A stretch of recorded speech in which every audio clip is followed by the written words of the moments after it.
good. Shall I start? No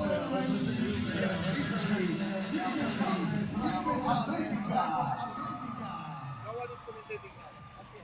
They are going to give you the. All and five representing France, javelin. 3, 2, 1, testing. Line 4, representing Republic Estonia, Skoda Pilsen.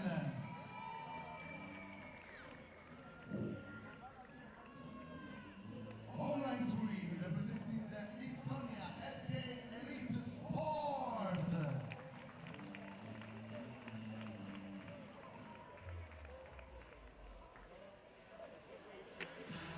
And now all line 2, representing Ireland, Rabat AC.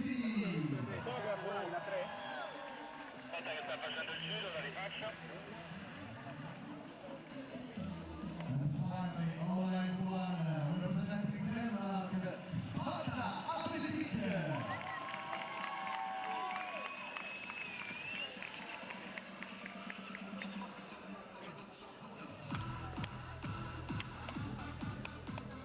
Signori, per favore, silenzio.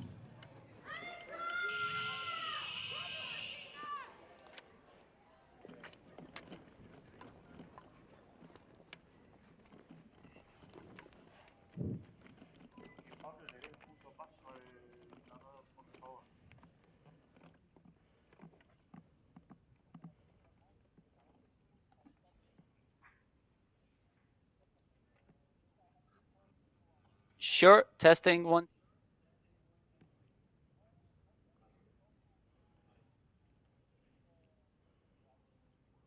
On your mark.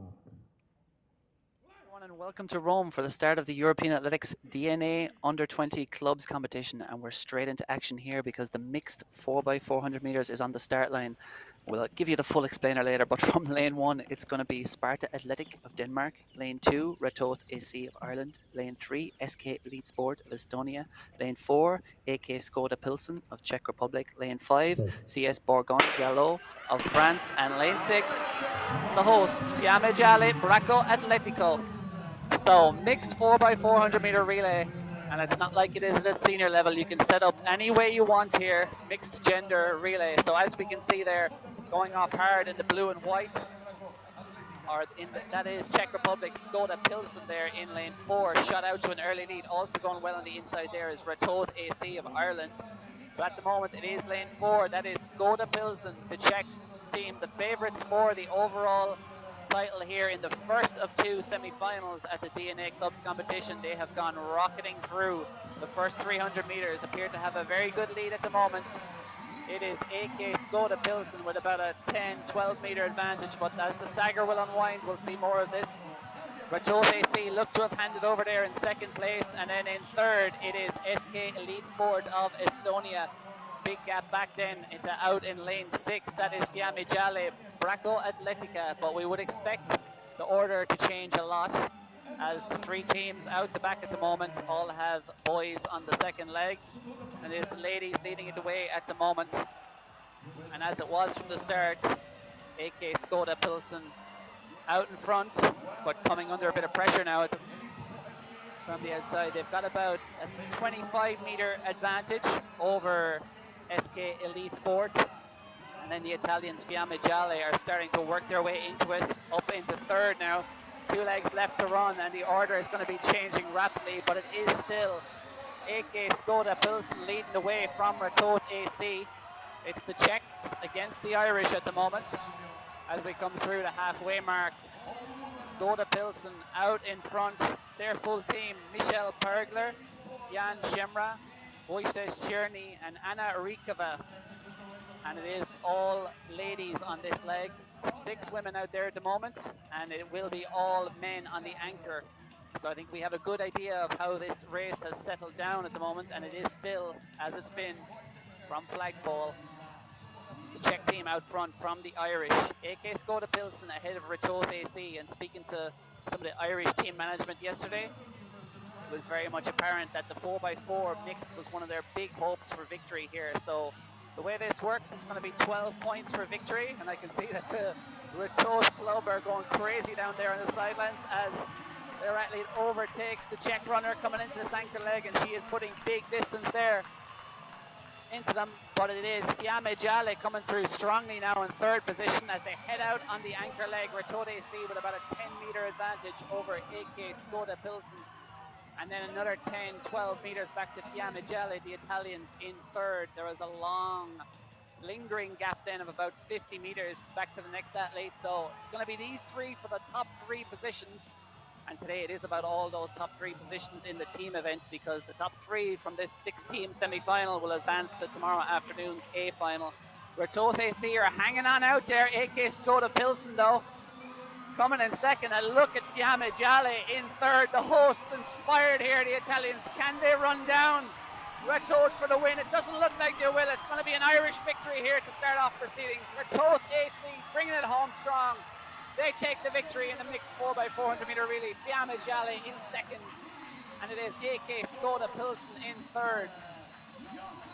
And just looking back the track here, it looks like it is Sparta Athletic, the Danish team, coming in fourth, and then it is the French club, CS Bourgogne Jalot, in fifth.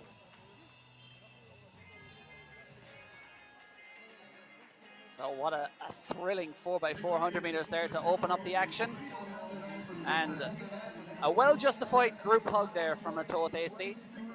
Off to the perfect start in the mixed 4x400 meters. Irish eyes are very much smiling. So we came on air quite abruptly just before that, so I didn't get a full chance to just explain the point system and I guess the scoring system here today on the opening day of action, the first semi-final at the European Athletics DNA Under 20 competition. But there are 6 clubs in this first semi-final. The top 3 will go through to tomorrow afternoon's A final. The bottom 3 will go through to tomorrow morning's B final. And the way it works, if you're unfamiliar with DNA, there's going to be 12 events in total here across the next 2.5 hours. First 11 events will essentially be building the points and building your time lead, because in that 12th event, the crucial hunt mixed relay over 2,000 meters in total, 5 laps of the track, 4 athletes. The lead you build over the first 11 events will determine just how big a time advantage you have over your rivals, or time deficit as it were, as we look back on that mixed 4x400 meters there. Brilliant stuff from the Irish. Really that third and fourth leg did the damage for them. Fiamme Jale looked like they could threaten. Very strong first 300 meters by their anchor runner. Couldn't quite hold it on, but a well-deserved second place. That'll be 10 points to the Italians. And there's a great buzz here at the Centro Sportivo Olimpico Esercito as we see confirmation. Ratoath AC 334.65. Take to 12 points ahead of Fiamme Jale Bracco Atletica 336.75, and AK Skoda Pilsen in third 336.97. But every point counts and every second counts here at the dynamic New Athletics Under 20 clubs competition, because 6th place is worth 2 points.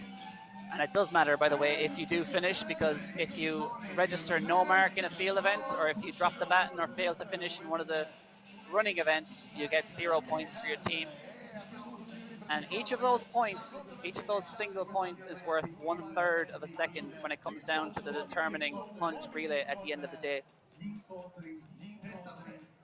So every precious performance is very valuable. As we see, the hurdles are being laid out for the next track event, which will be the women's 100-meter hurdles. But before that, we're going to be looking to the infield, because the shot put is going to be getting underway. That's going to be the next bit of action. And this might take a little bit of explaining for those of you who are new to the DNA format. So we'll try and get to that. We're only minutes away from the shot put getting underway. In fact, they're already starting to step into the circle. We are going to have a series of head-to-heads to determine the winners of the shot put and the final order. DNA, for those again who are unaware of it, it was established and created by European Athletics several years ago. It's been in action at various age categories since 2019. It's been refined and tweaked over the years. Dynamic new athletics. And I guess it was established to really shake up the established order in the sport and create a format where it's not so much about the individual as it so often tends to be in athletics, but it's all about the collective. So we see the athlete there. That is Garis Bourbon of CSBJ, the French club. He is currently in a head-to-head match with Adam Flegel of Skoda Pilsen. And the way this points, as you see, the coaches, that's one of the formats of DNA, or one of the tweaks of DNA really, is that the coaches are allowed to be out there on the track with the athletes and give information and feedback in real time. So this is Adam Flegel of AK Skoda Pilsen. He'll very much be the favorite. He's a 17:27 thrower in this head-to-head against Garis Bourbon. As you see that is well out towards the 16-meter mark. The 18-year-old, PB of 17:27 to win the Czech under-20 title back in June. And he, a well-justified flex there from the Czech teenager, because that will be more than good enough to take the 3 spikes. And if you're wondering, what do I mean by 3 spikes? Well, in these head-to-head matchups, victory against your opponent is worth 3 spikes. So as you see there, he's thrown 15.74 against Garis Bourbon's, we just missed that one, but anyway, it was not up towards 15.74. He's taking the 3 spikes there, and Garis will get 1 spike. And there will be, each of these athletes will have 2 matchups in their respective groups, 2 head-to-head matchups. However many spikes, we're calling points spikes in this, will determine whether you get into the battle for first and second, which will take place a little later, battle for third and fourth, or the battle for fifth and sixth. So it's all head-to-head, mano-a-mano matchups. As we see, Garis Bourbon has taken 3 spikes in his early matchup against Adam Flegel. This is the Irishman. This is Liam Shaw. He's in Group B, so he's in a different grouping to Garis Bourbon, but he could meet him in a final, and Liam Shaw will be the heavy favorite for his matchup here. He's a 16.77 thrower, and he has thrown that out towards 14 meters, probably in the high 13s, I would imagine. And he might need to go better than that. As you see, he's not happy, and you can see why when you're a 16.77 man and you don't get beyond the 14-meter mark. He's like, meh. But he will be up against Theodor Hennecke of Sparta Athletic, who is a 13.94 thrower at his best. 13.42. And Liam Shaw will have a nervous few moments here, because he will want those 3 spikes. He will want to advance to that battle for first and second overall, and trying to earn Ratote C another 12 points after that brilliant start in the mixed relay. This is the Danish man, the teenager, Theodor Hennecke. 13.94 his best. Can he surpass the mark of the Irishman? Certainly possible.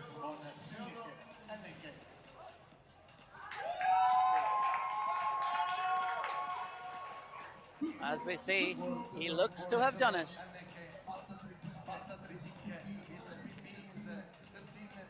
And a big double high five there for his coach at Sparta Athletic.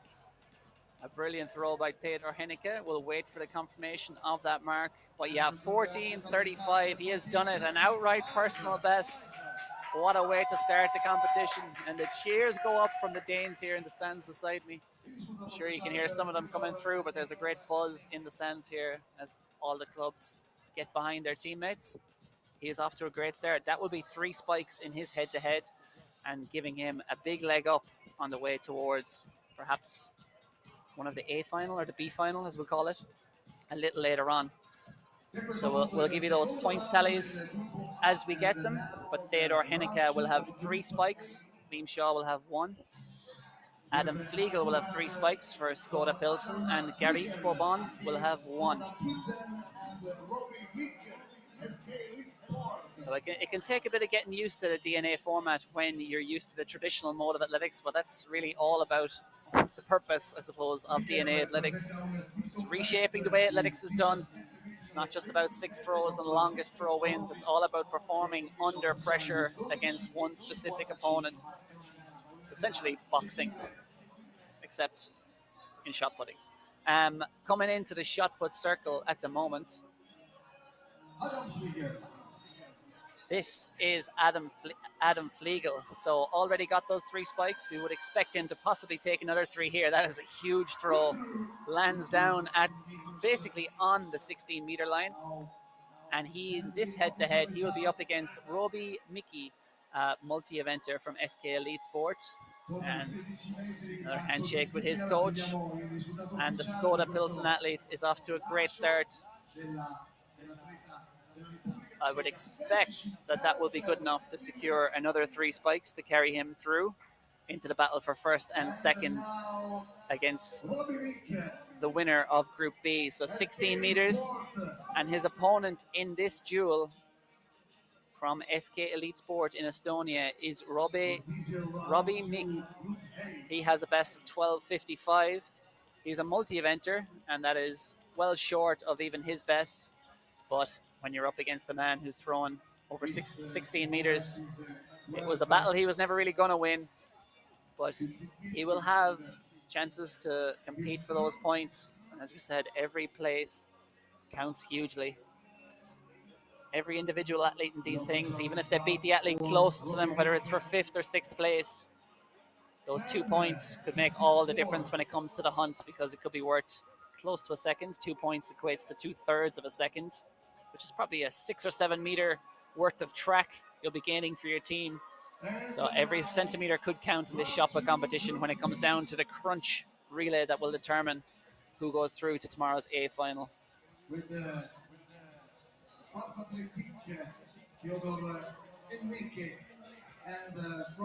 I was reliably informed that shot put circle was just finished yesterday. As you can see, if it looks suspiciously clean, that's the good reason. So the athletes will be zipping around that at top speed. There won't be much friction or wear and tear on that circle. And I have to say, the arena here, hats off to the organizers who have done it on such short notice here at the Centro Sportivo Olimpico Esercito. It looks resplendent. Well done to all of the local organizing committee.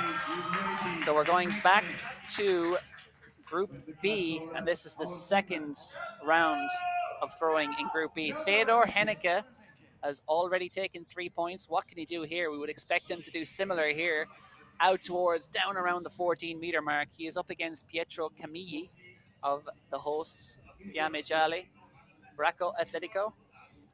And he doesn't look overly pleased, or as pleased perhaps, about that throw, but I would expect it would be good enough, because Pietro Camilli has thrown 11.63 at his best, and that looked to be around the 14 meters, and it is indeed. It's 13.86 flashes up on the screen here. So on personal bests, he has about a 2-meter buffer zone over Pietro Camilli. But what can the Italian do? Inspired on his home turf. Out he grows. The glide technique, very old school, and that's out around the 10-11 meter mark, I would think. So it's not going to be good enough to take the 3 spikes up against the mighty Dane, Theodor Henneke, who, with 6 points, will be going through to the battle for first and second. His work is done. He can sit back and watch Pietro Camilli and Liam Shaw battle it out for second in this group. That is the smile of a very contented man, because he has got 6 points for his club. And he will be going into the battle for first or second. So the worst he's going to do out of this shot put competition is a runner-up finish and 10 points for his club. Well done to Theodor Henneke. So we're going to be switching back over now to Group A.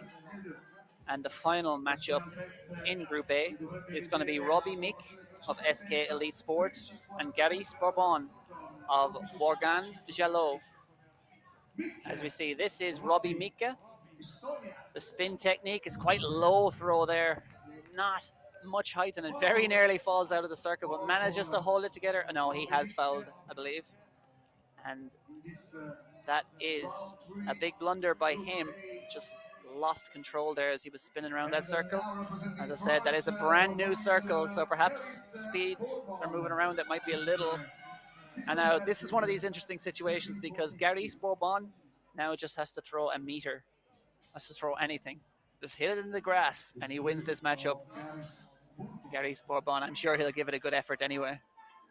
But he can literally throw anything he wants here. And once you register a mark and do not foul, which he has not fouled, it's out towards. He gives it a great go though, out towards 14 meters, probably around the 13-meter mark. Didn't need to do as much. He's a 13.42 thrower. But in the spirit of honest competition, Gary Bourbon has chucked it a great distance. Let's see how far that is.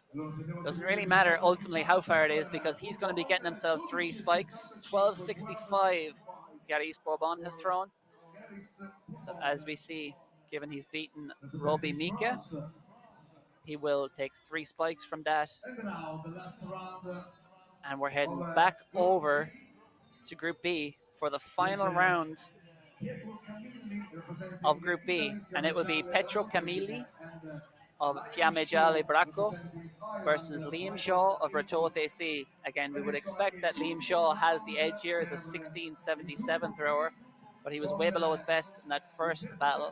And he will have the luxury of going second here because into the circle it is Pietro Camilli, 11.63 his best. Can he produce something to put a bit of pressure on the Irishman? Out it goes. It definitely is a better throw. It's probably around the 12-meter mark, I would say, judging with my eyes here from the stands. We'll wait for the official confirmation, and Liam Shaw will be standing back, waiting to see that mark and understanding exactly what he has to do to get those 3 spikes and try and make this battle for third and for 12.27 is the mark. And Liam Shaw there grabs his shot, gives it a wipe down, just making sure the grip is on point. It is a competition format that is packed with pressure. Having to respond to your competitor and knowing that all your teammates, all your 17 or so teammates are up there in the stands. There's no other events on the track. Everyone is watching you and waiting on your points and hoping to be able to deliver. So the pressure is on Liam Shaw here. He got 1 spike from his first duel. Can he push it beyond the 12-meter mark and get 3 here to try and put himself through to the battle for third? He won't be going through to the battle for first, but again, key points on the line. Can he produce under pressure, Liam Shaw? It's a high throw, but it's a good throw, and I think he's done enough. That is out towards 13 meters, might be just under 13 meters, but I think he knows he's done enough. Anything around 13 or high 12 will be good enough here, and Liam Shaw, I think, has done enough to put himself through to that battle for third later on against the third placer. It is 12.65, and indeed it is good enough.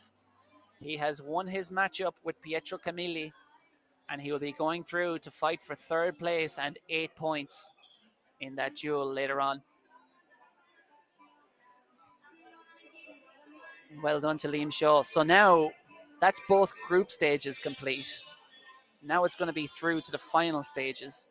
And the way this is going to work, when we'll take the 2 third placers from Group A and B will be meeting in the battle for fifth. The 2 second places will be meeting, and they'll be battling it out for third place overall. And then the 2 winners of each group will be squaring off to stay winning and try and take 12 points and overall victory for their team. And that will be all she wrote from the men's shot put competition. As the white stripes blare out here, and the officials are just confirming standings there. And they'll be doing all the tabulations, and we'll soon be seeing, as we see, these are the final standings. So it is, as we said, Adam Flegel from Skoda Pilsen led the way in Group A. He will be meeting Sparta Athletics' Theodor Henneke in the battle for first. And then from France, it is Garis Bourbon of Bourgogne Jalot. He will be meeting Ratoath AC's Liam Shaw in the battle for third. And then from Fiamme Gialle, Pietro Camilli will be meeting SK Elite Sports' Robbie Mika in the battle for fifth place overall. 12 points on offer for whoever comes out on top here. But we're going straight back to the track now because the women's 100-meter hurdles are pretty much behind their blocks. And then we'll be going back to the shot put to show you that final. But the women's 100-meter hurdle finals in lane 1. And there's a 6-lane track here representing Ratoath AC and Ireland. It's Caoimhe Fitzsimons. Lane 2 from SK Elite Sports and Estonia. That's Marlene Rittari. There we see Caoimhe Fitzsimons is a 1469 athlete. That is Marlene Rittari of SK Elite Sport. Lane 3, Victoria Janska, the 17-year-old from AK Skoda Pilsen. She is a 1402 athlete at her best, so look out for her.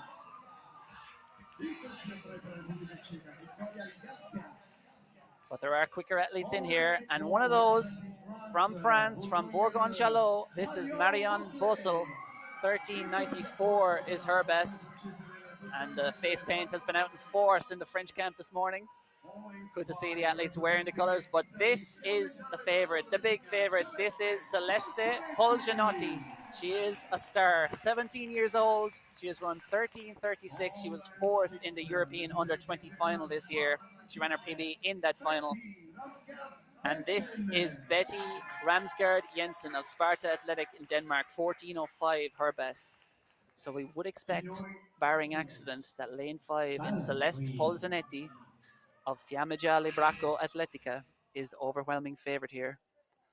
And we'll expect to hear the hosts' nation cheering here in the stands and around the track because, as we heard there in the introduction, this 17-year-old has a big support here, Celeste Polzanetti.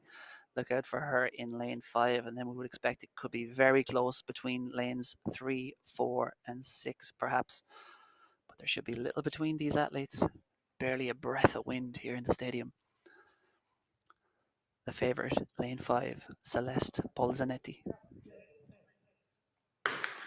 And it is an even start, a brilliant start from the French athlete Marianne Bossel, but now that class of Polzanetti starts to tell, and going very well is Victoria Janska of Czech Republic, really putting it up, but at the moment, Celeste Polzanetti will give the Italians full points, 12 points to Italy and to Fiammeggiale Bracco through Celeste Polzanetti. 13:78, and I said it was still conditions. It was completely still conditions. 0.0 on the wind gauge. A brilliant run by Celeste Polzanetti. It's not her PB, but she didn't need a PB to win it, and she is delighted with that. 13:78 on the clock, and a brilliant run too by Victoria Janska in second. 14:02 her best. I would imagine she would have gone quite close to that. 14:13 her best this season. Also just 17, Victoria Janska. She'll have taken 10 points for Skoda Pilsen. And talking to those who've done a lot of the numbers here and crunched the numbers and the stats, a lot of people see Skoda Pilsen as the favourites for this, as we see the replay. Brilliant start there by Marianne Bossel of Bourgogne-Jalot in lane 4, but Victoria Janska got out brilliantly as well there. But now, as you see, as these hurdles wear on, the superior speed and strength of Celeste Polzanetti started to come through so crisp over those hurdles, pulling right away with every mark. And then right down the outside, Betty Ramsgaard Jensen looks to have taken 3rd place, just ahead of Marianne Bossel of France. Big smiles all round, 13:78. Winning time for Celeste Polzanetti. In second, Victoria Janska, 14:27. And in third, Betty Ramsgaard Jensen, 14:58. 14:27, just to confirm, was that time there in second by Victoria Janska. So 12 points go to Italy, 10 to the Czech Republic, 8 to Denmark and Sparta Athletic. And then it is 6 points to France, 4 to Ireland, and then 2 to Estonia and Elite Sport, SK Elite Sport, the club founded by an Olympic champion in Erkki Newell, the 2000 decathlon Olympic champion in Sydney. He is here. He founded that club a few years before he won that Olympic title, and it's great to see Erkki Newell giving back to the sport and growing the sport by bringing SK Elite Sport here to the European Athletics DNA Under-20 Clubs competition. And the action is racing along here. And a brilliant hurdles race there. The first individual track event of the day, but we'll have many, many more to come.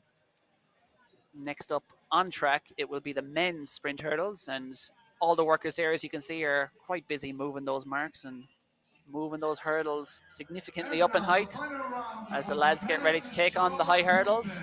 But for now, we're going to focus our attention back towards the field because it's time for le grand finale of the men's shot put. So we're going to start in reverse order here to sort out the standings. So the first duel we're going to see is going to be for 5th or 6th place. And it's going to be between Roby Mika of Elite Sports and Pietro Camilli of the hosts, Fiamme Gialle Bracco. 11:63 is Pietro Camilli's best. 12:55 is Roby Mika's best, the Estonian multi-eventer. So we'll see who can get 5th here. One throw each, everything on the line. First up, it's Roby Mika. Spin technique, lets it go, doesn't get much height, and he is not happy with that. Walks out the back of the circle looking less than impressed. It looks like it could be below 10 meters. I think he just lost it slightly there in the latter part of that throw. It was not a very clean release and was a little off balance. And a huge opportunity here for Pietro Camilli, perhaps to step forward. If he can produce his PB or something close to it of 11:63, it will be good enough for 5th. As we wait for the confirmation, it is 10:20. 10:20 is the mark. And Pietro Camilli looks over at that and says, yeah, I think I can do that. But can he? So one thing doing it, it's quite another thing doing it under pressure. And again, this throw is worth 2 points for his team if he can surpass that mark. And I think he has done it. That looks to be out around the 11-meter mark. He looks pretty pleased about that. Well, content. He's not getting overjoyed about it, as you said. Taps that bib number. Italian pride on show here as the hosts. Grabs a drink of water. I think he knows he's done enough. I think he's got 5th. And his coach there at Fiamme Gialle, the powerhouse Italian club, also looks quite content. Came into this event ranked 6th, and he has outperformed that significantly with 11:59 to grab 5th place. 4 points for his team, and crucially, he's won his duel and got a 2-point edge in the team standings over SK Elite Sport. And Roby Mika has to settle for 6th on this occasion. So 5th place is off to Italy. And we're racing ahead here. It is a lightning quick format here. And it's going to be the battle for 2nd is next up. And that is going to be between Garis Bourbon of the French club Bourgogne Jalot and Liam Shaw of the Irish club Ratoath AC. First up is Garis Bourbon. What can he produce? In one way, it's an advantage going 2nd, but if you produce a big one, it's definitely not an advantage because you can really put the pressure on your competitors. And can Garis Bourbon put pressure on Liam Shaw? Out it goes. That is a good throw. It's over, I would say, 13 meters. It's probably in the low to mid 13-meter range. What has Garis Bourbon produced? Liam Shaw is a 16.77 thrower, but he hasn't produced anything like that today yet. But a very good effort there by Garis Bourbon, who threw 13.42 at his best. I think it could be a personal best. No, it's not. It's 13.08, but it is very, very close to it. And now the pressure is heaped upon the Irishman, Liam Shaw. What can he produce? He's slowly kicking the shot towards the circle with his towel and his bottle of water. Garis Bourbon looks quite happy. He goes back to his coaches. It's a great format to have the coaches down there, sort of like the Davis Cup in tennis, where you can have a sit down and have a little tactical discussion on site. You don't have to walk over to get your technical feedback, but this is Liam Shaw. Just trying off his shot. I said that was water. It's actually, I think, what they use for grip. Bringing it in a bottle, and he is into the circle, the left-handed thrower, using that spin technique that is now pretty much the way it's done by all world-class throwers. 13.40, or no, it's 13.20 that he needs to surpass here, Liam Shaw. Can he do it? Oh, it's outside the circle. It is outside the throwing platform, so it doesn't matter how far it was. He is not going to win the battle for third place. But he did register a mark to get into this battle, so he's not going to be demoted to sixth, but he will finish fourth overall. 13:08 was the mark to beat. He didn't quite get it. So it's going to be fourth place for Liam Shaw. And well done to Garis Bourbon, who has vastly outperformed his ranking to grab third place and 8 points for Borgon Jalot. And now it's all about the win, because it's going to be Adam Flegel of AK Skoda Pilsen against Theodor Henneke of Sparta Athletic. And first into the circle. This is based on personal best. The athlete with the inferior personal best gets in there first. And it is going to be Sparta's Theodor Henneke, a 13.94 thrower, who's going to be throwing here. Can he put the pressure on Adam Flegel? Can he produce something over 14 meters perhaps? It's quite a low throw, but it's a powerful one, and that is over 14 meters. It's a good bit beyond 14 meters. It was a low trajectory, but it came absolutely rocketing out of his hand. And there is a very good reason Theodor Henneke has a big smile on that face as he awaits the measurement. We're looking at a personal best here. Theodor Henneke, 14.16. And with that, a well-deserved flex there from Theodor Henneke. And the pressure is now on Adam Flegel. And while he is the best thrower on paper in this competition with that 17.27, can he do it under pressure? Again, 10 points is the worst he's going to get for AK Skoda Pilsen, but can he get to 12? 14.16 to beat. Can it go beyond that 14-meter line? While his team are watching.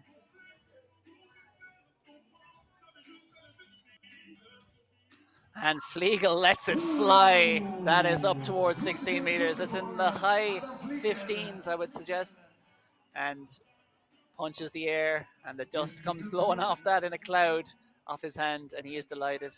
Goes over, high fives his coaches. He has done enough. He has taken full points.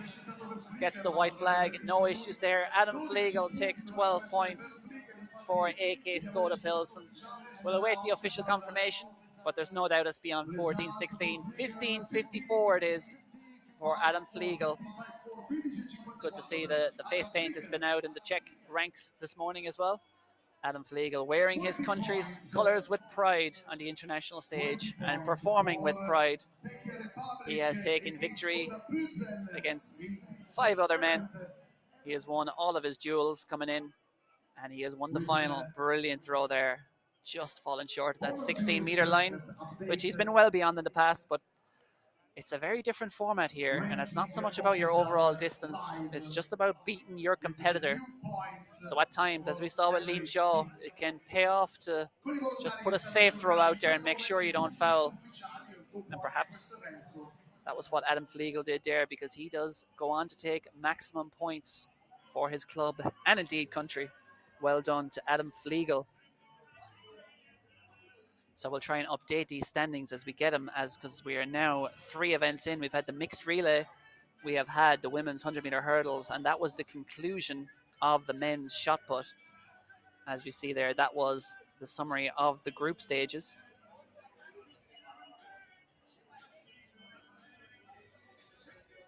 And it is glory in the men's shot put to AK Skoda Pilsen, the powerhouse club from the Czech Republic. Chatting to their team leader yesterday. They have 1,100 members. It really is an astonishing operation. 60 coaches working part-time, 8 working full-time. And they're the chief feeder club towards that Czech senior team and the Czech senior ranks. As we see, the final standings have just flashed up here in the stadium. You might not be seeing them yet at home, but needless to say, it is AK Skoda Pilsen, and we're heading back towards the track, because the men's 110-meter hurdlers are standing right behind their blocks. Representing SK Elite Sport, We'll go across this lineup. From SK Elite Sport, that is Johan Martin Thuram. We don't have a personal best listed for him, but we'll soon find out how good he is in that all-black strip of SK Elite Sport. In lane 2, one of the favourites for this from AK Skoda Pilsen. This is Tomasz Kosa, 14:06 his best. There's only one man quicker in the race. And lane 3, from CS Bourgogne-Jalot, Matteo Rosa Migno, 15:17 his best. The local lad from Fiamme Gialle Bracco, Giacomo Zappala, with the flex on the start line. That's confidence. 15:41 is his best. He'll need to run a lot quicker here to get on the podium. From Sparta Athletic, the favourite, the fastest man in the race, this is Wilhelm Kreuger, 14:00 his best. And from Ratoth AC, Emmanuel Osas, the Irishman, better known as Manny, 15:31 his best. Let's see what he can produce here against some of the strongest club runners from around Europe in the under 20 ranks. So from the inside, lane 1, Johan Martin Torim. Lane 2, Tomasz Kosa. Lane 3, Matteo Rosa Mignon. Lane 4, Giacomo Zappala. Lane 5, Wilhelm Kreuger. And lane 6, Manny Osas of Ratoth.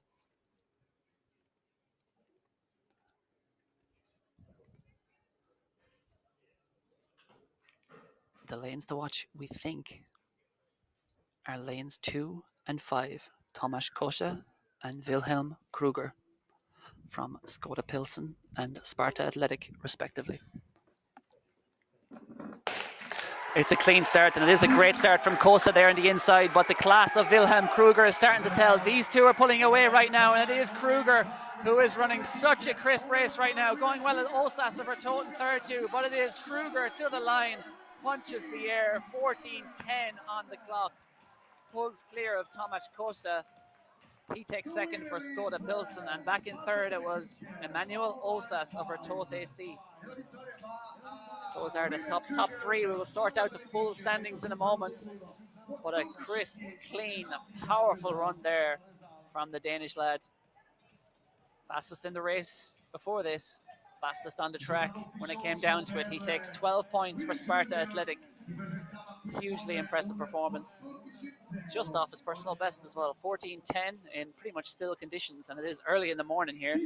Just after 10 a.m. Sprinters, from being friends and knowing many of them over the years, a lot of them, they do not like running fast early in the morning. It's not in their nature. They're nighttime performers, but Wilhelm Kreuger has certainly done so at this early hour. 14:10 on the clock. We'll get that confirmed in a moment as we see the replay. It's a great start on the inside there by his chief rival Kosa, but I would say Kreuger led really from the first hurdle to the 10th hurdle. These are big, big barriers. You can see some of the athletes are just almost halfway up to their shoulders or beyond, punches the air. Not quite as big as they are at senior level, but not far off it. Wilhelm Kreuger, comfortable win there for the Danish lad. 14:10 confirmed his winning time. It was 14:49 in second for Tomasz Kosa. And in the screen you can see the official ranking after 6 events.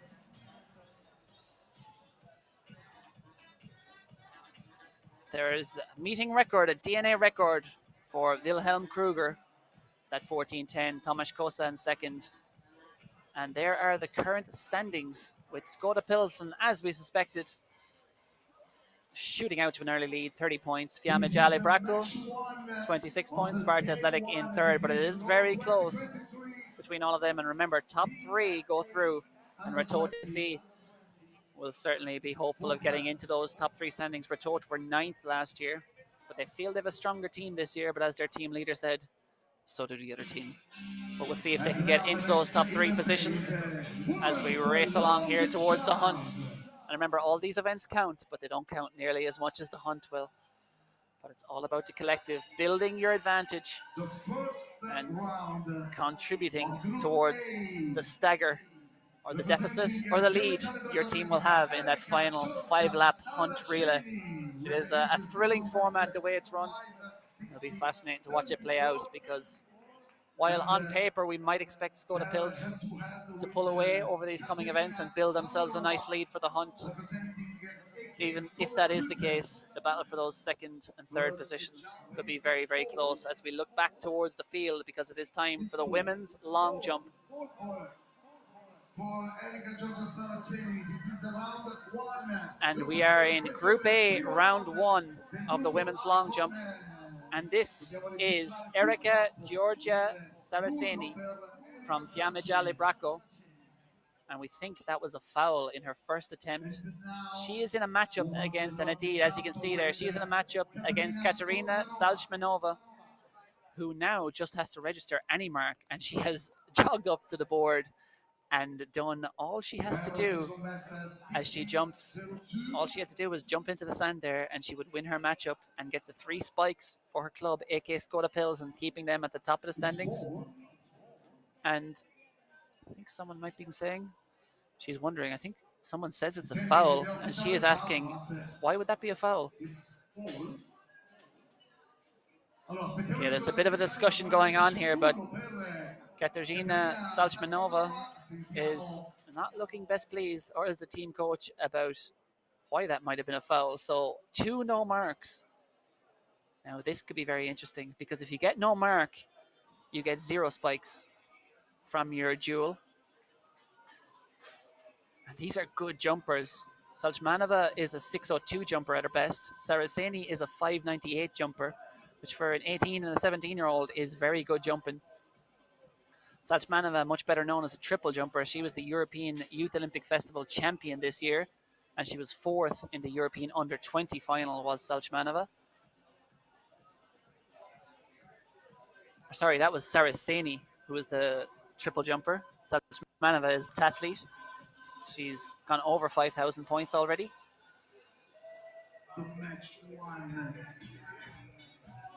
Oh, there we go. It is a white flag in the end.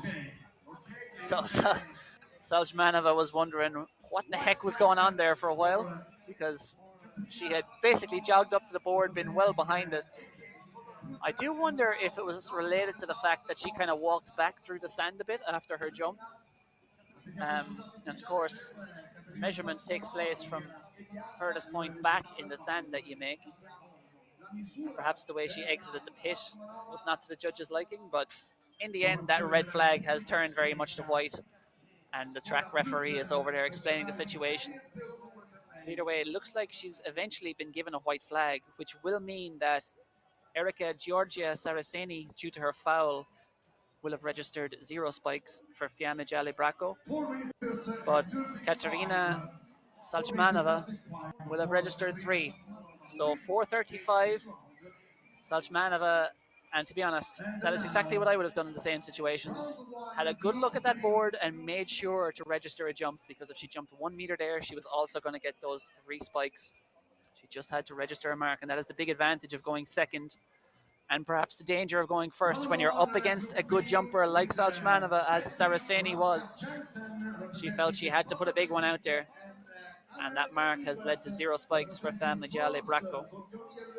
So we're heading back to Group B, and from Sparta Athletic, it's going to be Betty Ramsgaard Jensen, who we saw in action in the hurdles, and she is straight over to the long jump. That looks like a big jump. She is a 637 jumper at her best, the heptathlete. She's an outstanding heptathlete, 5,441 points. She was 14th at the European Under-20 Championships in the heptathlon back in Jerusalem in, when was that, August? So that looks like a good mark. Gets the white flag, crucially. It is being measured, and she is up against Annelle Ambert of Bourgogne-Jalot, France. And I think she has heaped the pressure on the French woman there with that opening effort. We haven't quite got the official measurement yet. But looky, there we are, 567 to beat. And Ambert's personal best and season's best is 571. So this should be a very interesting matchup here. She'll need something close to that, but it is great conditions here. Just looking at the flags, there's barely a breath of wind. It's probably just over 20 degrees. It's calm, but it's warm. It is good jumping conditions, and can Anaël Imbert produce something over 567 here in her first matchup? Doesn't look like it's quite up to that level, but it's certainly over 5 meters. But is it good enough to take 3 spikes against Betty Ramsgaard Jensen? Anaël Imbert just waiting for her measurement to flash up on that screen. Always nervous times for a long jumper. Good speed on the runway there, running much like a sprinter. It's quite a short run up, but hits the board well. Great elevation off the board. And hits that sand. 5:15 is the mark. 5:15 for Betty Ramsgaard Janssen, so it's not going to be enough. Anaël Imbert is going to take 3 spikes there in that matchup against Betty Ramsgaard Janssen. Sorry, Betty Ramsgaard Jensen, of course, is going to take the 3 spikes. And we're heading back over to Group A next for the second matchup here in Group A. And we'll see if Katarzyna Salchmanova can continue where she left off and get another 3 spikes for her club and country, aka Skoda Pilsen and the Czech Republic.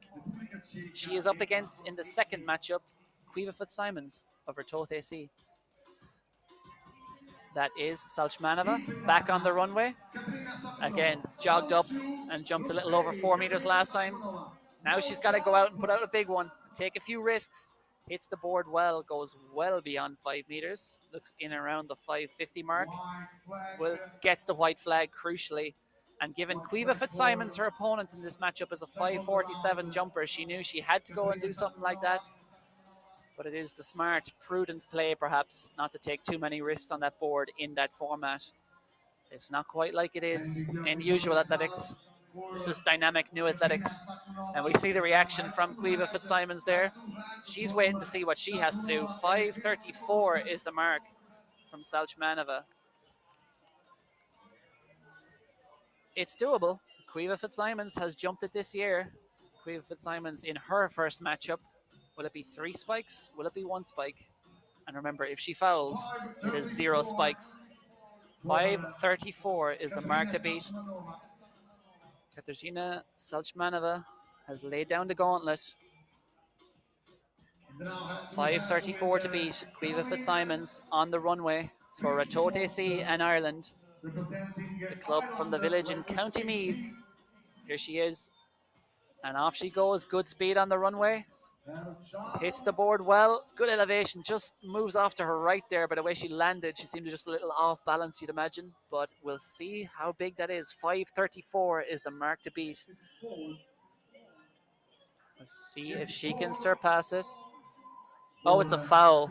It is indeed a foul. So that's going to be 0 spikes for Caoimhe Fitzsimons. And that means Katarzyna Salchmanova has earned her club 6 spikes, and she will be going through to the battle for first later on against the winner of Group B. So Skoda Pilsen continue their brilliant momentum, and unfortunately for Caoimhe Fitzsimons, it was going to be difficult anyway to beat that mark by Katarzyna Salchmanova, but it's going to be 0 spikes starting off. But again, the jumper she'll be up against in the final duel is in the same boat. Erika Georgia Saraceni also has 0 spikes due to that opening round foul. So I'm sure by now, if you're following along, you're getting to grips with the format a little. I certainly am, at least slightly. This is Anaël Imbert. What can she do? She is up against Annika Paluas, and that looks like a good jump. It looks to be over 5 meters. Steps out of the pit there. Always tricky going first. And from SK Elite Sport, next on the runway, it will be Annika Paluas. As we see there, she's ready to go, but we're just waiting confirmation of that mark by Anaël Imbert. And here it comes. It is 487. So can Annika Paluas, she knows exactly now what she has to do. Annika Paluas is a 558 jumper. But again, It is all about the risk-reward ratio here and how risk-averse you are, because obviously you want to go close to that board. And as we see Anika Paluas there jumping, does she get the white flag? Yes, I think she does. It is being measured. So Anika Paluas, 487 to beat. Has she done it? It is her first matchup. Doesn't look overly delighted with that. We'll see what mark she's got. Has she beaten 487? She has. It is 514.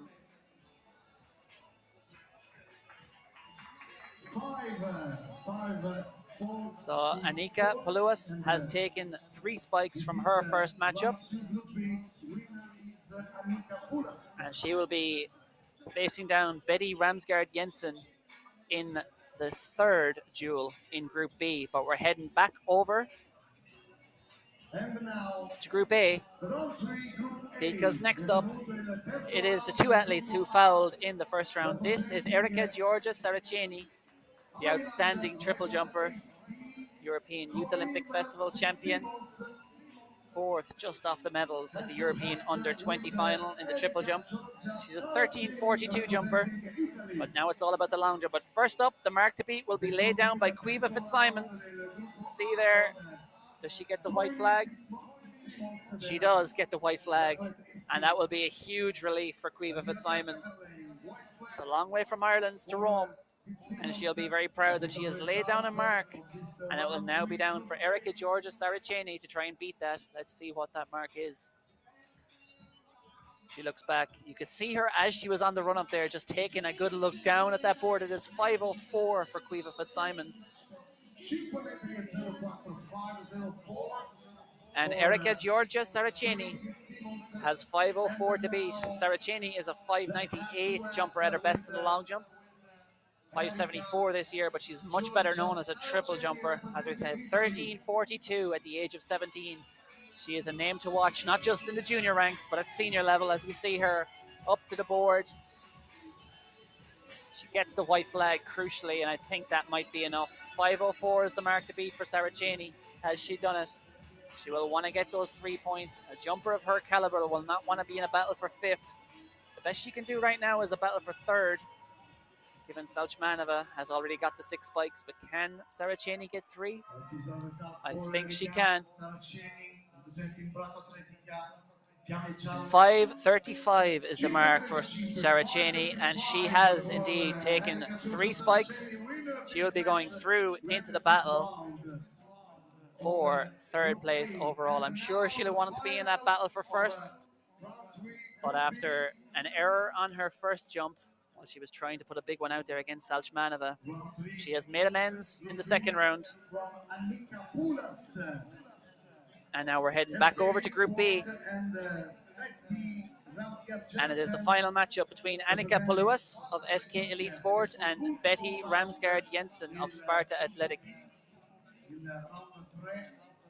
So Paluas will be first on the runway. She already has 3 spikes from that matchup win over Imbert earlier.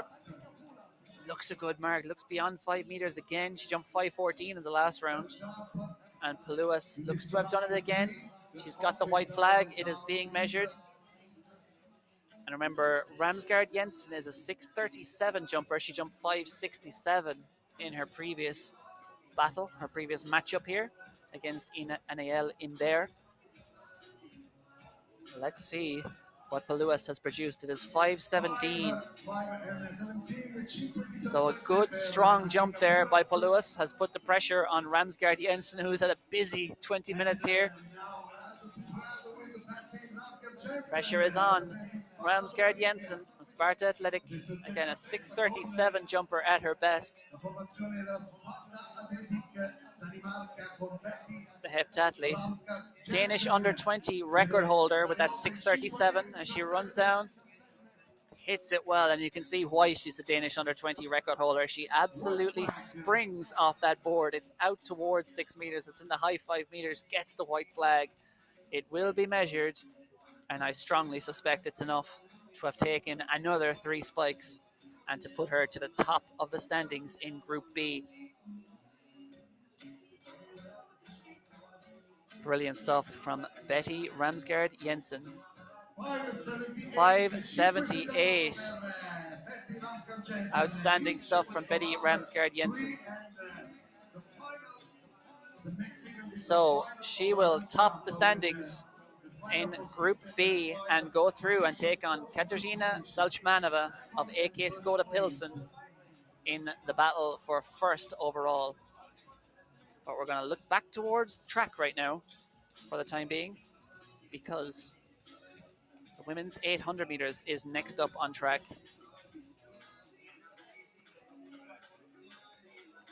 That is the full lineup. From the inside, Lucy Kubekova of AK Skoda Pilsen. Lane 2 will be Michaela Aguera of CS Borgon Jallo. In lane 3, it's Brianna Selli of Fiamme Gialle Bracco. Lane 4 from Sparta Athletic, it's Lerka Thigeson. Lane 5 from Ratote AC, it's Amy Doherty. And lane 6 from SK Elite Sport, it is Katerina Las Ria. On the screen, you can see the updated ranking. So there's not much between these on paper, some of them. The quickest athlete in the field is in lane 3. That is Brianna Selli of Fiamme Gialle Bracco. She'll be running in the blue of the Italian. Women's 800 meters.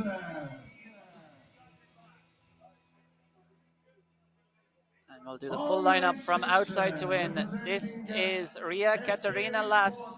She is a 2:27 athlete at her best. The love heart to everyone back home in Estonia. SK Elite Sport from Ratote C, Amy Doherty. Her dad is the team leader here, and her sis is also on the team. She is a 2:20 athlete at her best from Ratote C.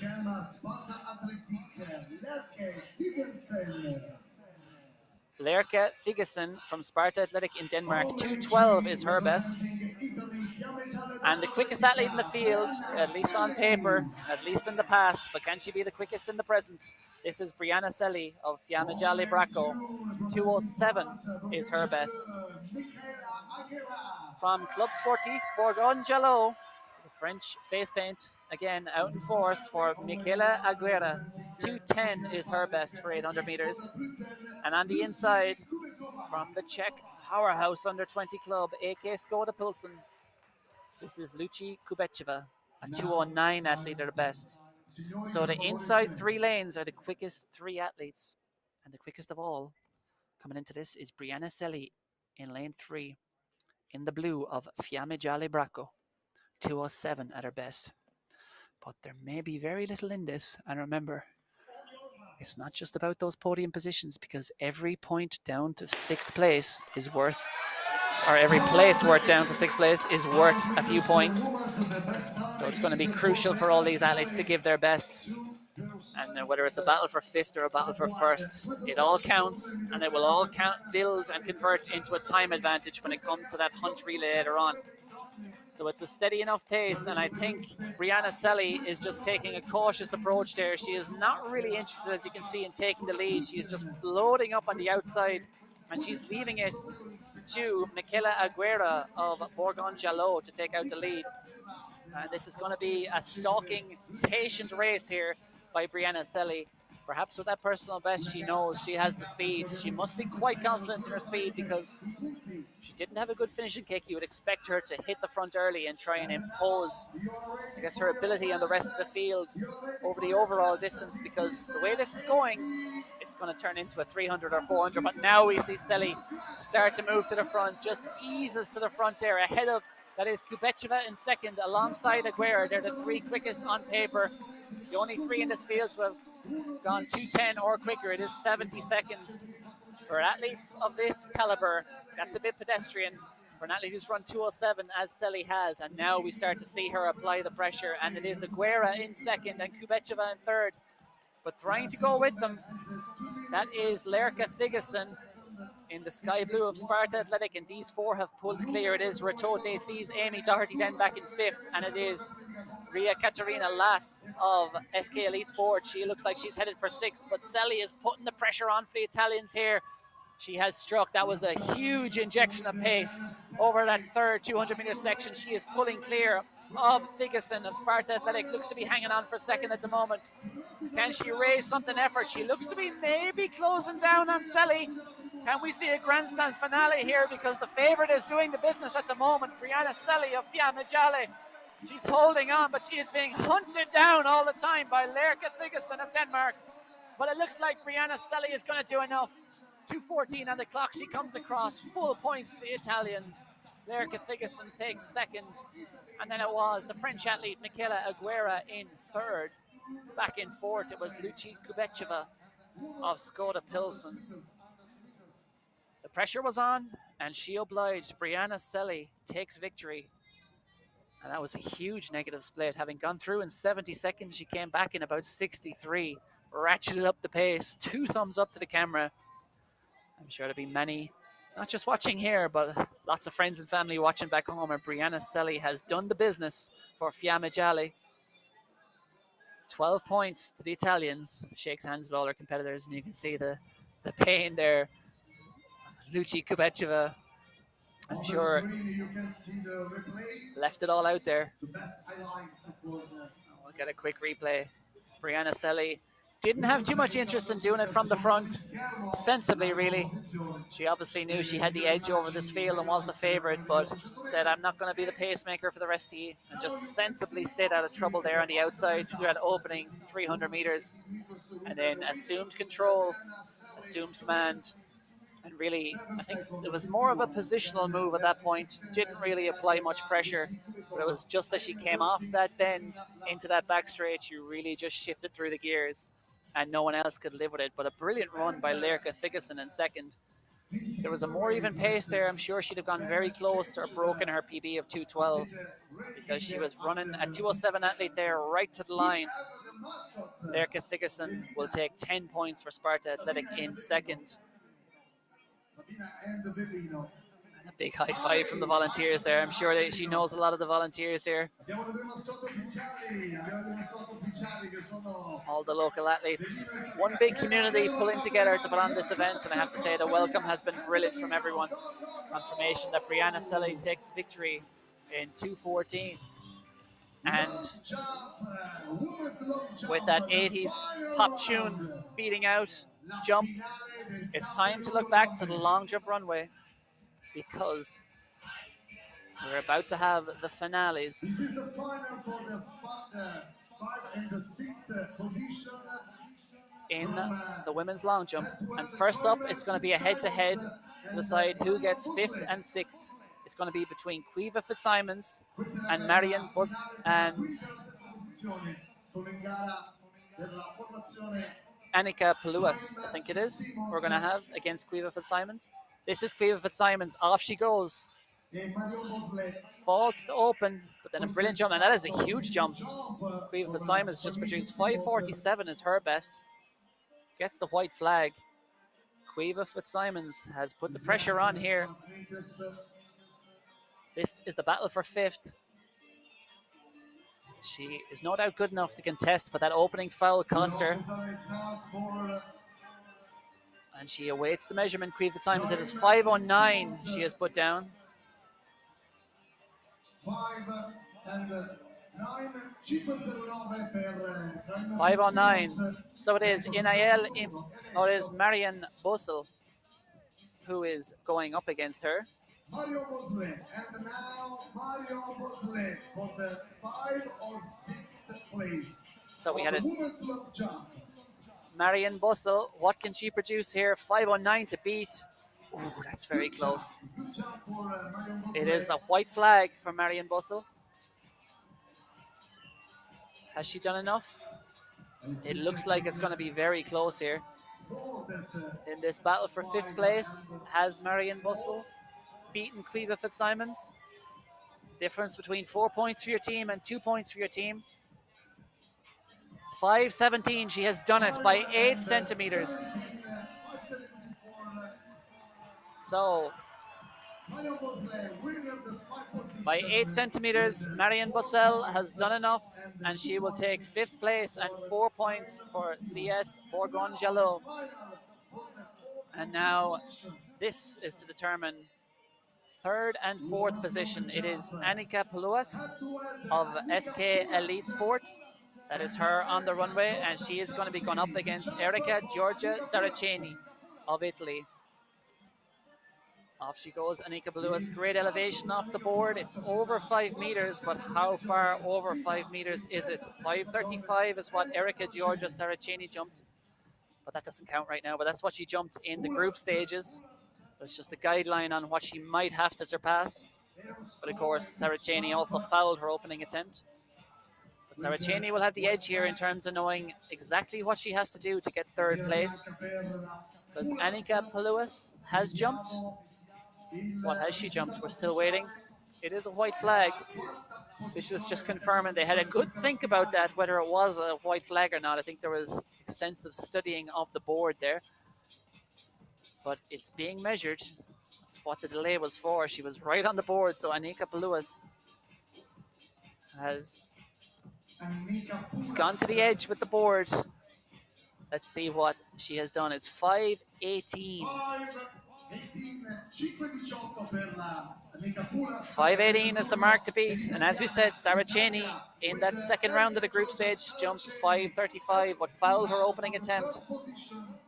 She's a 5:98 jumper at her best, Saraceni. But as we said, better known as a triple jumper, really is one of the rising stars, not just of European but global triple jumping. 13:42 at the age of 17, but now it's all about one single leap. And I think she may just have done enough there. 5:18 is the mark to beat. It's certainly over 5 meters, but how far over 5 meters? It is a clean jump. It will be measured. It is being measured. She doesn't look overly happy with her performance here today. But can she get third? I'm sure she'd have come in and wanted to get first and top points. It's 5:20. She's done it by 2 centimeters. Erika Giorgia Saraceni has nabbed third place. That will equate to 8 points for Fiamme Gialli Bracco. Well, her competition started in the worst possible way with that foul. Put her under so much pressure with 0 spikes, but she has done enough to get third. Well done to Erika Giorgia Saraceni by 2 centimeters. But now it's about the battle for first. And this is Katarina Salchmanova from AK Skoda Pilsen. What can she produce? Hits the board well. That is big. If it gets the white flag, it does get the white flag. She walks out of the pit. Looks pretty pleased about that. A 6:02 jumper at her best. Don't think it's over 6 meters. It's in the fives somewhere. But where is it in the fives? That's the question. Because Betty Ramsgaard Jensen will be next up, having jumped 5:78 already. 6:37 jumper. She'll need a big one to put some pressure on, and it is 5:61. And that is putting the pressure on. And here we see Betty Ramsgaard Jensen. Let's see what she can produce. 5:61 is the mark to beat by Katarina Salchmanova. But Ramsgaard Jensen has already jumped 5:78, the Danish under-20 record holder. She won the Danish senior title earlier this year. Really an outstanding, and you see the elevation she gets off that board. It's like a high jump almost, the way she comes out of it. Walks down in the sand. She's not overly thrilled about that.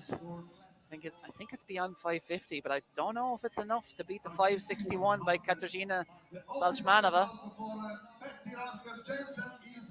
Betty Ramsgaard Jensen, and a nervous few moments. She is looking over, looking for where that screen is as she waits. It is 5:70. She's done it. She has done it by 9 centimeters. A fist bump with her team leader. And good to see Katarzyna Salchmanova over, congratulating her. What a half hour it's been for Betty Ramsgaard Jensen. Victory in the hurdles, victory in the long jump. 24 cumulative points for Sparta Athletic, the powerhouse club from Denmark. And we'll see that winning jump. You see the elevation she gets off this board here. It really does spring into the air a couple of meters and comes down in the sand. It's not her best, but she didn't need her best here today. A brilliant half hour. by Betty Ramsgaard Jensen, the star performer overall here today. And another valuable dozen points in the bag for Sparta Athletic. Well done to her. And that brings to an end the women's long jump competition. And we're going back to the track for the event they call the Man Killer for these teenagers. They'll be going up against the 400 meter hurdles. 400 meters, 10 hurdles, and one whole world of pain. If you see some of the early rounds there of the group stages, confirmation in the women's long jump. But the 12 points, the 12 points, are going to Denmark and to Sparta Athletic. As we see, there's are the standings. So Sparta Athletic with that 12 points have gone to the head of the standings, overtaking Skoda Pilsen and Fiamme Gialle Bracco in third. There's a big gap then back to fourth and fifth with Borgon Jalot and Ratoth in the battle for fourth at the moment. But our three clubs pulling clear, it looks like it. But remember, it may look like this. We're ready. We're waiting. We're going to look over for the 400 meter hurdles. And the full lineup for this men's 400 meter hurdles, it is Theo Dayan in lane 1 from Borgon Jalot. In lane 2 from Fiamme Gialle Bracco, that's Tommaso Ardezzone. Now we're going from the outside to win, so we'll reverse this order. And in lane 6 from AK Skoda Pilsen, it is Tadeusz Zima, 56.23 at his best. From SK Elite Sport in lane 5, it is Karl Christian Polak, a 56.25 athlete at his best. Lane 4, representing Ratoth AC and Ireland, it is Ben Hughes, a 57.96 performer at his best. Lane 3, the favourite from Sparta Athletic, can they continue that dominance at the head of the standings? 53.24 performer is Joel Frederick Von Day, and he looks ready to roll as he zips up that kit. In lane 3, perhaps though the big threat, Tommaso Ardezzone, a 53.63 performer at his best. He will go very close to the Danish man. And on the inside, as we introduced him earlier, this is Theo Dayan of CS Borgon Jalot. Don't have a personal best for him, but we're about to find out. There's a lot of athletes, of course, in this DNA format who are taking one for the team and just getting in there and trying to earn a few points in events they wouldn't be used to running. So we'll see how Theo Dayan can produce here. But the favourites going off season and personal bests will be lanes 2 and 3. Tommaso Ardezzone of Fiamme Gialle in that yellow kit. And then outside him, Joel Frederick Von Day of Sparta Athletic. 53.24 his best, marginally makes him the favourite over Tommaso Ardezzone. But can the Italian produce something special on home soil? He'll certainly have the crowd behind him.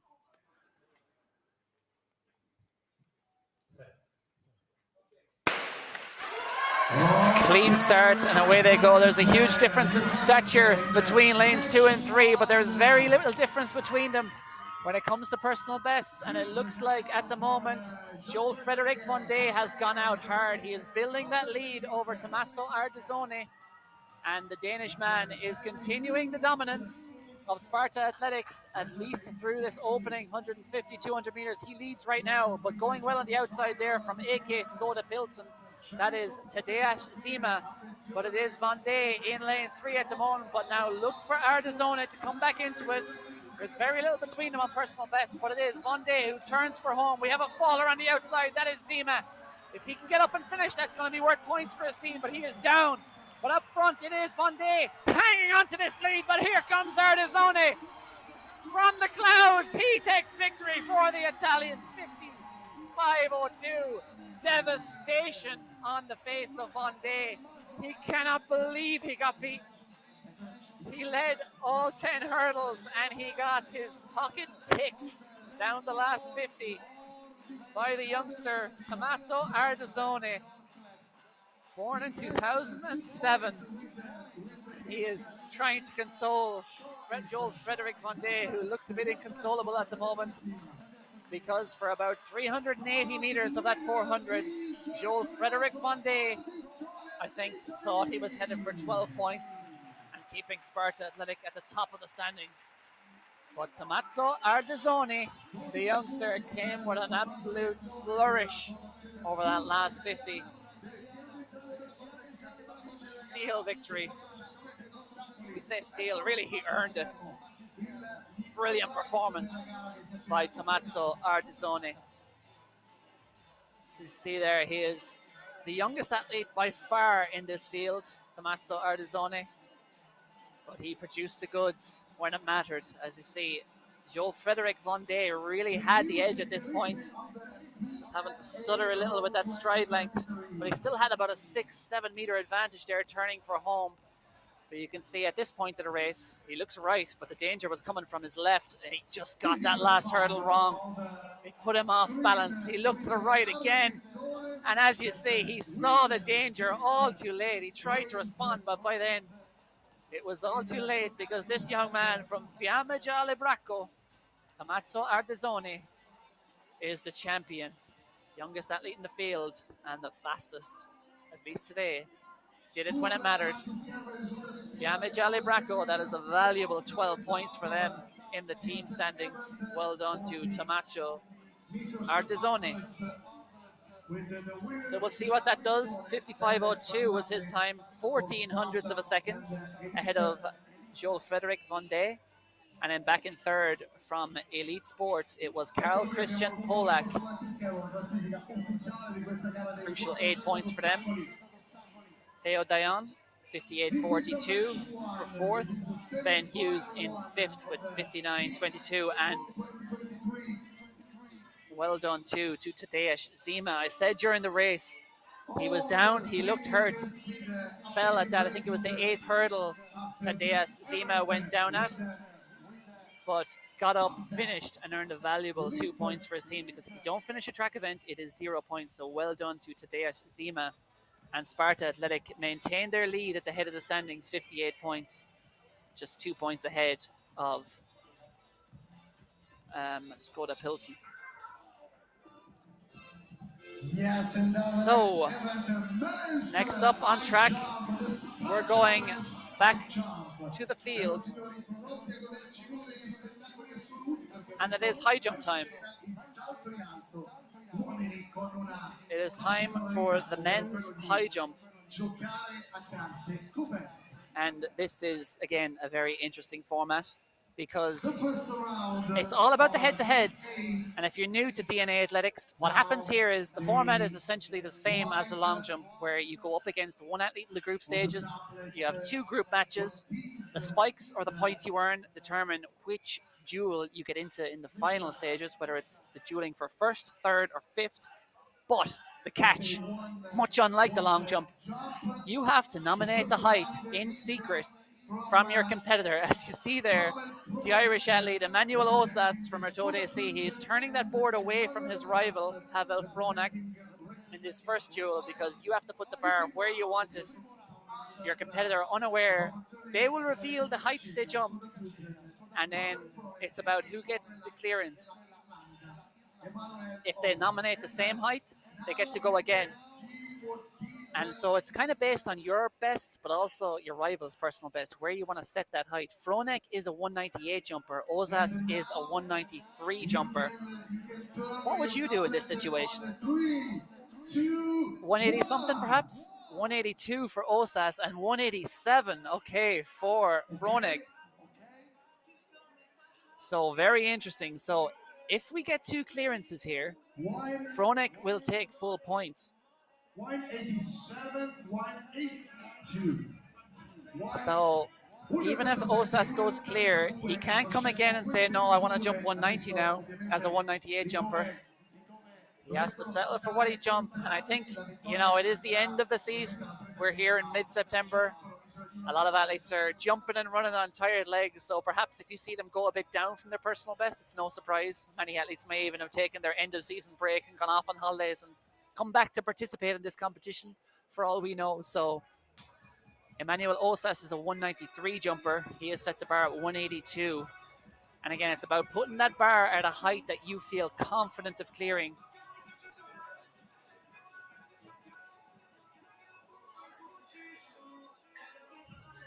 So first up, having nominated the lower height, it will be Emmanuel, or Manny, as he's much better known, Osas. Gets the claps going, and his Retote AC teammates in the stands respond to him. They are all lined up behind that long jump in their blue kit. Can he get over 182 and go a long way to winning this duel and putting some pressure on his rival? He can, and it is an impressive clearance. White flag goes up, he slips under the bar, and over he goes. Manny Osas is the man today. He has got the clearance and put the pressure on Pavel Fronek of AK Skoda Pulsen. Big smiles, takes a seat. As we see, the Sparta athlete will be up there in Group B. He is sitting down with that board and wondering, what height should I pick? But this is Group A, round one bout. We'll call it a bout. There is no fighting. But it's a jump off. Manny Osas against Pavel Fronek. Fronek has put the bar at 187. He is a 198 jumper this year. So much like Osas, he's gone 11 centimeters down from his PB, and that generally is a height the athletes would be, 80% confident, I'm sure, of clearing. Can he get his 100% of himself over that bar? He can!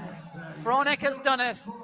He takes 3 spikes and goes a long way towards. He'll certainly assure himself with those 3 spikes that he will be in the jump off for third at least later on in the final round. So he takes victory. Pavel Fronek. And now we're heading over to Group B, and it's time for the big reveal between Sofos Olivarius Volund of Sparta Athletic and Nicolo Devenuti of Fiamme Gialle. 191 for Volund and 191 for both of them. This is interesting. So Devenuti is a 202 jumper. Volund is a 2-meter jumper. And again, we're seeing that consistent trend where they go about 10, 12 centimeters down from their personal bests. So interesting to see how this plays out. So we'll see whether they're going to be sharing the spoils or not. First up, it is going to be from Sparta, our leaders. This is going to be Sofos Olivarius Volund. Will they be taking 1 spike apiece? First jump is Sofos Olivarius Volund. 191 is so 191 is where the bar is set. 2 meters is his best, but 197 this year. Whereas Devenuti is cleared 202. But I think if you are Volund, you probably think I have to put it up to 191, because I would say he knew that Devenuti was going to put it in the low 190s. So I think Volund is probably taking the bigger risk here. Will he be rewarded? He will. He will. He goes over. 191 for Sofos Olivarius Volund representing Denmark. He goes over clearance, and it's over to you, Nicolo Devenuti. Representing Italy, Nicolo Devenuti. His season best in 2 meters and 2.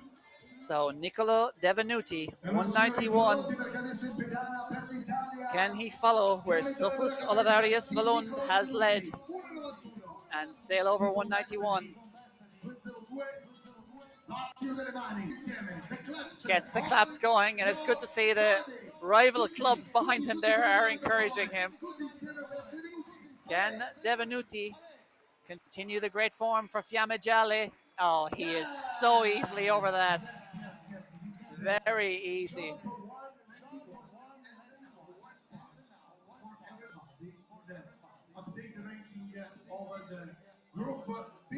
And Devenuti has assured himself 1 spike with that clearance.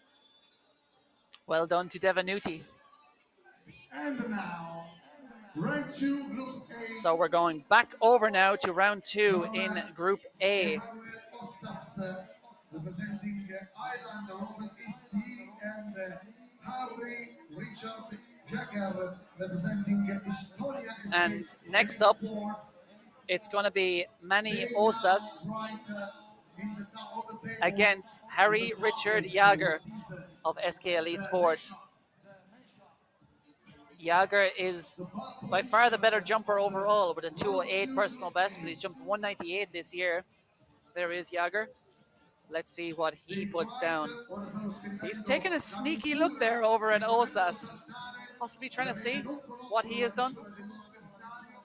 Because Stiamo again, parlando if you can del see what your gruppo rival is A putting che on that va sheet, it's Sutra, or Emanuele on that Osas board, it's and certainly worth Harry an advantage because Richard you could just pop it Jagger. up just ahead of them Now, and are feel you very ready? confident. 3, And it's 2, time for the big reveal. 1, 175 go! for Jager.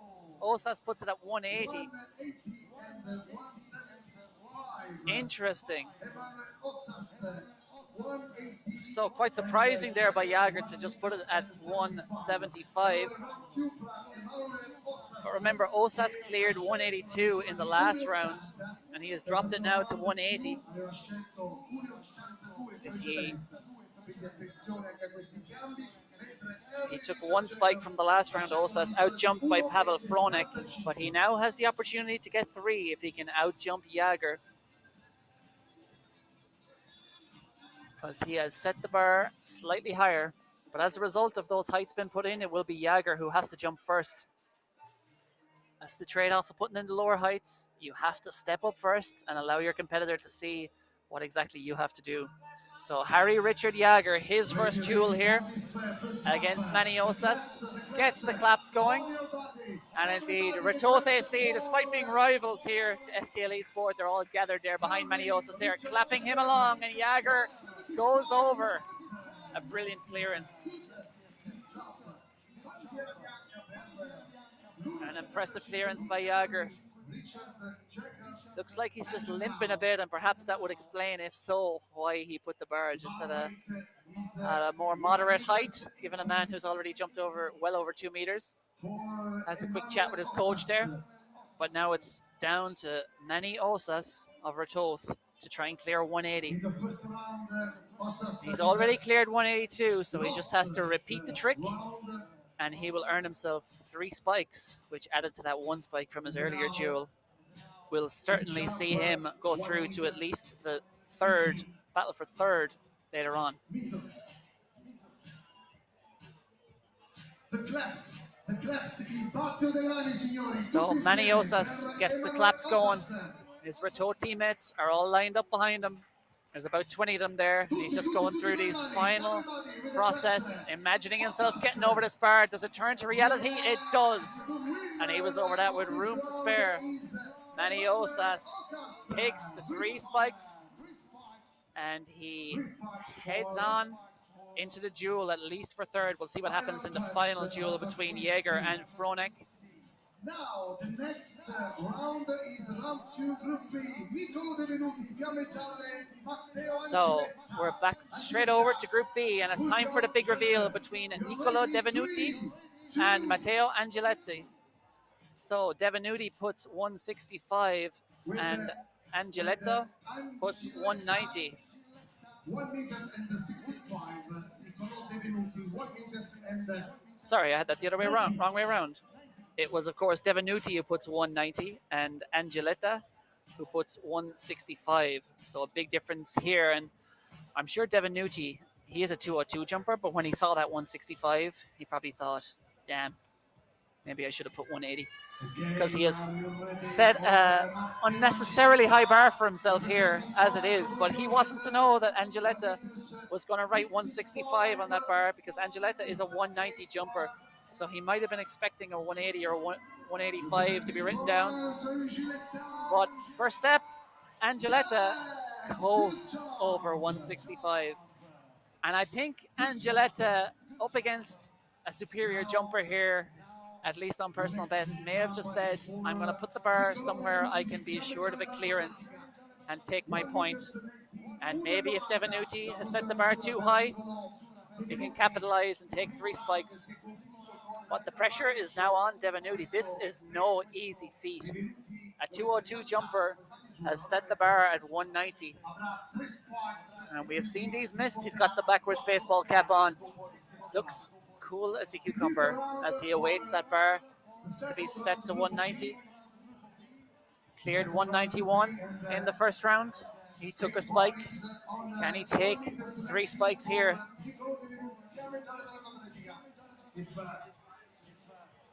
Move the bar down a single centimeter. Throws off the hat. It's business time for Niccolò Devenuti.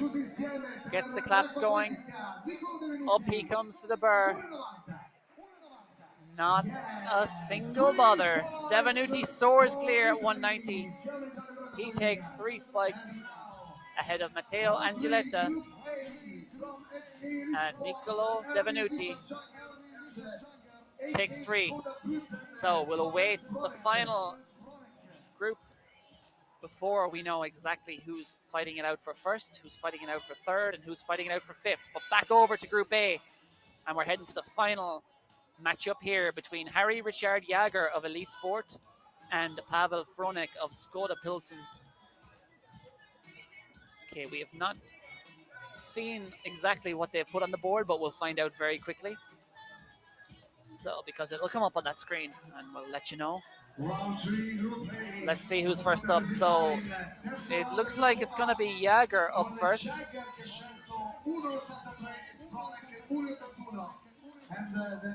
No, indeed, it is Pavel Fronek who's going to be up first. He set the bar at 187.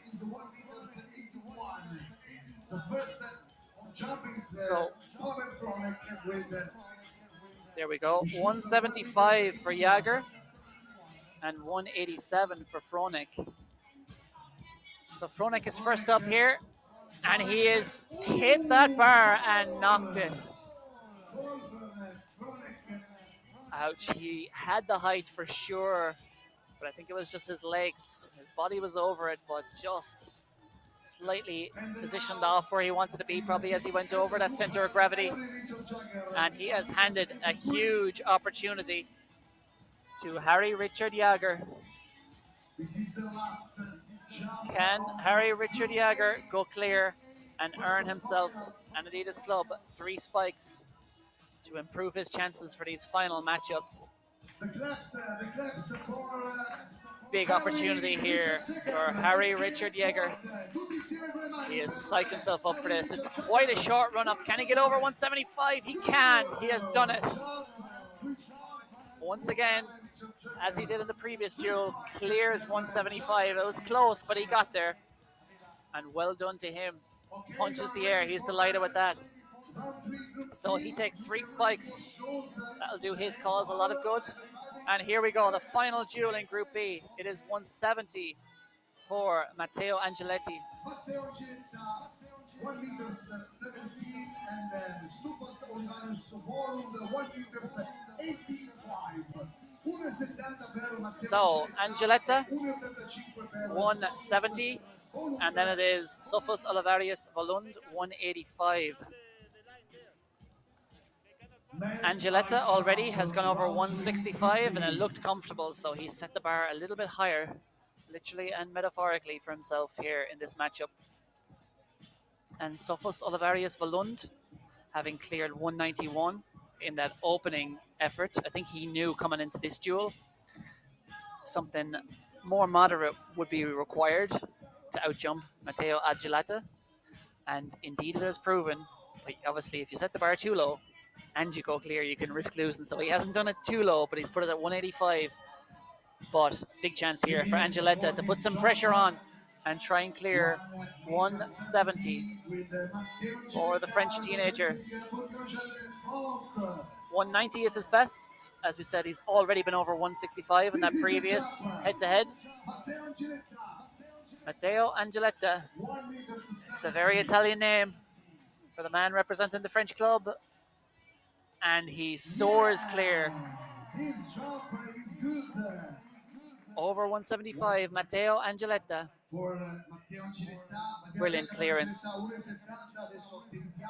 And the pressure. The ball is struck firmly back into the court of Sofos Olivarius Volund of Sparta Athletic. now we attend for the last jump of this round qualification of the Group B.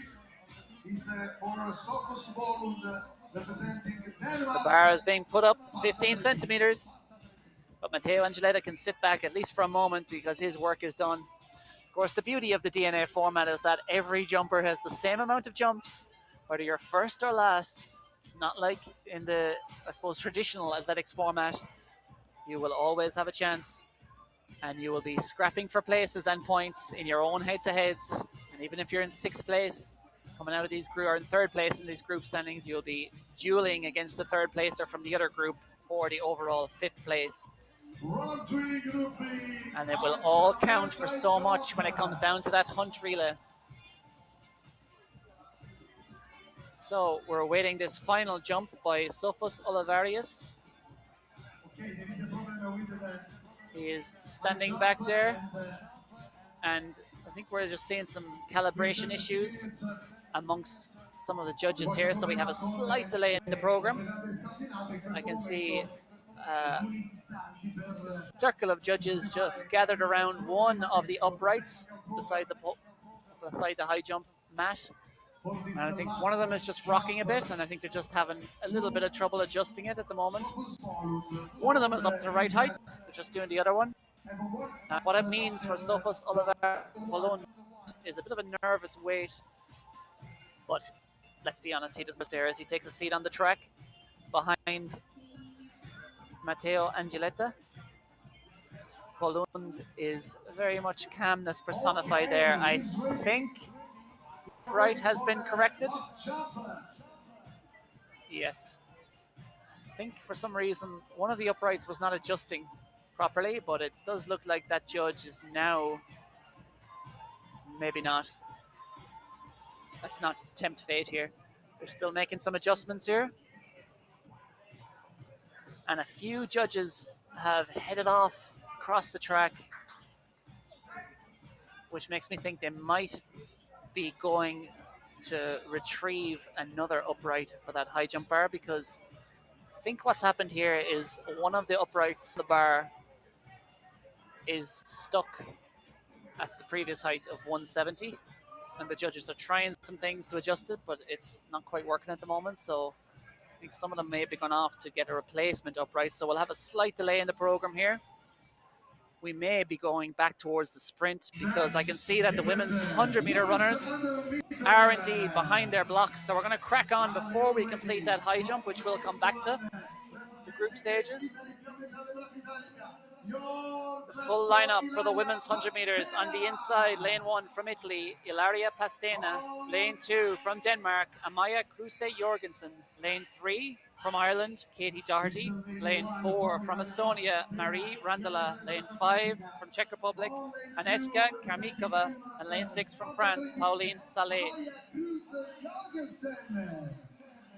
There is Jorgensen in lane 2. She is a 12:27 athlete. One of the favorites for this, Katie Doherty. We saw her sister Amy in action earlier on. Katie is the younger sister. She's a 12:15 athlete, one of the fastest in this field. This is Marie Randala of SK Elite Sport, the Estonian. 12:39 is her best. From the Czech Republic and the powerhouse club AK Skoda Pilsen, 12:14 her best. This is Agnieszka Karmikova, fastest in the field on paper. And this is Pauline Salé of CS Borgongello, 12:37 her best on the outside lane 6. So the quickest two athletes in the field on paper, Katie Doherty of Retote C in lane 3, 12:15 at her best, and Agnieszka Karmikova in lane 5 from AK Skoda Pilsen, 12:14 her best for the women's 100 meters. Valuable points on offer, but who can get the big fat 12 points to help their team up the standings as we continue the countdown towards the hunt that will decide it all later on. The lanes to watch, we think, are lanes 3 and 5. Katie Doherty and Agnieszka Karmikova. Away they go, an even start, and Doherty has got a flying start there in lane 3. She leads. Going well in lane 1 is Ilaria Pastena. but it looks to be Doherty. Doherty is pulling clear for Ireland. Coming through well as Karmikova, but Doherty takes the win. The clock stops at 12.1. We don't have the 100th of the second, but we'll get that for you. But no doubt about the winner, Katie Doherty of Retote C. And if you want to start as you mean to go on, Katie Doherty started with an absolute flyer, rocketed out of the blocks to Retote athlete, the youngster, the younger of the two Doherty sisters, and her dad, the team coach, team leader here, will be very pleased about that because it's 12 points to Retote AC. And in their bid to try and make this top three in the overall standings, they have gone a good way to doing so there. As we said, every 3 points you earn for your team is going to be worth 1 second in the hunt. And we'll watch back that run. As you can see, really here, from the start, her pickup was outstanding in that white of Retote's. The low coming out of those blocks. A brilliant start, too, from Ilaria Pastena. She was actually the quickest in the field, 12:09 on personal best. Very close for second. I think she held on for third, but it was Katie Doherty coming through there at 12:15, her best. I think she may have broken that. 12.1 is what the scoreboard shows here. But again, it's not really about times here. I'm sure all these athletes will be delighted with their personal best, but what they really want is the place and, crucially, the points. And Katie Doherty has earned Retote C 12 points. And the good news, just looking down for those waiting on the conclusion of the high jump, the bar has been set. We have found a replacement upright, and it's back at 185. Just rounding up that 100 metres, it will be 12 points to Retote AC through Katie Doherty. It will be 10 points to AK Skoda Pilsen, 12:37 there from Aneshka Karmikova, and Ilaria Pastena from Fiammeggiale Bracco, 12:60 for third. She will earn 8 points, and it will be 6, 4, and 2 for the remainders. So important for all these athletes, as we saw on those 400-meter hurdles. Even if something goes wrong, if you happen to take a tumble or drop the baton, finish out the race, because even if you finish sixth, it's worth 2 points. That's a whole lot better than the zero. So as we see, the official result confirmed, 12:21 it was in the end for Katie Doherty. Not very far off her best at all of 12:15 after a long, tiring season. Brilliant stuff from the young Irish woman. That was the women's 100 metres, and it's time to look back, because it was with perfect timing. Our high jump bar has been fixed, and Sofus Olivarius Valund is about to go up and over 185. An impressive clearance from him. 3 spikes. To refresh your memory, Matteo Angiletta jumped 170. So the Danish star has cleared 185, which, when added to his 191 clearance from earlier, I think is gonna put him through to the battle for first. But we'll confirm all that. With all this 0 spikes, 1 spikes, and 3 spikes, it can get a little confusing at times, but I think once you've watched one of these DNA matches, it's a format that's quite easy to grasp once it's explained once. Win your head-to-head and advance. Survive and advance. And Sofus Olivarius Valund has done everything right here. Clear at 191 in the first duel. Clear at 185 here. Takes full spikes, full points here to advance. So we've seen those head-to-heads coming up very soon for the final placings. Next up on track, it will be the men's 200 meters. And there we see the summary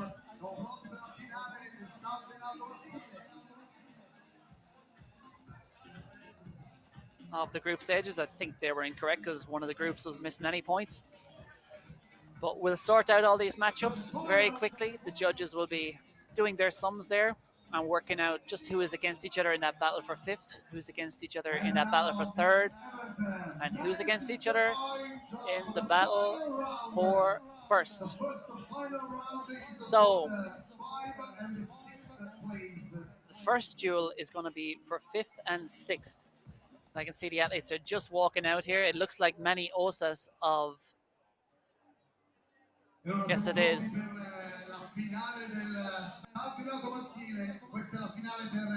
Osas of Retov, and then there's Matteo Angeletta of CSPJ, and they're going to be top secret writing their heights down here. And remember, Osas has cleared 182 already. Angeletta's best clearance is 170. So if you're Osas, what do you write on that board? Do you put it at 175 maybe? He's cleared 182 and 180. Knowing that Angeletta put his heights at 165 and 170, you would imagine something like 180 might be enough. Or will Angeletta, who is a 190 jumper, step up and put it somewhere higher and try and heap the pressure on the Irishman? Ready for this final. So there we go. Can you read it? It's 180 something I can read on that board. But the key thing is, it doesn't matter if we know that. It's whether Matteo Angeletta knows that. He's already written his board. He's already in position. Let's see what heights they've revealed. Are you ready? Angeletta 180, and Osas is going to be delighted with that, because that is the perfect scenario if you are Manny Osas, because your rival has put it at quite a difficult height for him, and it is just below the height for you. So if they both go clear, Manny Osas will be taking 5th place and 4 points for his club. Good to see that camaraderie between the two rivals here. It is an ask for Angeletta, but as we said, a 190 jumper.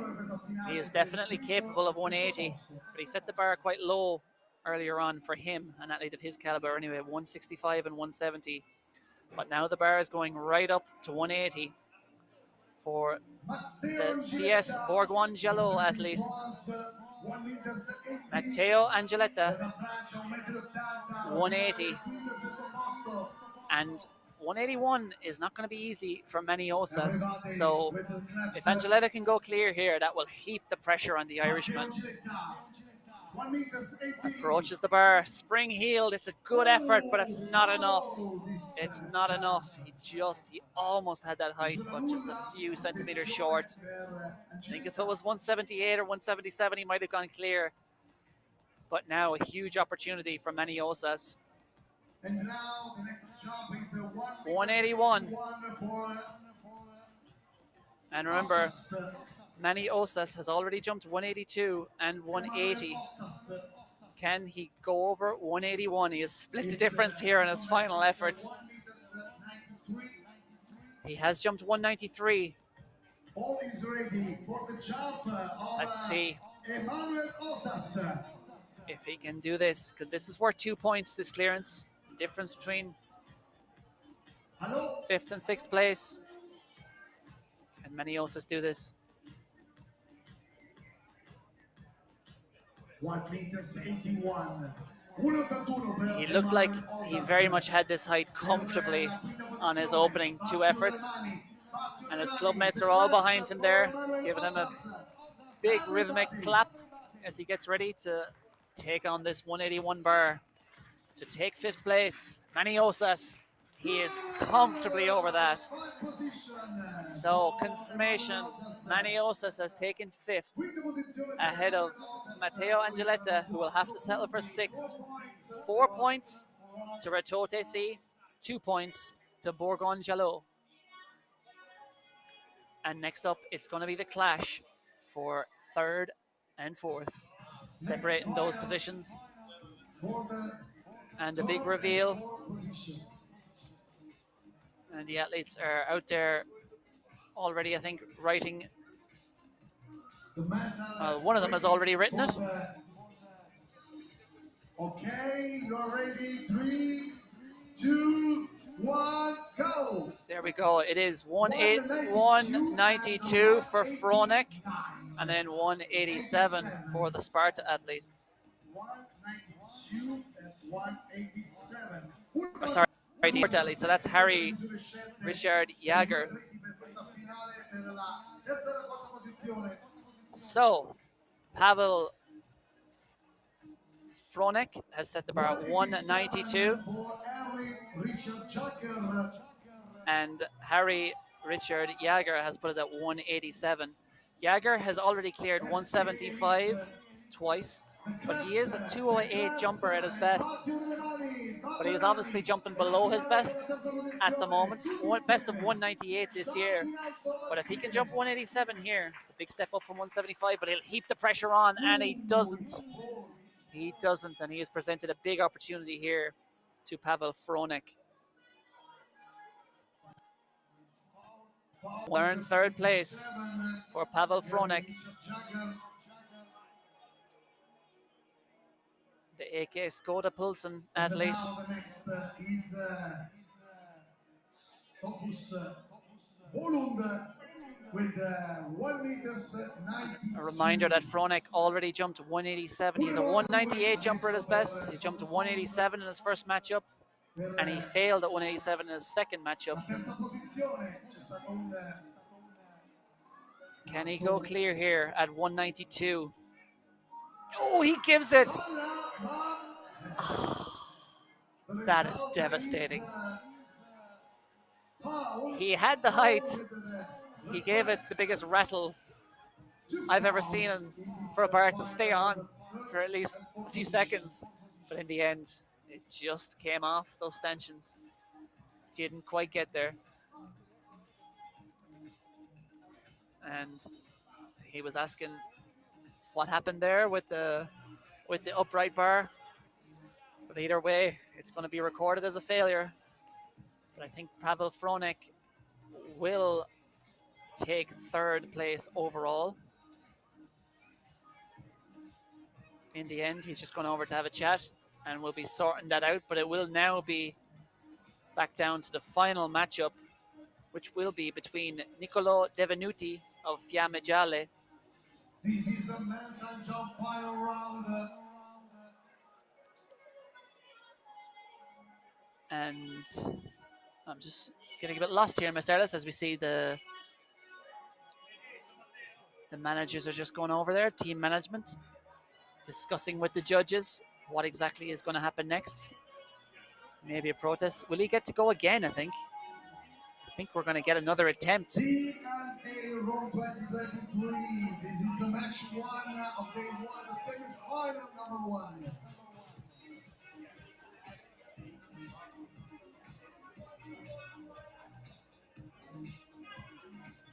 So Pavel Fronek looks like he's going to be lining up again to take on 192. Certainly had the height there, you'd have to say. It is an ambitious height. As we said, 198 is best. But he certainly had the height in that opening effort.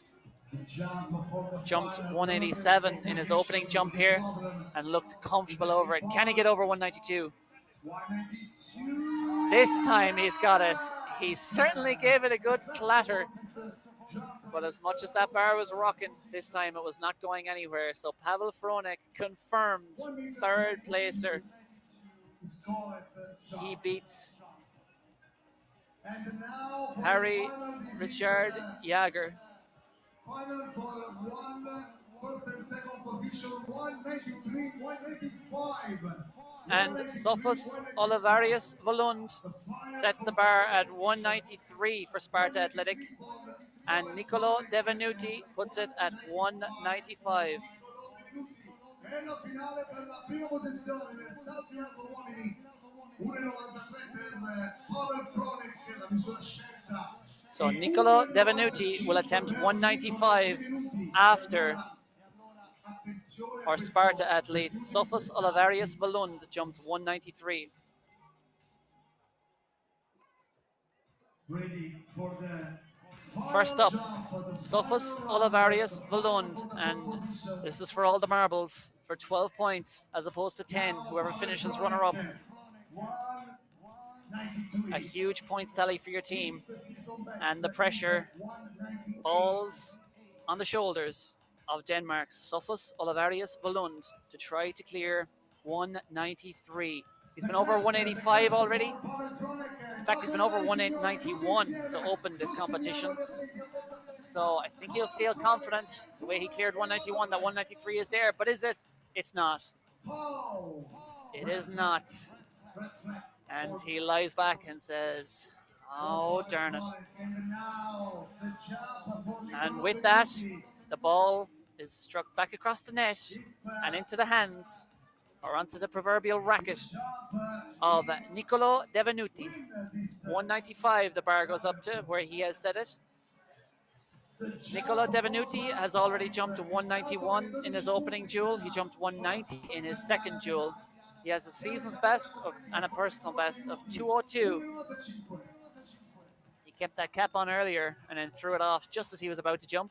Will he do the same here? Judges just making some final adjustments to the bar, making sure it is level and it is no longer rocking, and it's not. The runway is now clear for Niccolò Devenuti.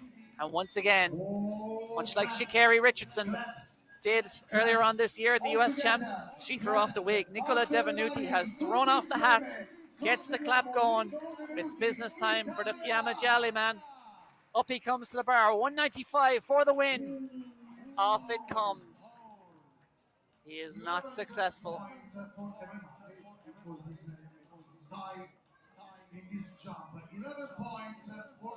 So they split the difference. It's not 12 points or 10 points for either of them. It's 11 points for either team in their standings. It's a joint first placer here between Fiamme Gialle Bracco and, yes, Sparta Athletic.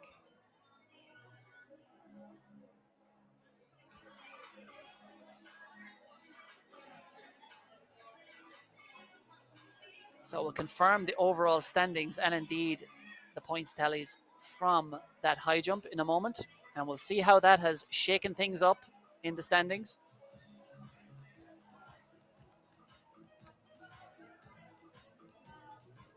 And if you're looking for live results, fidal.it,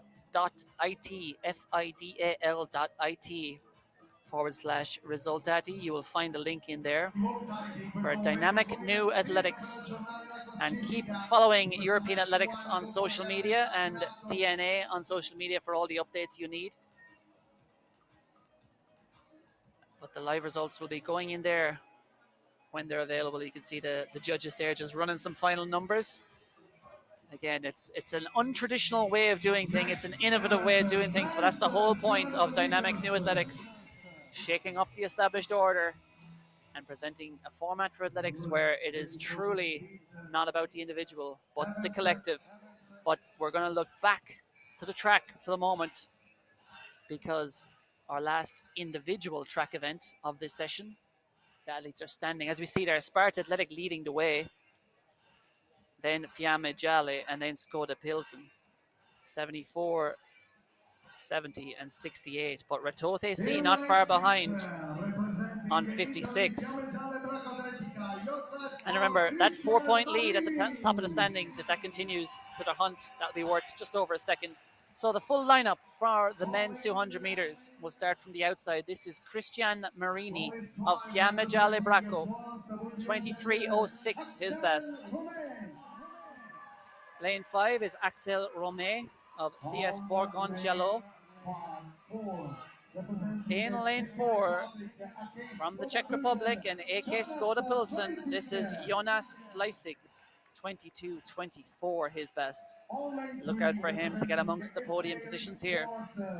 In lane 3, from Estonia and SK Elite Sport, this is Robert Kompas, 22:32, his best.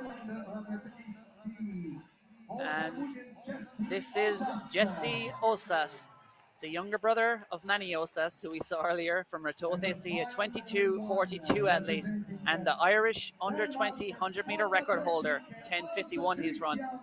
And on the inside from Denmark and Sparta Athletic, it is Hans Christian Dirk Korlin, 21:89, the fastest in the field, but drawn the unfavourable lane 1. And at the speed these men's 200-meter athletes go, lane 1 is not where you want to be. So we'll see how he handles that.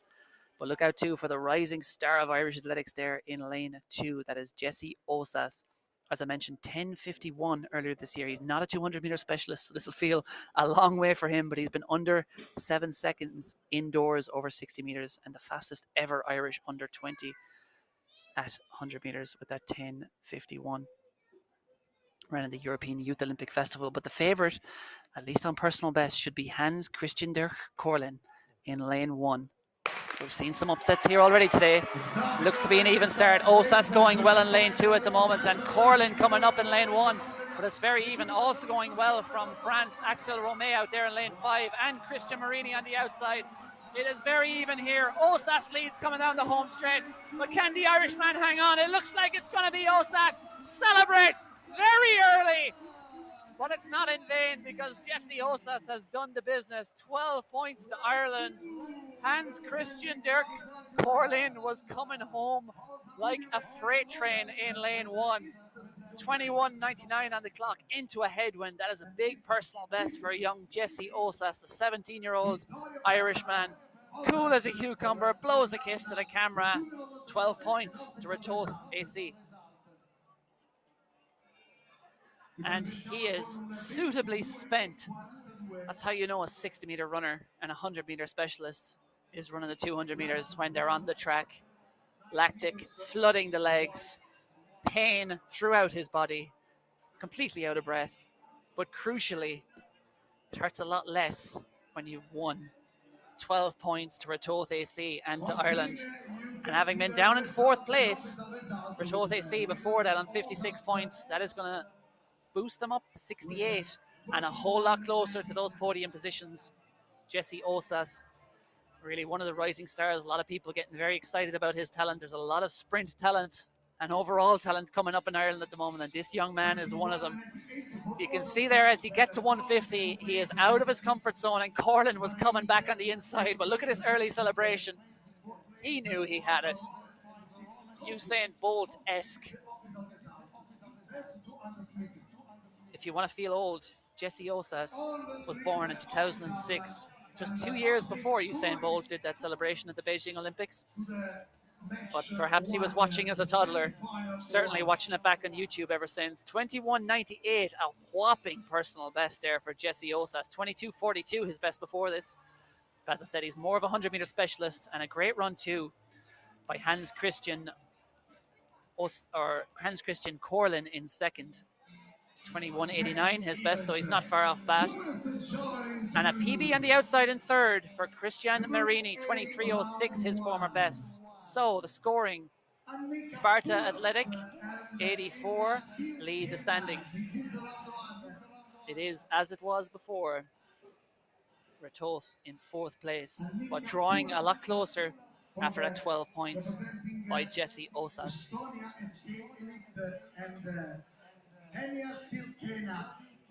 So, from the track, it's back to the field. And as you said, this is not like traditional athletics where everyone's competing for attention and the field eventers are getting angry at the track events and the track events are getting angry at the field eventers because everyone's trying to share the stage and cutting into each other's coverage. In DNA athletics, in dynamic new athletics, there's only one event happening at each time, so the attention of the viewers at home and the attention of the people in the stadium is either fixed on the track or field. No juggling act required, and it's a great way of doing things because everyone gets the deserved limelight at the right times.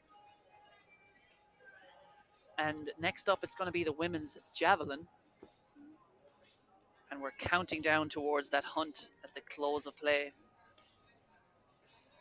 The hunt is going to be taking place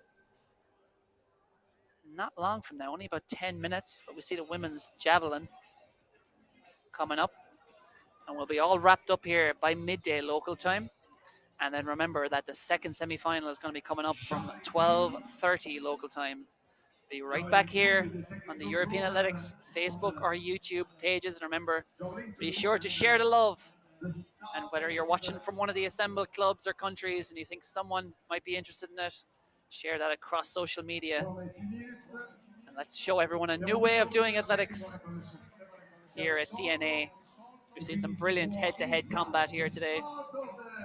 And now we're going to focus on the javelin, and this is as it was before.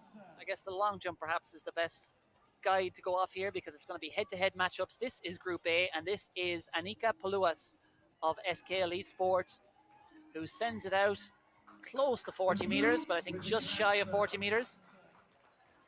Anika Paluas. She's had a busy morning, and with DNA, athletes are, of course, allowed to compete in more than one event. So we'll see what Anika Paluas. She is in a head-to-head matchup against Enya Silkena of Ratoath AC. Silkena is a 41-meter thrower at best. We don't have a personal best listed for Paluas, but we're about to find out. And as we said, a lot of athletes dabbling in events they perhaps aren't too used to doing, but it is 38.47 for Paluas. The gauntlet laid down to the Irishwoman, Enya Silkena, who has the spear in her hand and is staring down the runway. And here we go with that high-stepping run-up. Releases it. It is a good throw. It is way beyond the 35-meter mark. But is it beyond the imaginary 38.47-meter mark that she was chasing? Enya Silkena looks happy with that.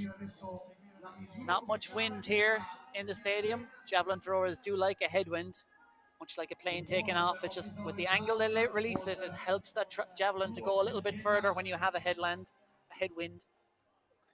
Enya Silkena waits patiently for the mark to flash up. Remember, 38.47 is what she needs, as she got at nervous times. She's smiling, but on the inside, she's quite nervous. Has she got 3 spikes or 1 spike? She's certainly got at least 1. She's got 3. It's 39.50. And a round of applause for herself. And so say all of us. Well done to Enya Silkena.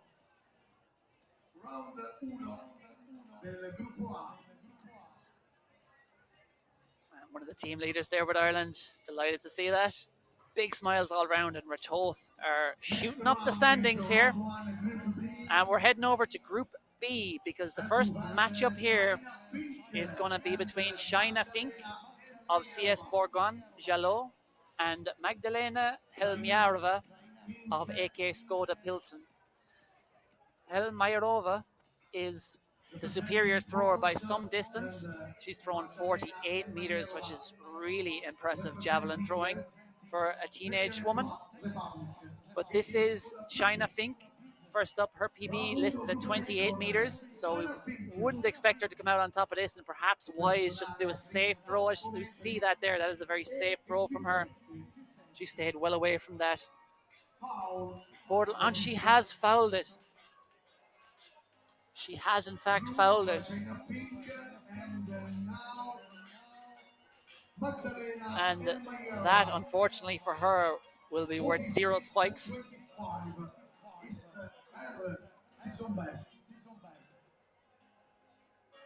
So Magdalena Helmiarova has thrown it well past 35 meters. And I think that was also well within herself. She gets the white flag. They'll measure it, but for a 48-meter thrower, she knew she did the sensible thing. She didn't go crazy. She didn't need to go crazy. If she registered any mark, she was going to win that matchup, courtesy of that opening round foul from Shaina Fink. So Helmirova has thrown 38.44. That will give her 3 spikes and a place in, at worst, the battle for third later on. But we would expect her, as the best thrower in this competition, to be battling it out for first place. Left-handed thrower, Magdalena Helmirova.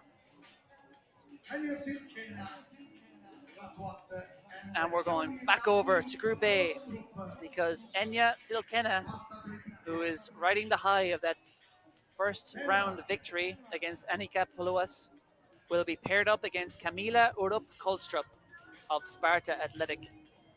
And Kolstrup has the superior PB at 46.97. But the pressure is really now off Silkena. You know, she's not expected to win this matchup. Her personal best is almost 6 meters down on Kolstrup. So the key here is do not foul And if she can put something out there around 40 meters, who knows? It might put some pressure on Colstrup. Still, Kenna up to the bar. It is another great technical throw. It looks to me to be over 40 meters. Out they go. Enya Silkena is delighted with that. And you can see the angle of release. There's a good reason. There's a wide smile on that face. Enya Silkena, the youngster from Ireland, 16 years old only. 41-meter thrower. Let's see what she's thrown here. 40.92. A brilliant, brilliant throw. That is just shy of her personal best of 41.09. It's only 17 centimeters off her personal best. And as I mentioned, if you throw over 40 meters, you've put good pressure on your competitor. And this is Kamila Urup Kolstrup, who we would see as the standout thrower in this Group A. This is her first duel, 46.97 this year from Sparta Athletic. 40.92 is what she needs to beat, so it has to be good. Doesn't need her best, but it has to be near her best, and that is just about going to be enough, I think. It is certainly over 40 meters. It's probably in and around the 43-meter region, just looking by my very untrained eye. But we'll wait for official confirmation. But it looks like Kamila Urup Kolstrup has done enough to earn 3 spikes and to put 1 foot in the leading final, shall we say. 42-11 it is for Kolstrup. Well done to her. And her coach gives her that handshake and just said, yeah, you've got this. Well done to Kamila Urup Kolstrup. See their technique there. She really is. She's almost facing sideways as she throws that, as you want as a javelin thrower. Really just not just putting her arm and her shoulder in it, but putting the hips and the whole body. So much of the power of javelin throwers comes from the legs. A lot of these throwers are excellent in things like gymnastics as well. They really do have excellent speed, power, and strength. It is an all-round event, the javelin. And we're seeing that on show. So we're back over to Group B. And it is Magdalena Hilmairova of Skoda Pilsen, 38.44 in the first round. And she is trying to put some pressure on Sofia Frigorio. And that looks to be in and around the 40-meter mark. I would say that is just under or just over 40 meters from Helmairova. 38.44 in that opening duel to take 3 spikes. What has Helmairova thrown here? Let's see. Her rival here, Sofia Frigorio, has thrown 40 meters at her best. So she'll be hoping to see 40 flash up on that screen. It is just below that, 39.28. So an opportunity for the Fiamme Gialle athlete, Sofia Frigerio. Up she comes. I don't think it's quite as far as it drops down around 35 meters. It's a good effort, but it's not going to be enough to get 3 spikes, but it will be enough for 1. She looks back, thinks, yeah, not too delighted with that effort, but she'll have another opportunity very soon to try and get 3 spikes. She'll be going up against China Fink in the final round duel. What has Sofia Frigerio got here? Looks like it was around 35 meters. She's just waiting for confirmation here, as everyone is. 35.41 for Frigerio. So it's going to be 1 spike to Fiamme Gialle and Italy. And she'll be taking on China Fink in that final matchup in Group B. But it's racing along here, and we're heading straight back over to Group A. And it's going to be Sparta Athletics, Kamila Urup Kolstrup, the favorite for Group A, against Annika Paluas. Paluas got 1 spike in her matchup, having thrown 38.47 against the Irish woman earlier on. Can she get 3 here? It's going to be tough because Kolstrup already over 42 meters already, which is ahead of Paluas's best. So Paluas will be first up. Camila Kostrup and Nika Pulas. Sorry, Kolstrup will be first up here. So anything we would imagine over 40 meters could be good enough for 3 spikes here and to ensure a place in that duel later on for first place. And this looks a big one in the air. Yeah, it is well over 40 meters. I think it's probably in and around the 42 and 43 once again. 42.11 in her last matchup to edge Enya Silkena. And I would imagine this is well beyond 40 meters again.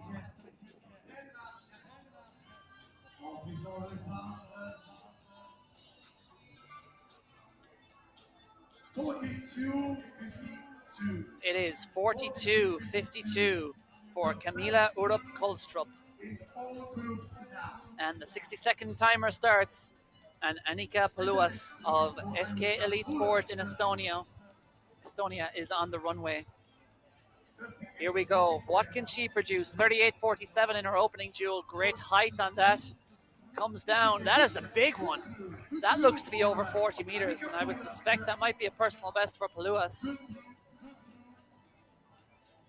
Let's wait and see. 42.52 is the mark she needs to beat to edge Kolstrup. Can she do it? Certainly a big improvement on her 38.47 from earlier. Has she done it? 41.17. It's a big improvement, but it's not quite enough. So it is another 1 spike to Paluas, which means she will be going through to battle for 5th. Enya Silkena will be going through to battle for 3rd. And Camila Urup Kolstrup will be going through to battle for 1st. Now let's wrap things up in Group B. Sofia Frigerio of Fiamme Gialle is back on the runway. Now this is a big opportunity here. She's a 12-meter advantage on personal best over her rival, China Think. Can she put a big one out there? It's down around the 35 meters once again. Let's see, it's from the point of impact. The front of that javelin is well beyond 35 meters, so it's going to be just over 35 meters, which should be more than enough for Sofia Frigerio to take 3 spikes here. We'll await the official confirmation. China Think of Bourgoin-Jalot is a 28-meter thrower at her best. So 35.76. Well done to Sofia Frigerio.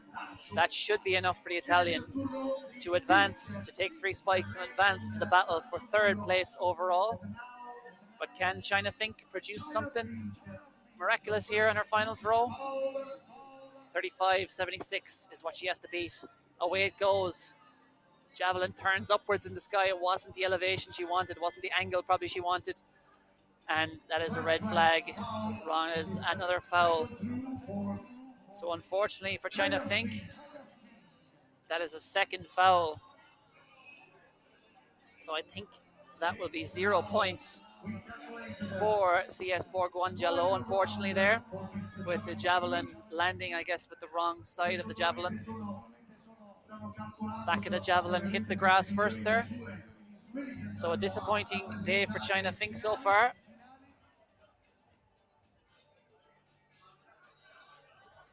And her day is not over though. She will have a chance to make amends because she'll be stepping up later on in the battle for 5th place. And then just looking back over the other results, it will be Magdalena Helmajerova from Group B who will be going through to battle Camila Urup Kolstrup for 1st place from Group A. And then it is Sofia Frigerio of Fiamme Gialle Bracco going through to battle for 3rd place against Enya Silkena of Ireland. So we're going straight through to these matchups. The final matchups to determine 1st, 3rd, and 5th place. And the points values, so precious, especially now. I mean, they're precious from the start, but as we head into the hunt, the final event before the hunt, the team managers will be doing the sums rapidly there on the sidelines going, how much of a deficit do we have to make up on these teams? Because they're all after a top 3 position in this 6-team competition, because those are the positions that will be occupying the places in tomorrow afternoon's final. But of course, it's not over for the teams who finished 4th, 5th, and 6th. The B final will be taking place 9:30 a.m. tomorrow morning, and everyone will have a position to fight for, whether it's 7th or 12th or 1st and 2nd. Every athlete's performance counts. It's a handicap race, so the team that's leading with the most points will start first, and then the other teams will follow. For every three points that they trail. One of our event managers here is just explaining all the rules here to the audience, how it's all going to work in the hunt relay. It is a great format to hunt because every team has a chance, and they're going to line up in the order of their standings, staggered according to the advantage. Just to explain the hunt, because we have a proper bit of time to tee it up here. It's going to be 600 meters for women, 400 meters for men, 200 meters for women, and then the anchor leg is going to be a pivotal 800 meters for men.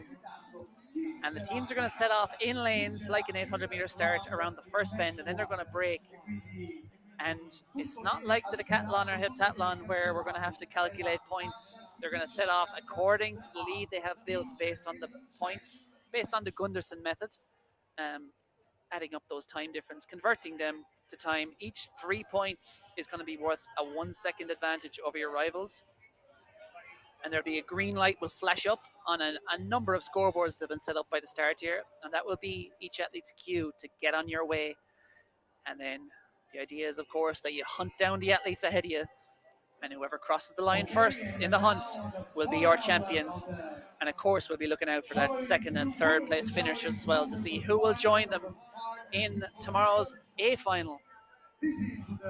But back to the javelin, because a big chance to influence those standings in the hunt here. Each of these head-to-heads will be worth a difference of 2 points. And we're going to be starting off with Anika Poulas of SK Elite Sport. Will she get 4 points or 2 points? And she's done a great job there towards getting 4 points, because she has put that spear out to around 30 meters as Anika Poulas. And she is going to be up against China Fink of Bourgoin Jalot. Anika Poulas, what has she done? 31.46. So, will that get her 5th place? China Fink has had a disappointing competition so far with those 2 fouls. She'll be keen to register a mark here and earn 2 points for her team, because no marks at all will mean 0 points. So can China Fink get on the board here? She does, and that is crucial, and well done to her. A crucial 2 points. It's not going to be beyond the mark of Anika Poulas, but it is going to be a mark on the board for China Fink. And as we count down towards the hunt, those 2 points could prove critical for Club Sportif Bourgoin Jalot.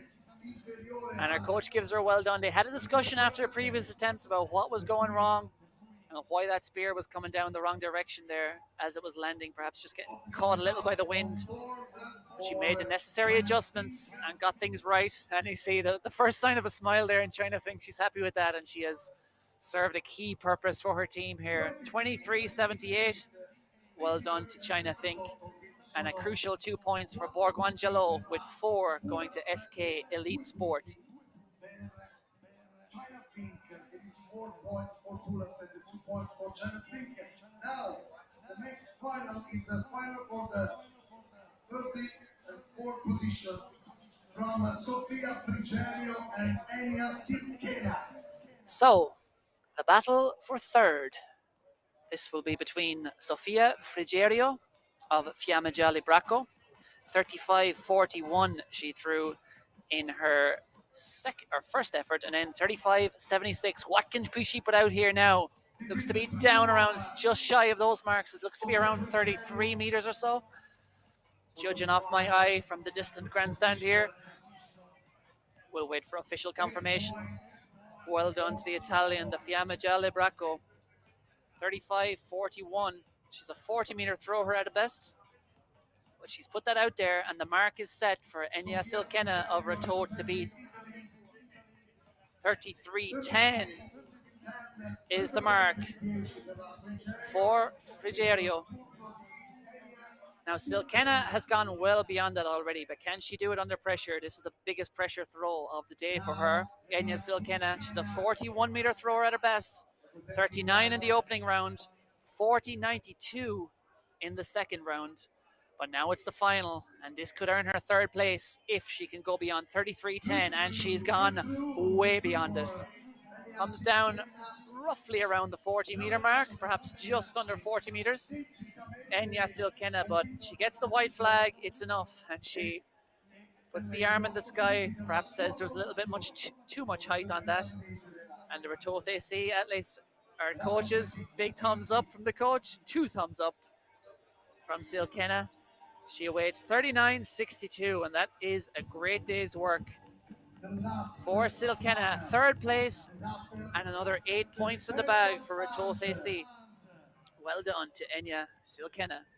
And now we could call this the gold medal battle, but it's not about the gold here. It's about first place, second place, which equates to 12 points or 10 points. And this battle is going to be between Magdalena Helmajerova and Kamila Urup Kolstrap. And these are the 2 titans of this particular competition. Helmajerova has thrown 46 meters at her best.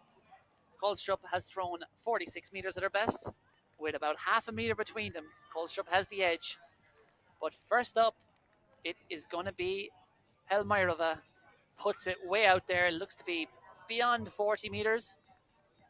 Oh, it's very close to 40 meters. Let's see what Helmajerova has thrown there. Can she put the pressure on Kolstrup? Kolstrup has thrown 42 meters with both of her attempts in the group stages. Will she save her best for the final? Helmajerova with 38 meters in the first round, 39 in the second, and suitably 40 meters 05 in the final. Helmajerova lays down the gauntlet to her Danish rival, who has grabbed a hold of a spear and is now walking back to her position, knowing that she has to beat 40.05 to take first place and earn 12 points for Sparta Athletic. She's thrown 42.11 and 42.52 in her opening 2 efforts.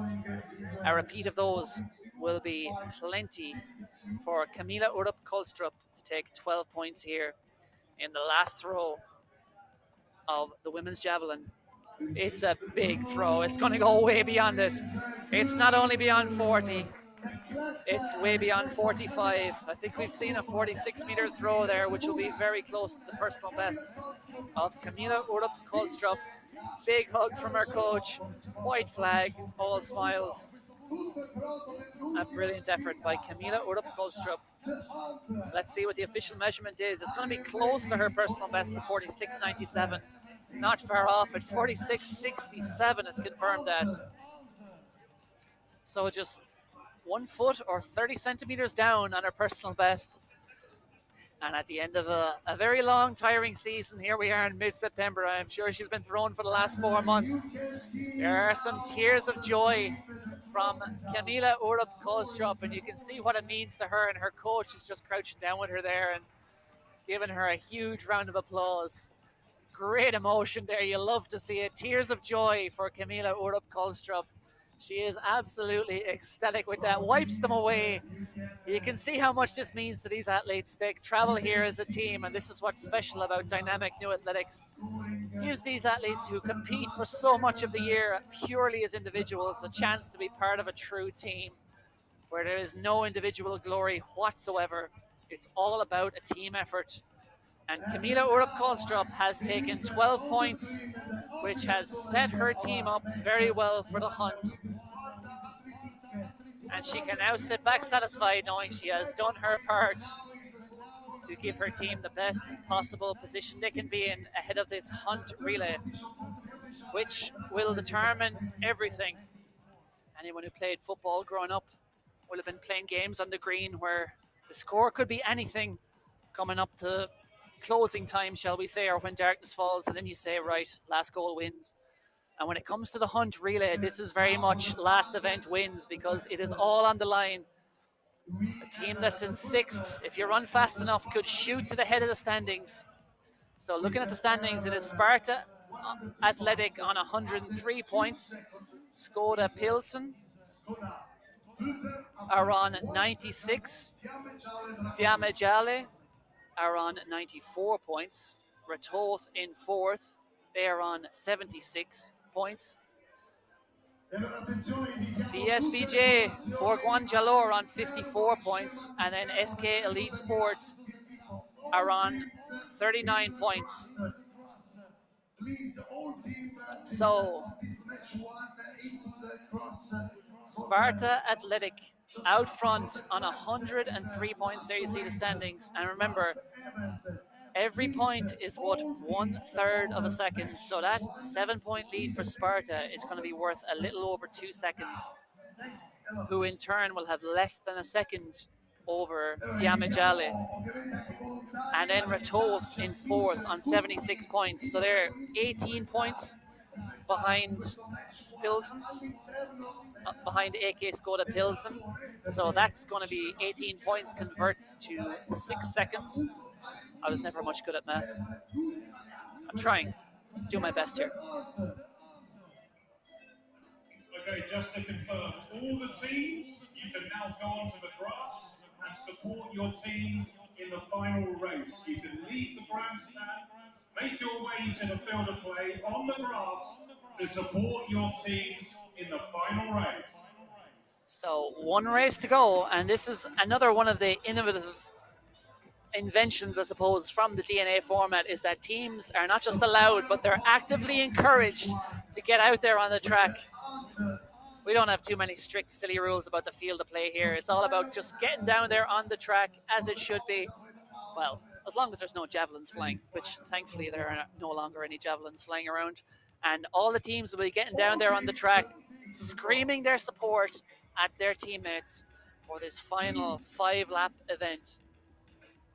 A reminder of what's ahead: 600 meters for women is the opening leg, 400 meters for men, 200 meters for women, and 800 meters for men. It is a, what would you call it? It's not a sprint or distance medley relay, a mixed distance medley, mixed gender relay.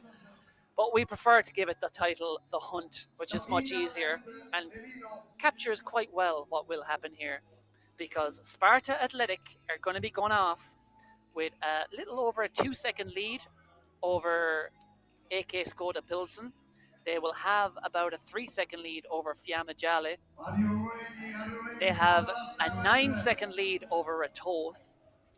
And the Club Sportif Bourgogne Jalot are about 49 points behind them, which is 16 seconds behind Sparta Athletic. And SK Elite from Estonia are, 64 points behind, equals 21 seconds. But of course, in a 2,000 meter race, it can all change. Mixed distance, so I would imagine 5 laps of the track, we'll be looking at something around 5 minutes. So even the team that is down in 6th place, 20 seconds is not a crazy amount to make up in a 5-minute or so race, 5 laps roughly.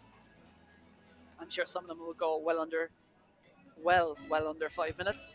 But we'll see, it's not really about the clock. That's the beauty of DNA. It's about head-to-head competition. So often over the years, the athletics anoraks around the world will say there's too much focus on the clock in our sport. Too many people obsessing with the numbers and the times. It should be more about the head-to-head combat on the track. That's exactly what DNA tries to encourage, along with fostering that team atmosphere. And just while we have a moment before this all gets underway, I think it's probably a good time just to reference the effort that's been made in the organisers here to make this one of the most, if not the most, sustainable athletics events I've ever been to. They have a motto here, and it's, just trying to read it off the poster here, it's hurry up for a better world. We need a PB to save it. And that, of course, is all about the environmental effort that's been made here. There's no plastic water bottles floating around here. It's all refillable containers. All the souvenir bags are environmentally friendly. event that's carbon offset. And there is such a big effort, and they're running social media campaigns to make this as sustainable as it can possibly be and make sure that it has no negative impact on the environment. And I'm sure no one out there needs a reminder of how important that is in this day and age. So well done to the organisers for doing everything they can. And indeed, as we come towards the end of match one, for putting this event together at such short notice. There's so many people, so many local officials, volunteers, and athletics diehards, stalwarts and enthusiasts here in the region of Rome and Rieti who have made this possible, because it was supposed to be held in Rieti, but the track wasn't going to be finished in time. And in a matter of weeks, they've put together a great competition here at the Centro Sportivo Esercito. We're on military grounds, and they've all been very friendly with their welcoming. It's one of the big sports producing factories, you would say, here. Many of the best Italian athletes end up going ahead and studying and working in the military, allow the flexibility to continue their careers and don their colours with pride on the international stage. Some of them are indeed based here. So, it's time for the hunt. We've had 11 events so far over the last 2.5 hours, and it all comes down to this. 5 laps, 4 athletes on each team, 6 teams out there on the track. And from the inside in lane 1, it's going to be Sparta Athletic. Lane 2 is going to be AK Skoda Pilsen. Lane 3 is going to be the Italians. On home turf, Fiamme Gialle. Lane 4 is going to be the Irish, Ratoath AC. Lane 5 is the French club, Club Sportif Bourgogne Jalot. And lane 6, SK Elite from Estonia. The club founded and still run by the great Erky Newell, the multi-eventer. And it's great to see the variety of talent they have in their ranks with all these young athletes, and great to see an athlete of such legendary status of Erky Newell here and contributing and giving back from the sport and showing so many teenagers the way forward. Club is 26 years old this year, SK Elite Sport, and they'll be on the outside. Again, like we said, they have a deficit to make up, but when it comes to like the likes of Fiamme Gialle in that third position, you're only talking 13, 14 seconds, so it's not insurmountable. There is SK Elite Sport on the outside. Can they hoist themselves up from 6th position towards that top 3? It will be difficult. There's a whole lot of strength. There is Bourgogne Jalot. They have definitely won the face paint stakes today, the French club, a tricolour. And there is Ratoath AC. And I know from talking to their team managers, there are some strong runners in there. They will feel confident overcoming this deficit to the top 3 teams and trying to join that A final tomorrow. But it won't be easy. Fiamme Gialle will be going off with about a 6-second advantage over Ratoath AC. There we see AK Skoda Pilsen, the Czech powerhouse, the factory of so many Czech champions. But the leaders, Sparta Athletic of Denmark, Lerka Thigesen, we saw in action earlier on, will be in action for them again here, running the opening leg, the 600 meters, having finished second earlier on in that 800 meters. So 10 points earlier on. Well, I was going to say points, but it's not about the points anymore. This is only about getting to that finish line first. So a green square will illuminate on that scoreboard there. You can see there, if you look down at the athlete in lane 3, just behind that, you see the scoreboard. And when that turns green, Thigesen of Sparta will be able to set off. And away she goes. Nervous moments here. And just after her, off goes Pilsen. And indeed, Fiamme Gialle. Ratoath AC have to be patient. And remember, you can be disqualified if you false start here. It'll be a referee's decision if you false start by too much. They probably let them away with something minor, but all the athletes are now underway. They're all out there on the track, and the hunt can begin. And it is Thigesen there out front for Sparta Athletic.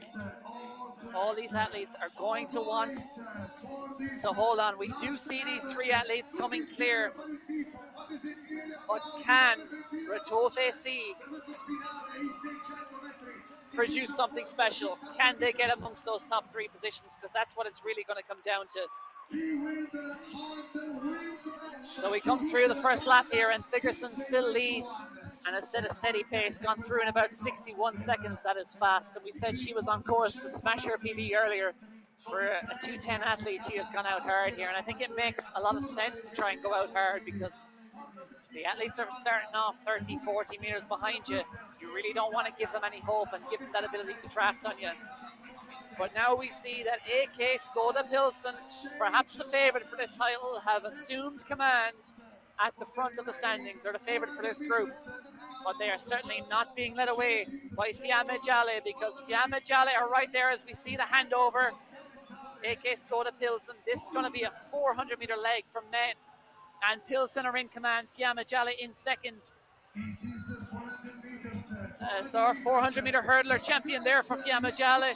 But as we see, it's going to be a 400-meter leg. These three teams are well clear. So these look like, at this early stage, only 2 laps out of 5 gone, that AK Skoda Pilsen are on their way. Sparta Athletic in second and Fiamme Jale in third.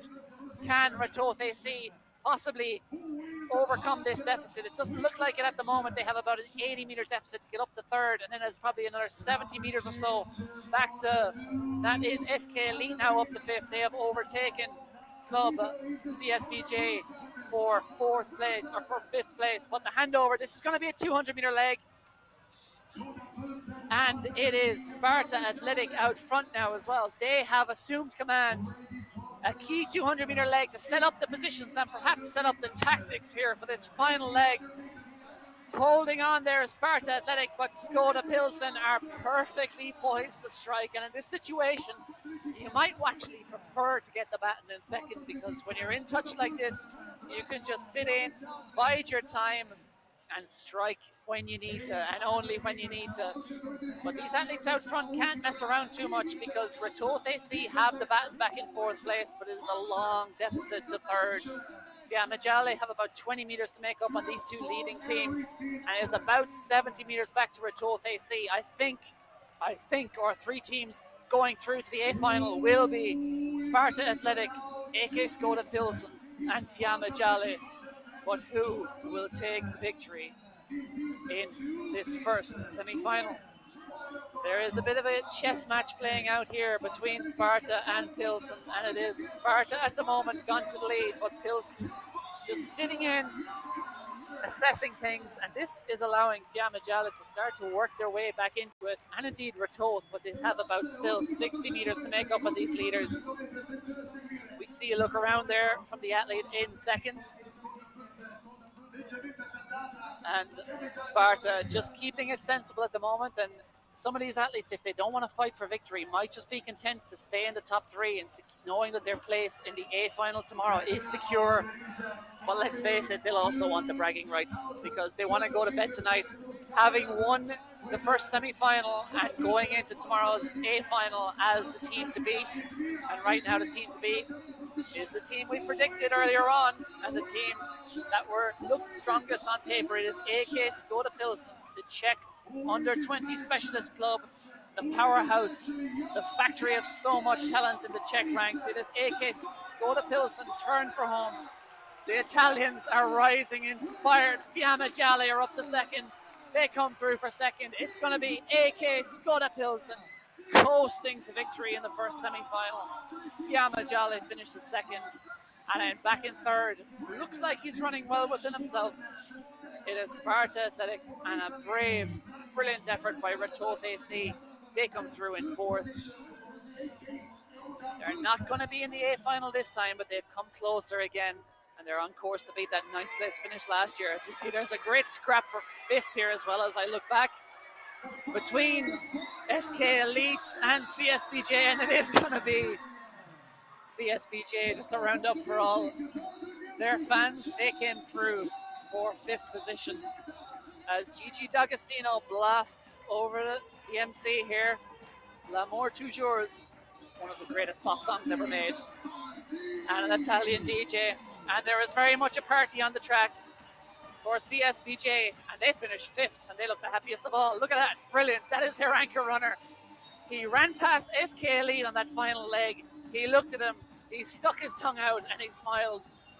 And you know what? That's what we like to see here at the DNA Athletics. It's not all serious business. It's not all tears. It doesn't need to be so serious. It's sport, it's fun, and that's what dynamic new athletics is all about. And that team spirit we've seen demonstrated so well over the last 2.5 hours is what we're going to be seeing playing out again here this afternoon.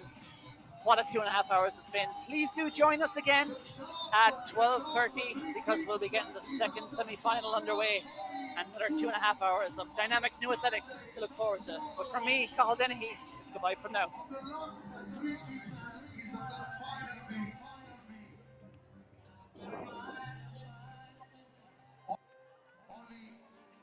Only one moment for the official result. We check the change of the relay. Ancora un attimo di attesa perché stiamo attendendo ovviamente i check e i cambi.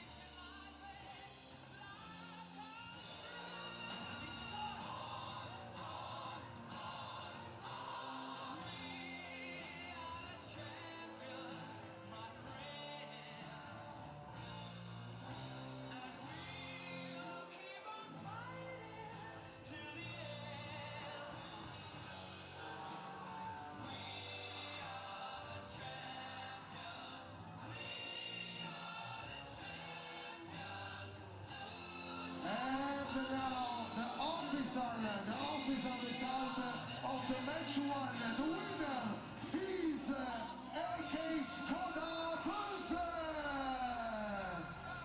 The second place for Italy, Fiamme Gialle Bracco Atletica. And the third position is Sparta Athletic. These three teams, top three teams, are in the final A tomorrow. And fourth position for Retoet AC representing Ireland. 5 position representing France, Bourgogne-Jallieu, and 6th position SK Elite Sport. These last 3 teams on the final B tomorrow morning at 9:09.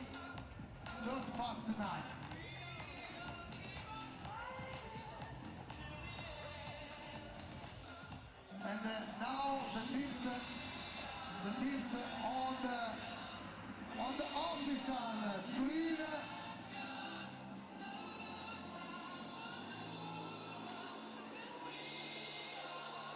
Ladies and gentlemen, signore e signori, facciamo sentire l'applauso per i vincitori del match one. Ladies and gentlemen, your claps for the club's winner, the match one.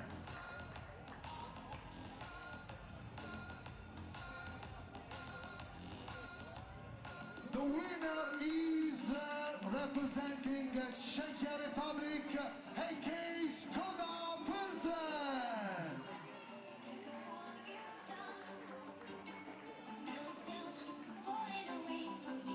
Okay, now 10 minutes for the next match. Next match is starting from 10 minutes.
Attenzione per favore, volontari e covolontari sul...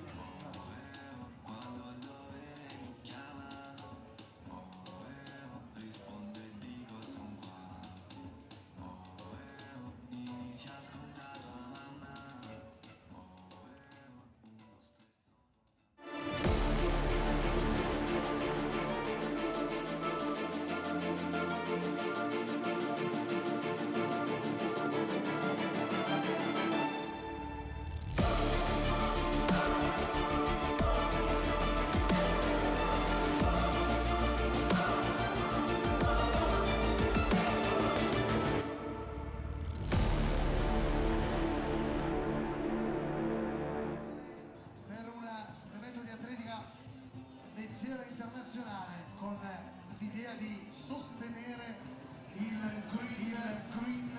Grazie anche agli ecovolontari che come vedete sono presenti lì sul palco centrale con una maglietta 17 ecovolontari, ognuno di loro ha un obiettivo. E allora, Good afternoon and welcome to Rome. We are here for the second match of the European Athletics DNA Under 20 Clubs competition. We had an amazing first semi-final this morning, which just wrapped up about 20 minutes ago, and we're back for another 2.5 hours of action-packed athletics. 12 events in total, 11 events that will be point scoring towards the final hunt relay. And we will start, as we will finish later on, with a mixed gender relay. But this is not a mixed distance relay. It's going to be a 4x400 meters. And we have 6 teams on track. We are here at the Centro Sportivo Esercito in Rome, on the outskirts of Rome, which essentially translates as the Army Sports Center. And we have 6 clubs from around Europe ready to contest 2.5 hours of dynamic new athletics to try and earn a spot in tomorrow afternoon's A final. 3 teams are already in the A final. They are AK Skoda Pilsen from the Czech Republic, Fiamme Gialle Bracco of Italy, Sparta Athletic from Denmark. And B final, we have 3 teams who finished 4th, 5th and 6th this morning from CS Bourgogne Jalot in France, SK Elite Sport in Estonia, and Rototesi in Ireland have also gone through to tomorrow morning's B final. So, the 6 teams in the second match, or semi-final, whatever you want to call it, they are TYG Eagles from Germany. TYG, I'm reliably informed, means Team Young Germans. They are an amalgamation of 2 clubs from Munich and Cologne. There you go, there's the full lineup for the relay and indeed for match 2. Blackheath and Bromley from Great Britain, second last year. Look out for them, they will be strong across all events.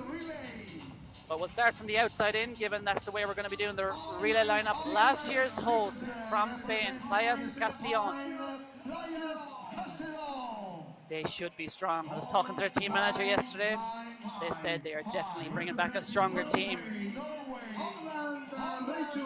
From Norway, and they are in the national kit appropriately because they are not just representing their club, they're representing the region and their country, the Hordaland region.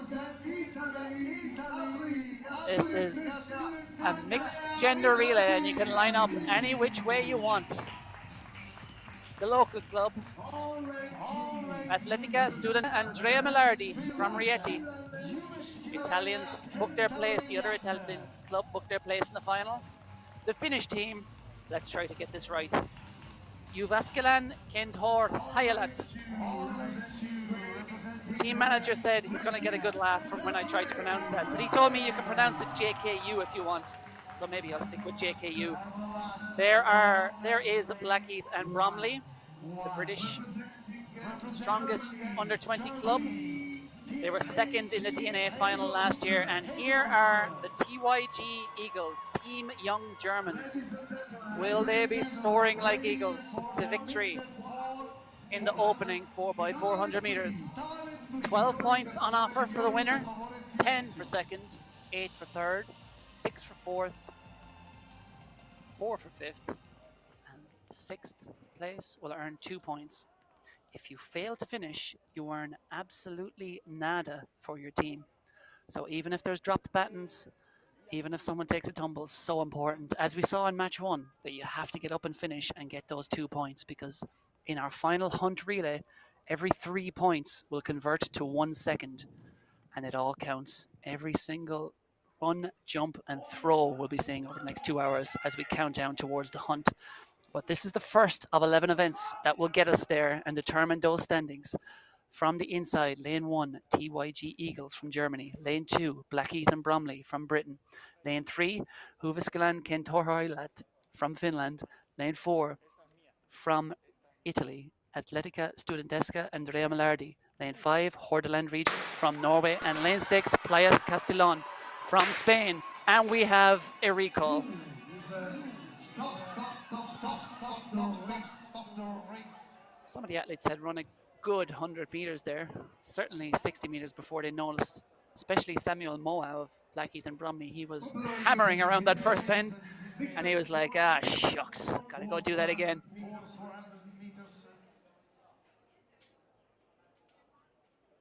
But I have to say, Noah Muller of Team TYG Eagles from Germany, he was on the ball. Now, granted, he was closest to the starter, so he could be, but he was very much aware that this was indeed a recall. So he has saved a bit of energy, and there we are. I think we've identified the problem, is that his blocks slipped.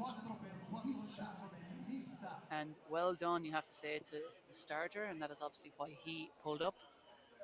And well done to the starter for thinking very quickly and very alertly there. We'll see a replay. Watch the athlete in the left ear shot there. Watch his blocks. Yeah, they've just completely slipped there.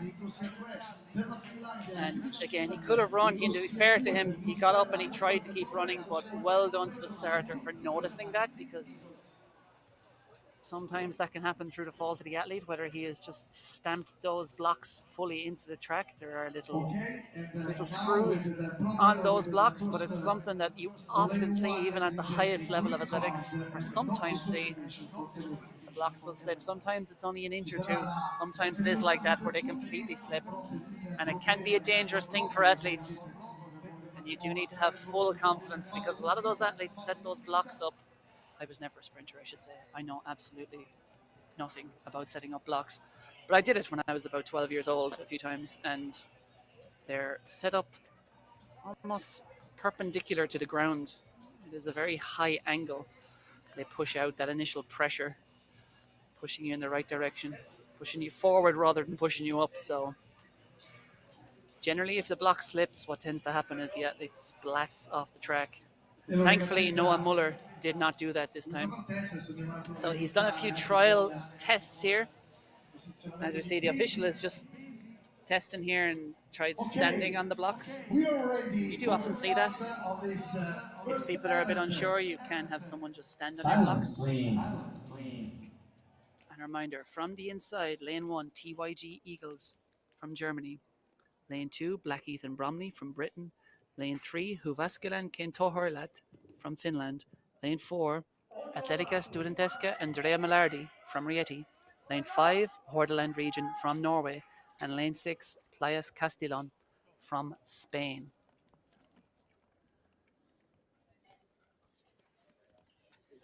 So a true mix from the Nordics to the Iberian Peninsula and Central Europe here in our start of our second match.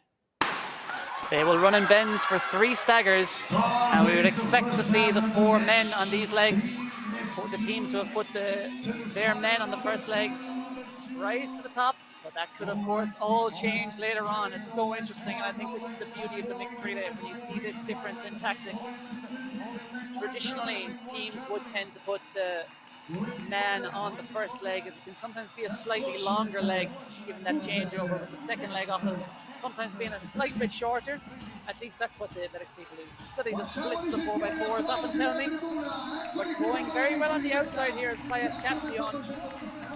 That is Jose Miguel Pons, just ahead of Negard Zafal of Norway. He's going to be leading, and then perhaps third right now is Samuel Moa of Blackheath and Bromley. He already ran 100 metres around that bend to start this competition. And he's now run a good 400 metres to put his team in contention there in third position. But it is Elias Castellon leading the way right now, just ahead of Borderland region.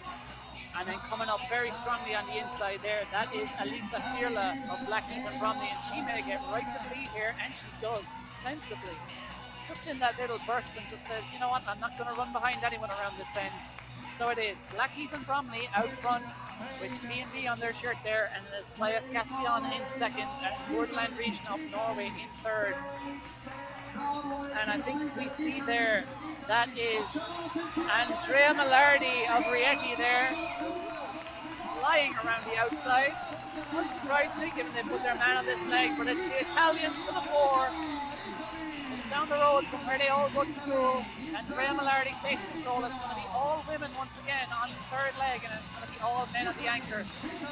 So it is now gender balanced the rest of the way, and it is Atletica Studentesca and Andrea Millardi. It's one of the factories of athletics talent in Italy, and they are in firm command here as we head up the back straight on the third leg. Just ahead of Blackheath and Bromley, we expect them to be strong across the board here, and Borderland region in third, but Playas Castellon in a brilliant run by their third runner through the opening 200 metres. That is Julia Garcia. She looks like she's going to get them up to third here, maybe even second. She has got an absolutely storming third leg here for the Spaniards. But it is, as it was at the outset of this leg, it is Rieti out front, in command, in second, Blackheath and Bromley. An excellent leg. This is Lavinia Capasso, just ahead of Blackheath and Bromley's Gabriela Martin. They hand over. And out front for Rieti. Okay, we've had a retake here, but I think this is Paolo Re of Italy out front. They have changed up their order as it was listed, but they're allowed to do that up until and during the event. And it is Paolo Re of Italy leading the way for Italy. But Blackheath and Bromley are not far behind at all with James Lawson. And remember, 12 points on offer to the winner, 10 for second. So this battle for first counts a whole lot. And then back in third from Playas Castellon, that is Adrian Gomez coming through well. He looks to have third sealed. But it's going to be a great battle here for first. It is Rieti versus Britain. It is Blackheath and Bromley with a brilliant final leg from James Lawson. Powers clear. 12 points go to Britain. Top of the standings after the first event. Rieti finishes second. It is Playas Castellon in third. And it is the Norwegians from the Borderland region. They take fourth. And the Blackheath and Bromley crew are absolutely delighted with that. Lawson timed it to perfection on that final leg. And there are the love hearts. Social media will be filled with later on. And I'm sure their teammates in the next 11 events will be sending all kinds of love to Samuel Moa, Elisa Firla, Gabriela Martin, and James Lawson. They have given Blackheath and Bromley, last year's runner-up, the perfect start here in match 2.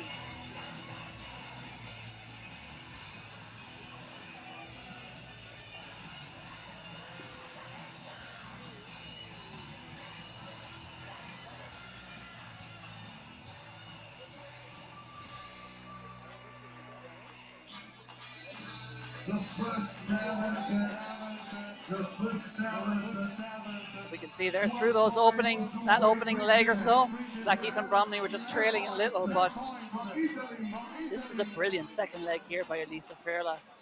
I think she went from about third up the first here and really just had the confidence to go for that lead. She saw the opportunity and she took it. It was a brilliant third leg though by Paolo Re of the Andrea Millardi Academy in Rieti, put them in command. Teresa Ciccioni Cobian couldn't quite hold on to it. Sorry, this was Paolo Re on the final leg for Rieti out front. And he tried with the screams of the locals. Many of the classmates you can see there in those white t-shirts, they've all the teammates and classmates. There's many of them coming here to support the club mates. They couldn't quite hold off The powerful surge of James Lawson down that last 100 meters. Handed victory, 3:38 the winning time for Blackheath and Bromley. 12 points for them. Top of the standings for the British club. Atletica Studentesca, Andrea Mallardi will sit second on 10 points, and then Playas Castellon of Spain are third. But a long way to go in this match. But it really does fly by dynamic new athletics, which I guess is the idea.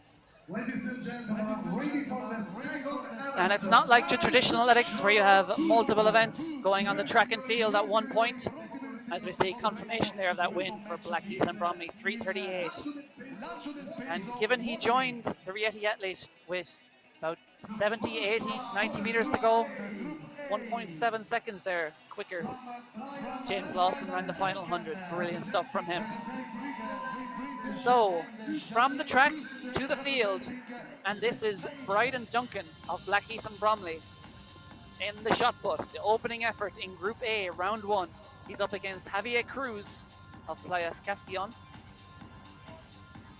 Duncan's best is 13:23, and he's going to be up against it here because Javier Cruz has thrown 18:77. He is a superb young shot putter, the 19-year-old Spaniard.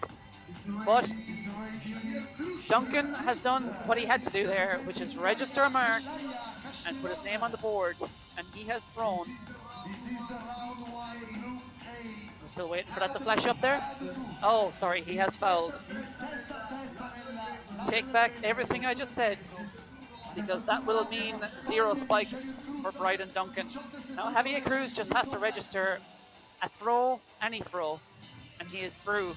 Or he's not through, he has earned 3 spikes.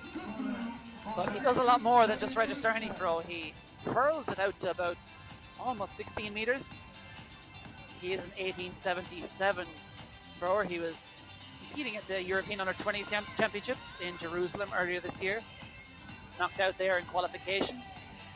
He is the Spanish Under-20 champion last year.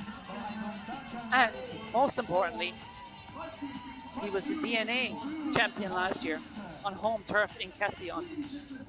Javier Cruz starts with 3 spikes, 15:62 for the 19-year-old. He will be tough to beat in this particular group. So we're heading over to Group B. And this is from TYG Eagles. This is Tim Veller. He has a best of 15:69, and he's up against Gianmarco De Filippo, who's thrown 15:44. So this should be a very close match. That's gone just under 15 meters, I'd suggest. Sorry, 14 meters. I'm losing it. My eyesight is going. But yeah, a good solid effort. And again, crucially, it gets the white flag and it is being measured.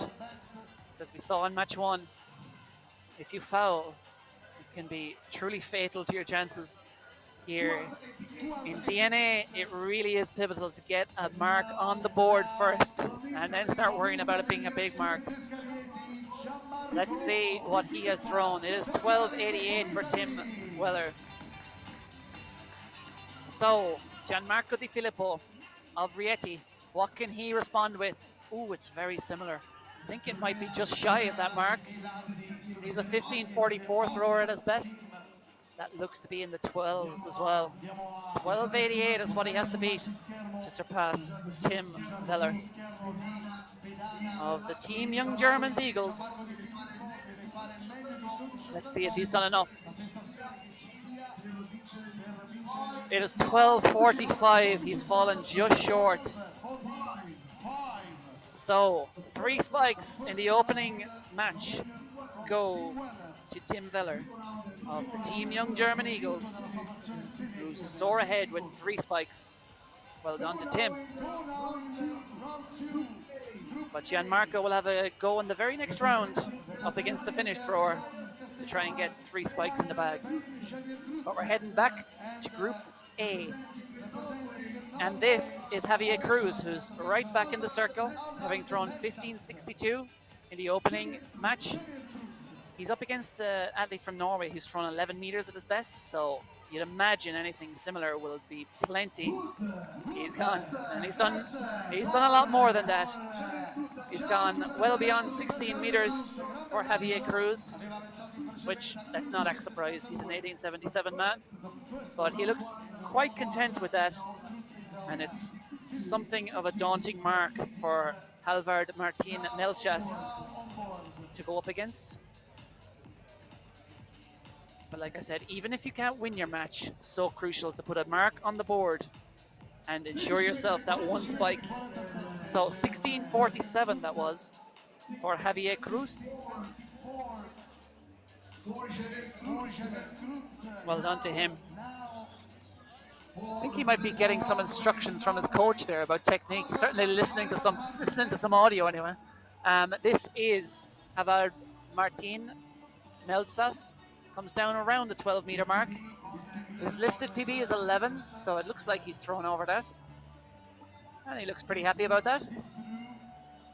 And as well, he should be, because he will have earned himself with that valid throw. Again, not as far as Javier Cruz, but it is going to be a spike on the board. And he'll have a match coming up against Bryden Duncan of Blackheath and Bromley. 12-14. So it is a big PB for Havard Martin Melchas. We're back over to Group B. And it is Gianmarco Di Filippo. He tasted bitter defeat in his opening match by just 43 centimeters against Tim Veller, but he has a chance to redeem himself here and try and get 3 spikes to bring his total to 4. 15:44 is best, 12:45 in the opening round. Well, he's gone way beyond his opening effort. He's gone way beyond 14. Not too far away from his PB, I'd imagine, but it looks to be around the 14. Oh, it's a foul. So that won't count. And that has presented a big opportunity to Lassi Nalki of Huvaskelan Kentor Hayalat. So he just has to register a valid throw to take the full 3 spikes here, because there'll be 0 spikes going to Gianmarco Di Filippi, which will mean that he will be in, assuming Nalki can put a valid throw out here, and indeed in the last round. It'll mean Di Filippo is going into the battle for 5th place. So out it goes. It's a good, strong effort. Gets the white flag, probably around the 10 or 11 meter mark, 12 meter mark perhaps, up towards that. And Lassi Nalki will be taking the 3 spikes. Interesting face paint effort, you'd have to say, from the team members. Certainly trend setting. It appears to be a beard I'm going to say he has painted on, but I suspect someone else painted that on him. Well done to Lassi Nalki. Not just innovating when it comes to face paint, he's taken 3 spikes to ensure himself that in the duels he'll be fighting for at least 3rd place. We'll see how he gets on against Tim Veller in his final round duel. As we see there, all about registering a valid throw and getting your name on that mark. We'll see if others copy that trend of that particular color design, where perhaps a beard could have been. 11:68 for Lassi Nalki. Takes the 3 spikes. Now we're back over, because this is Halvard Martin Melzas with white flag. Looks to be about a 12-meter effort there. And he is up against Bryden Duncan of Blackheath and Bromley. And Duncan had a foul in his first attempt, so huge pressure on Duncan. And 11:90. It's not an improvement on the 12:14 in his last match, but it doesn't really matter about comparing, because all he has to compare himself to is this man entering the circle presently, which is Bryden Duncan of Blackheath and Bromley. Duncan is a 13-20 free thrower, but he fouled his first attempt. So huge pressure here on Duncan. 0 spikes from his first round. What can he produce here? Can he get the 3? 11:90 will get him 3 spikes. It's high, it's perhaps too high, and it's out of the zone. It's a foul. And it is another foul from Duncan. So he will be getting 0 points. And he'll be going into the battle for 5th place. the head-to-head. And I think if you're prudent there, you'd certainly be telling him he has to put some distance on the board there, even if it's not a good one, just to make sure he at least gets those 2 points for Blackheath and Bromley. As you can see there, just perhaps putting too much and spins out of the circle. And well, he fouled on 2 counts there. Both the ball went out of the sector and he went out of the circle. Very frustrated with that. But as I mentioned, as they were telling us yesterday, that circle was just laid. I think it was completed yesterday, so it was probably a very clean, very slick surface. And perhaps when some of these athletes are used to throwing in more weathered throwing circles, they can just be caught off a little off guard and perhaps produce even more speed than they're used to around that circle. So we're back for the final match in Group B, and this is Lassi Nalki. 11.68 to take full points in his last one. Gets a white flag this time and is thrown. Ooh, something very similar, I would imagine. Something in and around the 11 or 12 meter mark. And I tell you, if we wonder where he gets his sense of style, just look to his team leader there. The Finns are not just bringing it on the track and field, they're bringing it in the style stakes here. They suggested I call them JKU. But lads, I'm going to call you by your full name. Huvaskalan Kintor Hayalat. Otto is their team leader. He is going to make fun of me for how I pronounced that extremely long club name, but I can deal with that.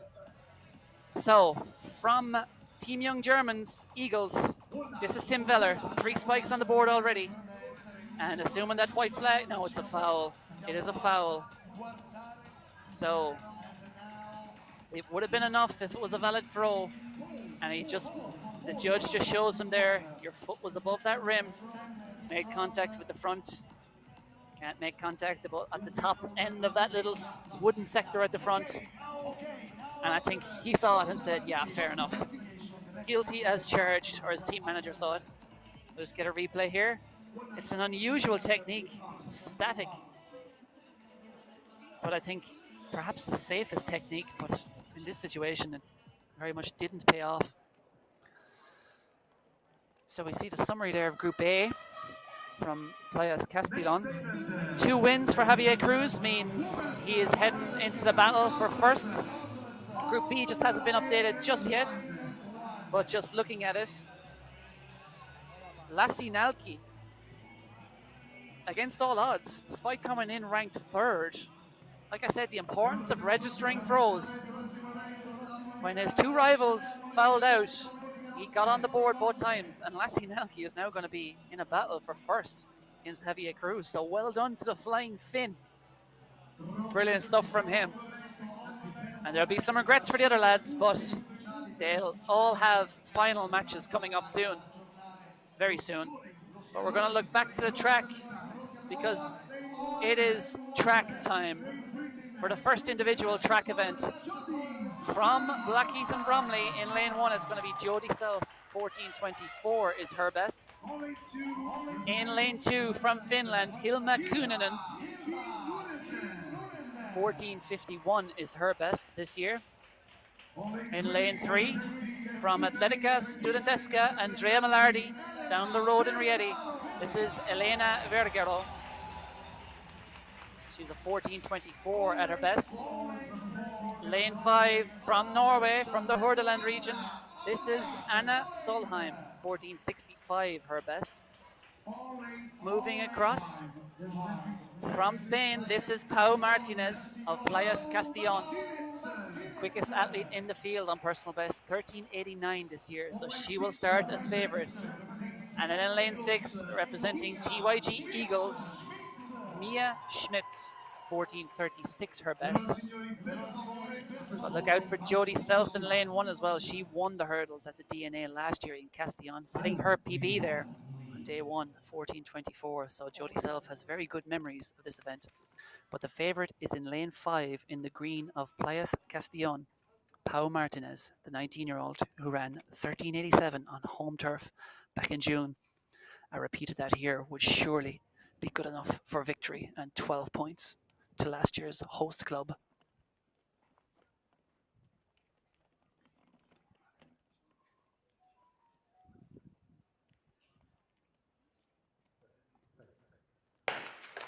Away they go, and Martinez is off to a good start, but at the moment it might just be Hilma Kuhnen there on the inside and going brilliantly once again as Jody Self. So we could have a big upset here. It was last year's winner. Jody Self is being her best self here, right over the barriers. A crisp, clean race. 14:22 on the clock, into a headwind. That is a personal best. She high fives her coach, gives the peace sign to the cameras, and a big smile on her face. The best run of her career from Jody Self, and she did it into a headwind. Full points to Blackheath and Bromley.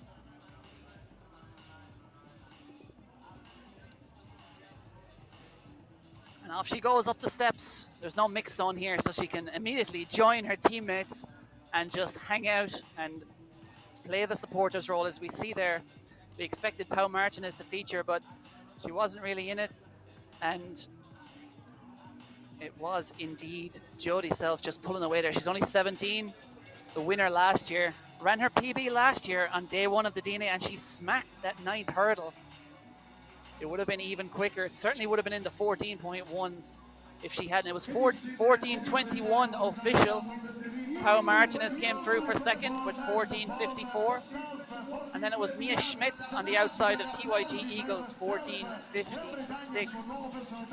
So 14:51 takes 300ths off her personal best. And Jody Self on day one of the DNA Championships, yet again, shining bright for Blackheath and Bromley. 12 points again to Blackheath and Bromley, who have won 2 out of 2 track events. But some struggles in the field so far in the shot put, but there we have confirmation of Jody Self. 17 years old, big talent. She upsets the Spanish favorite and takes victory in a personal best into a 0.9 headwind. Well done to Jody Self. Ladies and gentlemen, now the final round. Now we're heading back to the field because it's time for the final of the men's shot put.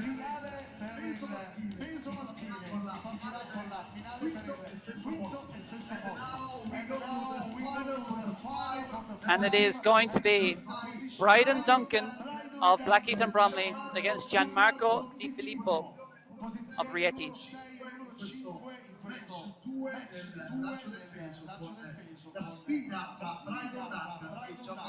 So, first up, it's going to be Bryden Duncan, and having fouled twice already, as I mentioned, so key here that he does put a mark on the board, because if you don't register any mark, it's zero points. He needs at least 2. Maybe he'll get more than 2, and he has changed his technique there. He's gone with the glide technique rather than the rotational technique, and I think that was sensible and prudent. It's in and around the 12-meter mark. As a 13-meter thrower, I'm sure he won't be ecstatic about his mark here, or indeed his performance today, but he has done what he needs to do for the team, and that's what matters in this environment. And he's ensured himself with that valid throw at least 2 points. And it's going to come down to whether Gianmarco Di Filippo can surpass his mark. Let's just wait for that mark. It is 11:99 for Bryden Duncan, so at least 2 points on the board. Will it be 4? Gianmarco Di Filippo opened with 12:45.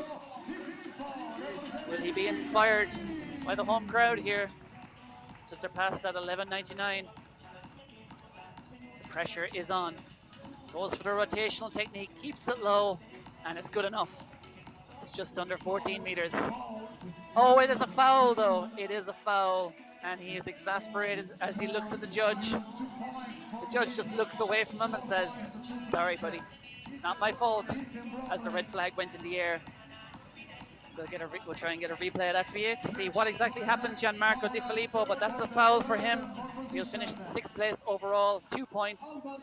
And very well done to Bryden Duncan, who has secured himself 4 points. Not secured himself, secured his club 4 points. The Blackheath and Bromley Harrier. So, this is the second matchup in the final of the men's shot put. And it's our Norwegian friend, Halvard Martin Melsas. 12:14 he threw with his opening effort. He's up against a German. That could be an improvement. It's a pretty similar distance, I would imagine, for Martin. What has he produced? Let's see. His opponent here is Tim Veller, who threw 12.88 in his opening effort. 12.13 is the mark for Martin. So Tim Veller, a 15.69 thrower at his best, will feel quite confident he can surpass that. But thinking it and doing it are two very different things.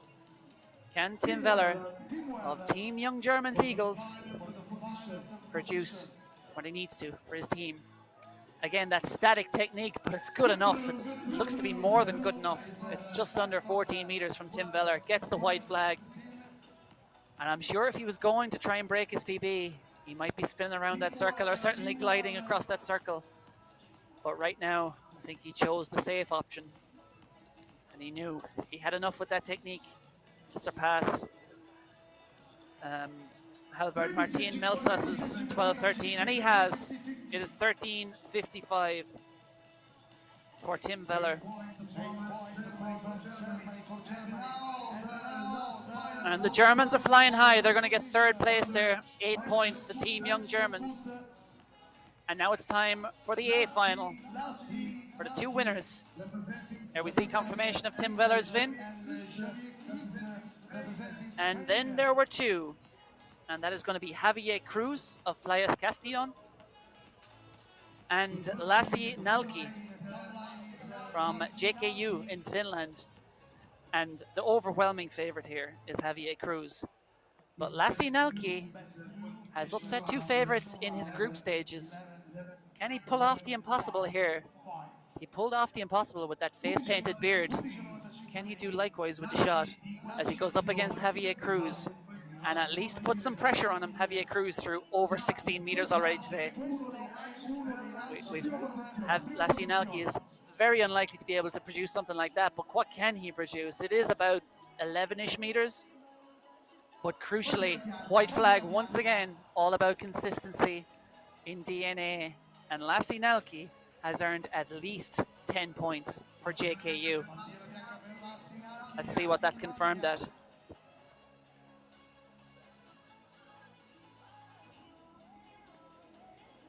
Takes a well-deserved drink. It's pretty warm here in Rieti today, but it's pretty good throwing conditions. The wind is kicking up a bit as we get towards the afternoon. It is 11:57 for Lassi Nalki. Now, Javier Cruz will be looking at that, thinking, I can throw this on my sleep. But the question is, do you throw a safe 12 meters or beyond? Or do you try, having traveled all the way to Rieti here, and throw a big one, but risk a foul? Let's see what Javier Cruz does. He goes for the rotational technique. To be honest, it was the best of both worlds, I think. It was a very safe-looking throw that was also quite big. Probably just under 16 meters. As I said, 16.47 in his first match. He only had to throw 11.57 there to take the win. And he's certainly done that. Javier Cruz, Spanish under-20 shot put champion this year and last year. Competed at the European under-20s, 15.98 for him.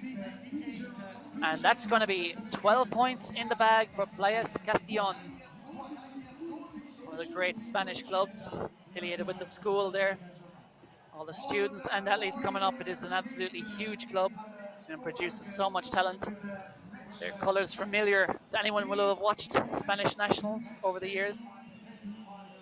As the host club last year, they've been on the move this year, travelling across, and there we see confirmation of the group stages. Finland on top in Group B, Spain on top in Group A. And it was the Spanish reigning supreme overall through Javier Cruz, 12 points, and those are the current standings. Well, that's after two events, but Blackheath and Bromley were up top. I think that's the two track events because they won both of those. So we'll be adding the shot put to those and giving you an update soon enough on how it's all looking in the team standings.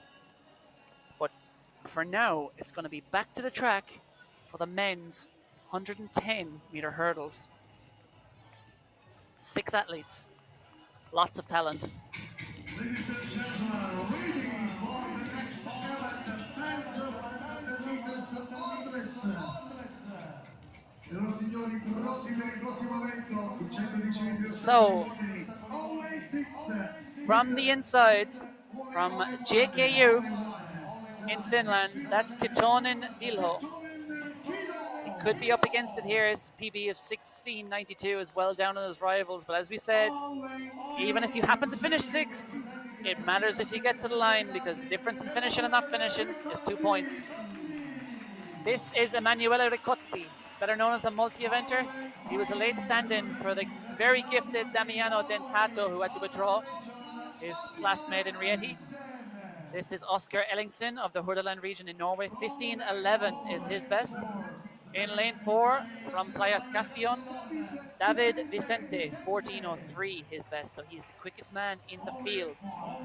In lane 5, from TYG Eagles in Germany, Timon Detlov, confident young man. I was speaking to him briefly yesterday. 14.05 is his best, so he'll fancy his chances against the Spaniard right beside him. Just 200s between them on personal best. And sorry, I said Vicente was the quickest in the field, but it was actually Daniel Goriolo of Blackheath and Bromley in lane 6. He has run 13.61. And in the absence of late withdrawal Damiano Dentato, Goriola is by far the quickest in this field. But his chief rivals, at least on the stats we have, should be the men in the lanes beside him there. David Vicente in lane 4, Timon Detlov in lane 5. But the favourite will be on the outside, Daniel Goriola of Blackheath and Bromley. They've had a flawless record so far on the track here in match 2. Can they keep up that winning sequence? If he runs a clean race and gets it right, Daniel Goriola will certainly be fancy to do so in the men's 110 metre hurdles.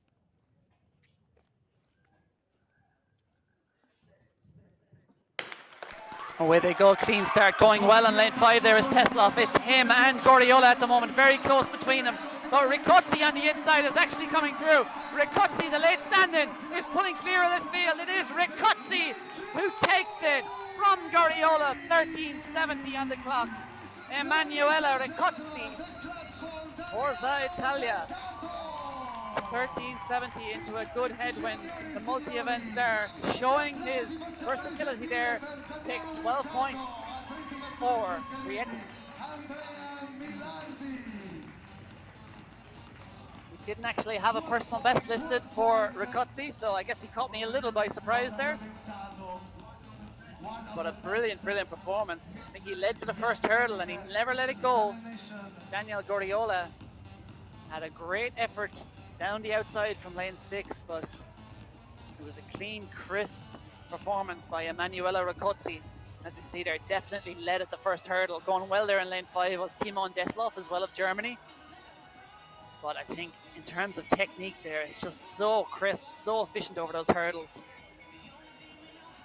Coming down the outside, Daniel Goriola, I think on the flat speed, once he got off that hurdle, he was closing in on him. But I think in terms of technique, perhaps Riccozzi just had the slight edge. And in the men's hurdles, especially compared to the women's, it's more a test of technique than it is about speed. And there's no doubts who came up tops in that regard. Emanuele Riccozzi, 12 points to Rieti.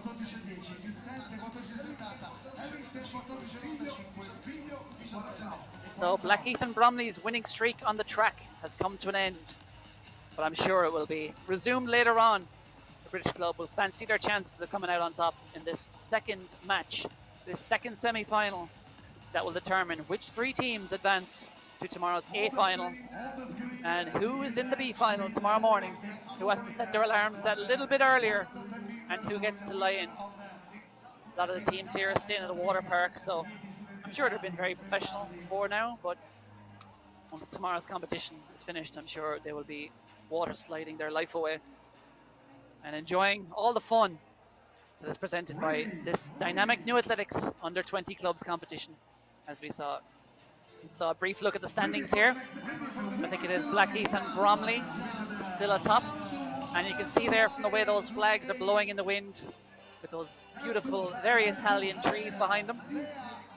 The wind has definitely picked up here, and it's time to go back to the field because it's time for the long jump. And those who are watching the shot put, or indeed watching the match earlier on this morning, will probably now be familiar with how this all works.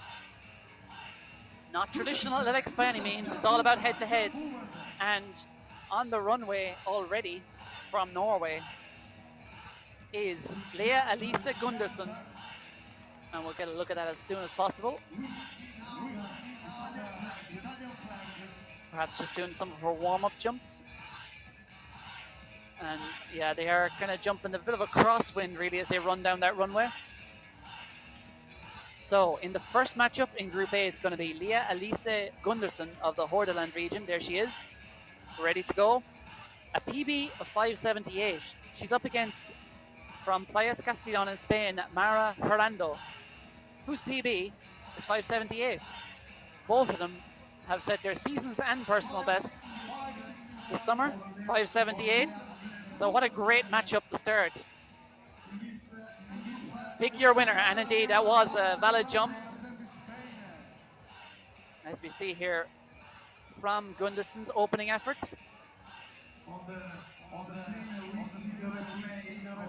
This was the replay of her first jump. I believe that was 551 she jumped, sorry. So 551 is the mark for Mara Hernando to beat. Has she done it? We shall see.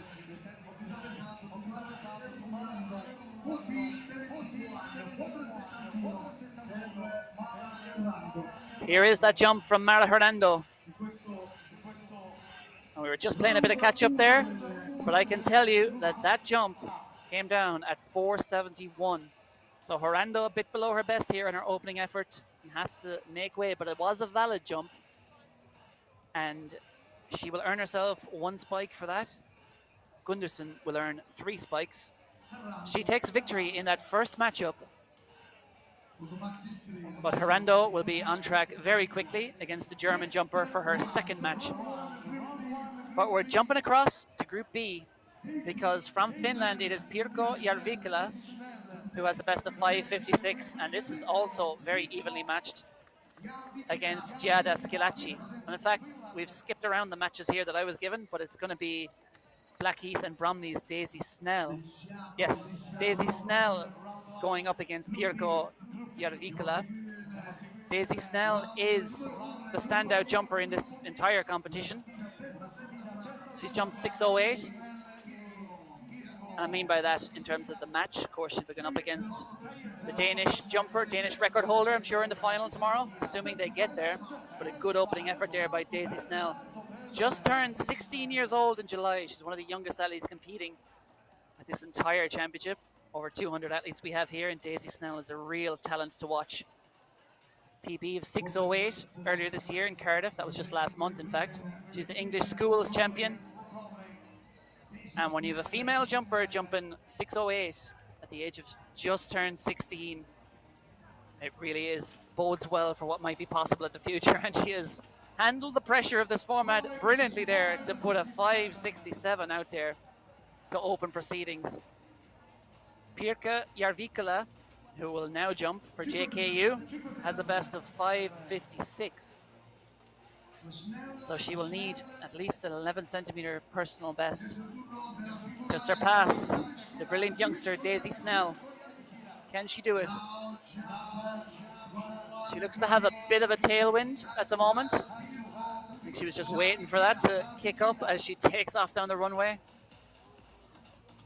It's not going to be enough to beat Daisy Snell, but crucially, judge checks it and gives her the white flag. Let's see what it was. Some immediate feedback there from our team manager. Let's see what Pirkko Järvikala has produced. There it is, 534. So she loses this opening match, but crucially got her name on the board with a valid jump. So she does take 1 spike. And I'm sure she'll be feeling confident going up against Giada Skilacci in the next match, who she has the slight edge over on personal best, that she can perhaps take 3 from this next bout. But back on the runway, it's going to be Germany against Spain, TYEG Eagles against Playas Castillon, and Lili Samansky, that's the German, against Mara Hernando of Spain.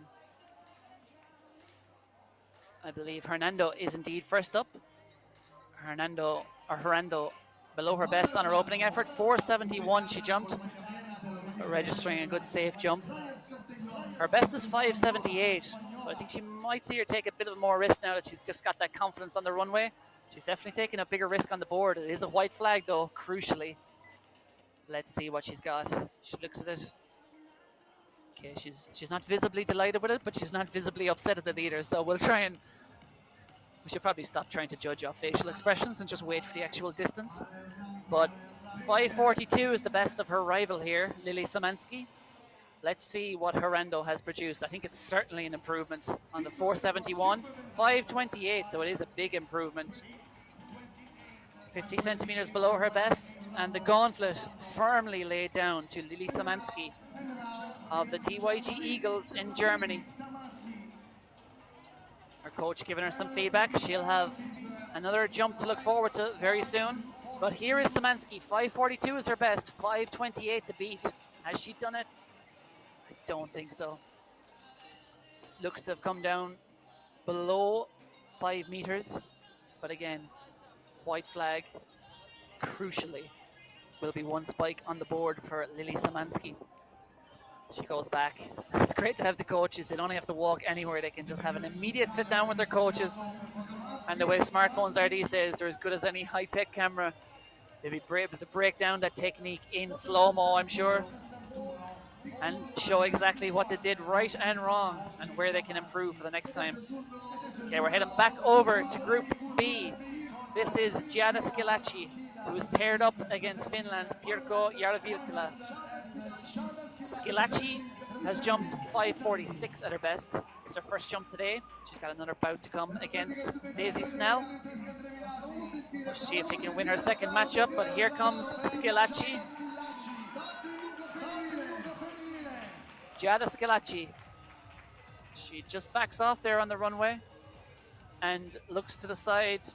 I think she'll be all right to go again. Maybe not. She has 37 seconds on that clock. Giada Schillaci, I'm not sure exactly what happened there. The wind seemed to be kicking up, but either way, Giada Schillaci just aborted mission halfway down the runway. Let's just have another look. The replay on the maxi screen. Oh, I think the officials, I think, seemed to stop her there. I think so. White flag goes up. It was not her decision. I think she saw someone, or probably more likely heard someone shouting at her. Either way, this is Pirkko Järvikkala. No, this is a replay of Pirkko Järvikkala's first jump. That 534. So that was Pirkko Järvikkala.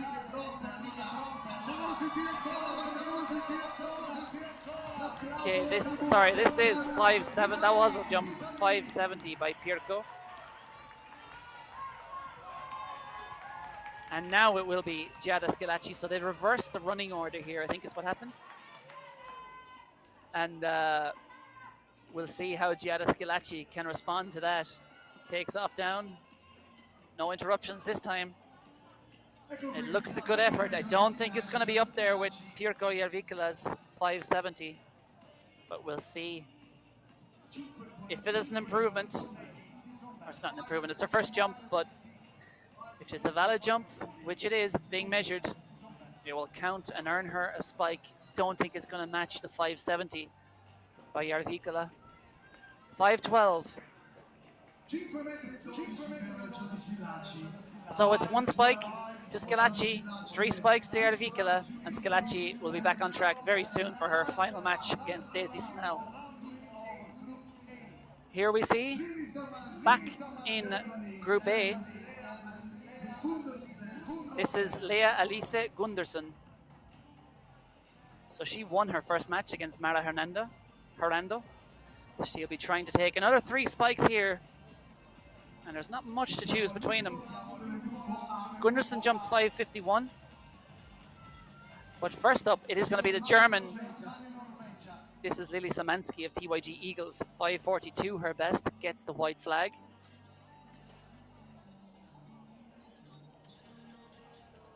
Szymanski jumped 461 in her opening match. Let's see, I think it's certainly an improvement on that. I think 489 for Szymanski. So she's still a bit shy, about a half meter down on her personal best, but it is crucially a valid jump. And the ball is now in the court of Leah Elise Gunderson. If Gunderson jumps over 489 here, she will have assured herself a place in the match for first later on. Down the runway, great speed on the runway. Hits the board well.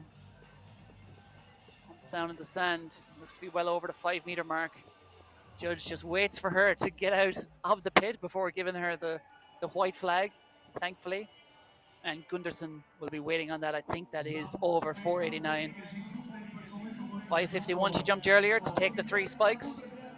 And if she gets another 3 here, which it looks like she has, she'll be contesting that gold, well, not gold medal match, first place match. We won't talk about medals until there are medals. 541, it's more than good enough. Leah Elise Gunderson goes in to the match for first later. Who will join her there?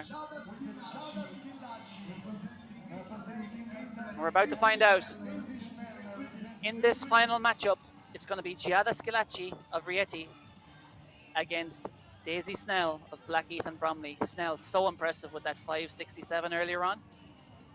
But Scilacci, 512 in her contest and jumped 546 at her best.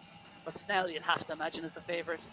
608 last month, personal best.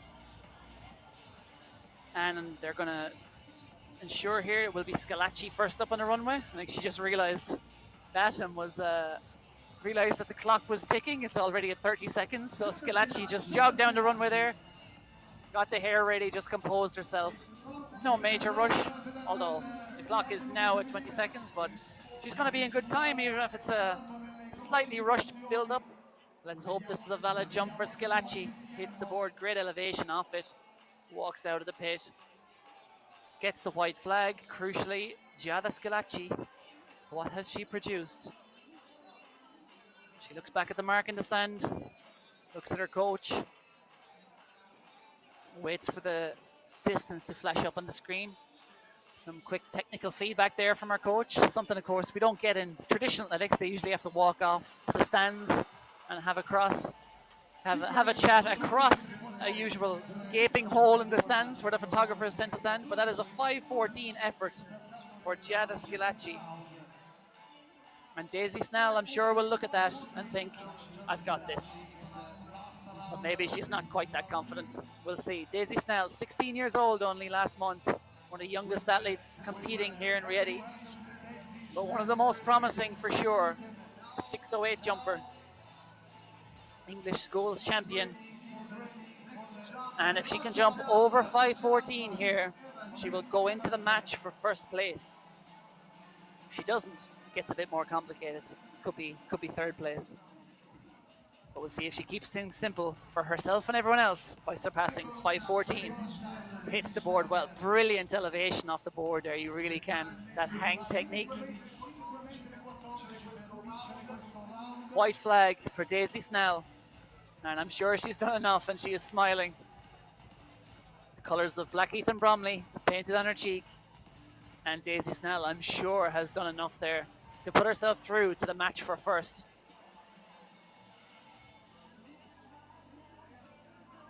And it will be Leah Elise Gunderson, 5:39 for Daisy Snell. And she will meet Norway's Leah Elise Gunderson for the first place jump off later on.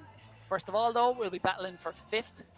Then we'll have a matchup for third, and then we'll have the matchup for first.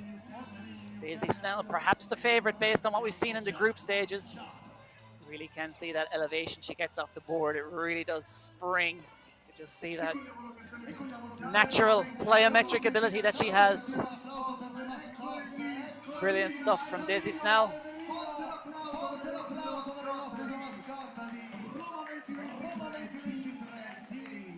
So you can see there, probably towards the right of your shot, the mascots are walking around here. There they are. PB, they're called. That's spelled P-I-B-I. But the P and the B are big for obvious reasons. And that is all about the sustainability drive that's been put on by the organisers here. As we see the standings, to digress for a moment, the Blackheath and Bromley, as expected, up the top with 38, and Playas Castellon just behind them in second.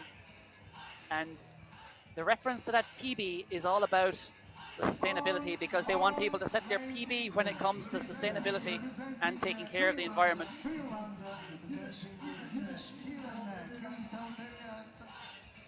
Women's 800 meters on the start line. We've had a few late changes here, but this indeed, as prescribed, was Ada Arnio of Finland. Representing Blackheath and Bromley, this is Cameron Kelly Gordon. 2:11.56 is her best. From TYG Eagles, Sarah Schumacher, one of the late stand-ins. From Spain, Playas Castellon, Candela Blasquez. She is a 2:15 athlete. Representing Norway's Hordaland region, this is Andrea Nygaard Via. 2:12 her best, second fastest in the field. And from lane one, representing Rieti and indeed Italy, this is Dario Tucci. She was another late addition to the field, taking the place of Viola Massini. So we had 3 late additions here from the British team, the Italians and the Germans. But the athletes on the track: Andrea Nygaard Vie, Candela Blasquez, Ada Arnio, Cameron Kelly Gordon, Daria Tucci, and Sarah Schumacher. As they head off around the bend, fastest athlete in the field is Cameron Kelly Gordon of Blackheath and Bromley. And it's perhaps no surprise to see the black singlet of Blackheath and Bromley straight to the front, and Cameron Kelly Gordon assumes command. It is the Spaniard Candela Blasquez in second of Playas Castellon, and then the German in the white of the TYG Eagles, that is Sarah Schumacher in third. So, kind of the athletes we perhaps expected. And here, coming up from Italy, this is Daria Tucci. That was a smart move there by her. She sensed the pace was lagging, and Daria Tucci did something about it and just said, I'm going to take what essentially is pole position. A position where you tend to see the favourite run, Daria Tucci, but it's now been taken from her by Norway's Andrea Nygaard, who sweeps to the lead ahead of Britain's Cameron Kelly Gordon. So it is from Norway, Andrea Nygaard Via, as they go through in 70 seconds. It's not too quick a pace, but trust me, it'll pick up from here. It is Via running very strong out front, but right behind her is Cameron Kelly Gordon of Britain, and the Spaniard is going nowhere. Candela Blasquez is hanging on to these two. Can she hang on though when it counts? Because the Norwegian is cranking up the pressure. You can see her just turning the screw there. Andrea Nygaard Via up that back straight. She's a 2:12 athlete at her best. But Cameron Kelly Gordon is a 2:11 athlete at her best in second. It looks like it's going to come down to these two, because they're pulling clear of Candela Blasquez in third. It's a big gap then back to Daria Tucci of Italy in fourth. But it's all about the battle for victory, and 12 points for their club up front as they turn for home. Andrea Nygaard Via leads, but here comes Cameron Kelly Gordon down the outside. Cameron Kelly Gordon looks to have enough for Blackheath and Bromley, maintaining their dominance on the track. Cameron Kelly Gordon is going to be the champion. 2:16 on the clock. Edges the Norwegian Andrea Nygaard Via to the line and to those 12 points. And then it is Playas Castellon's Candela Blasquez in third. 8 points for her club. Well, she timed it perfectly there. Cameron Kelly Gordon played it, went to the front, controlled the race, and just kind of surrendered control there with a lap to run to Norwegian, but had the goods when it mattered most and saved her best for the home straight. Cameron Kelly Gordon with the win. And Black Ethan Bromley's dominance on the track continues with another 12 points for the British club. Second last year in the overall final DNA clubs, well underway in first place this year. And I can tell you the wind is certainly picking up because my notes are currently attempting to disappear and blow away on me. So we see a replay there. Cameron Kelly Gordon timing it to perfection out into lane 2. That lane of high hopes. Kicks it into gear, had enough. And Dia of Norway certainly came back there that last 50. You could tell after that initial power burst. Kelly Gordon just starting to tie up a little bit. But change of gear, change of pace that no one else in the race had. Cameron Kelly Gordon is your women's 800-meter champion. And another 12 points heaped on the tally for Blackheath and Bromley. There is confirmation. Sarah Schumacher as well, standing in for the Germans, replacing Leah Soloin-Jirik and getting 4th place. And that'll be worth 6 points to the Germans. There are the standings. About halfway through this so far, coming up to that. Blackheath and Bromley in command, 50 points. Playas Castellon in second. And Team Young Germans Eagles tied up in 3rd with Rieti, 34 points. The first final is for the 6th and 5th place. Lily Samansky and Giada Schillaci. So, back to the long jump for the finals.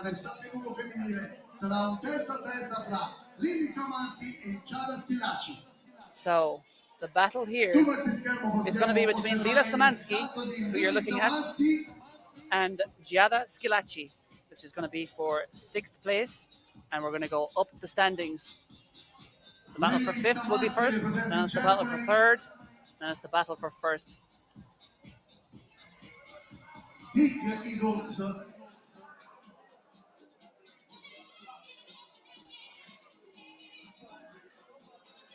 And we'll see what flashes up. It is 483. 483 for Samansky. So, ball's in your court, Giada Schillaci. 483 to beat. Can Giada Schillaci do so? Schillaci jumped 5:14 on her last attempt, 5:12 on her first attempt. So I'm sure she fancies her chances of doing so again. 5 meters or anything over 483 will do it. Giada Schillaci hits the runway, gets the white flag crucially, and looks back. And this will earn her 5th place, and it will earn the Andrea Millardi Academy 4 points. If this is a beyond 483, I think it is.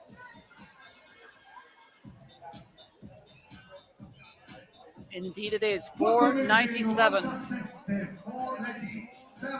So 4 points to the Andrea Millardi Academy in Rieti. 2 points to Team Young Germans Eagles.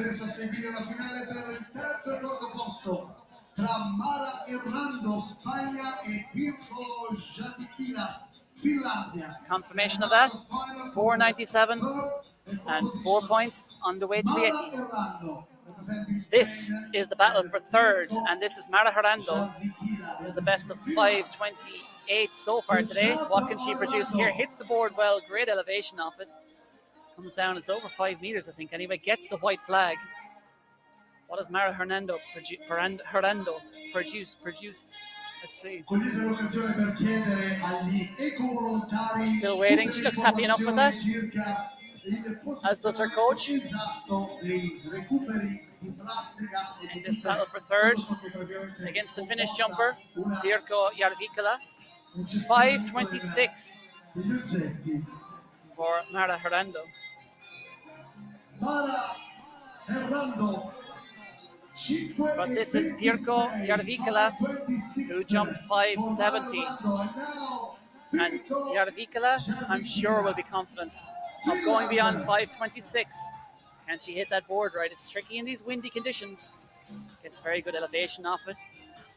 It's definitely over 5 meters, but is it over the crucial distance she has to beat? 5:26. And remember, this is the battle for third. Difference between 8 points for your team and 6 points for your team.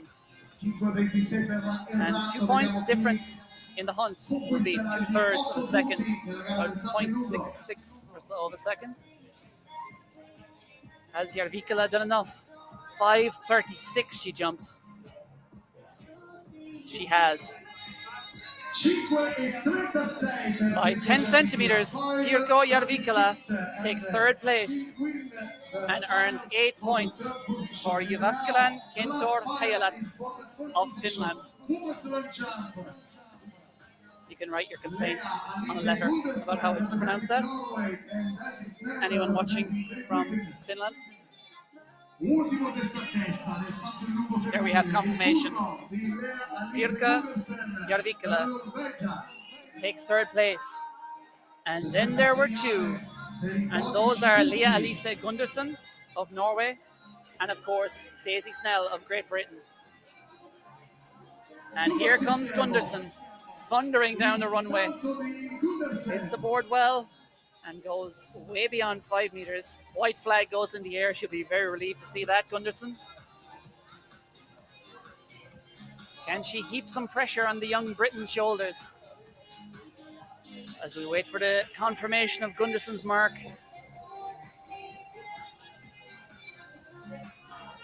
Nervous times always, and I'm sure it'll be nervous times for Daisy Snell as well, because you can be sure if she's standing on that runway looking along, she will be fully aware that Gundersen has jumped 5:75.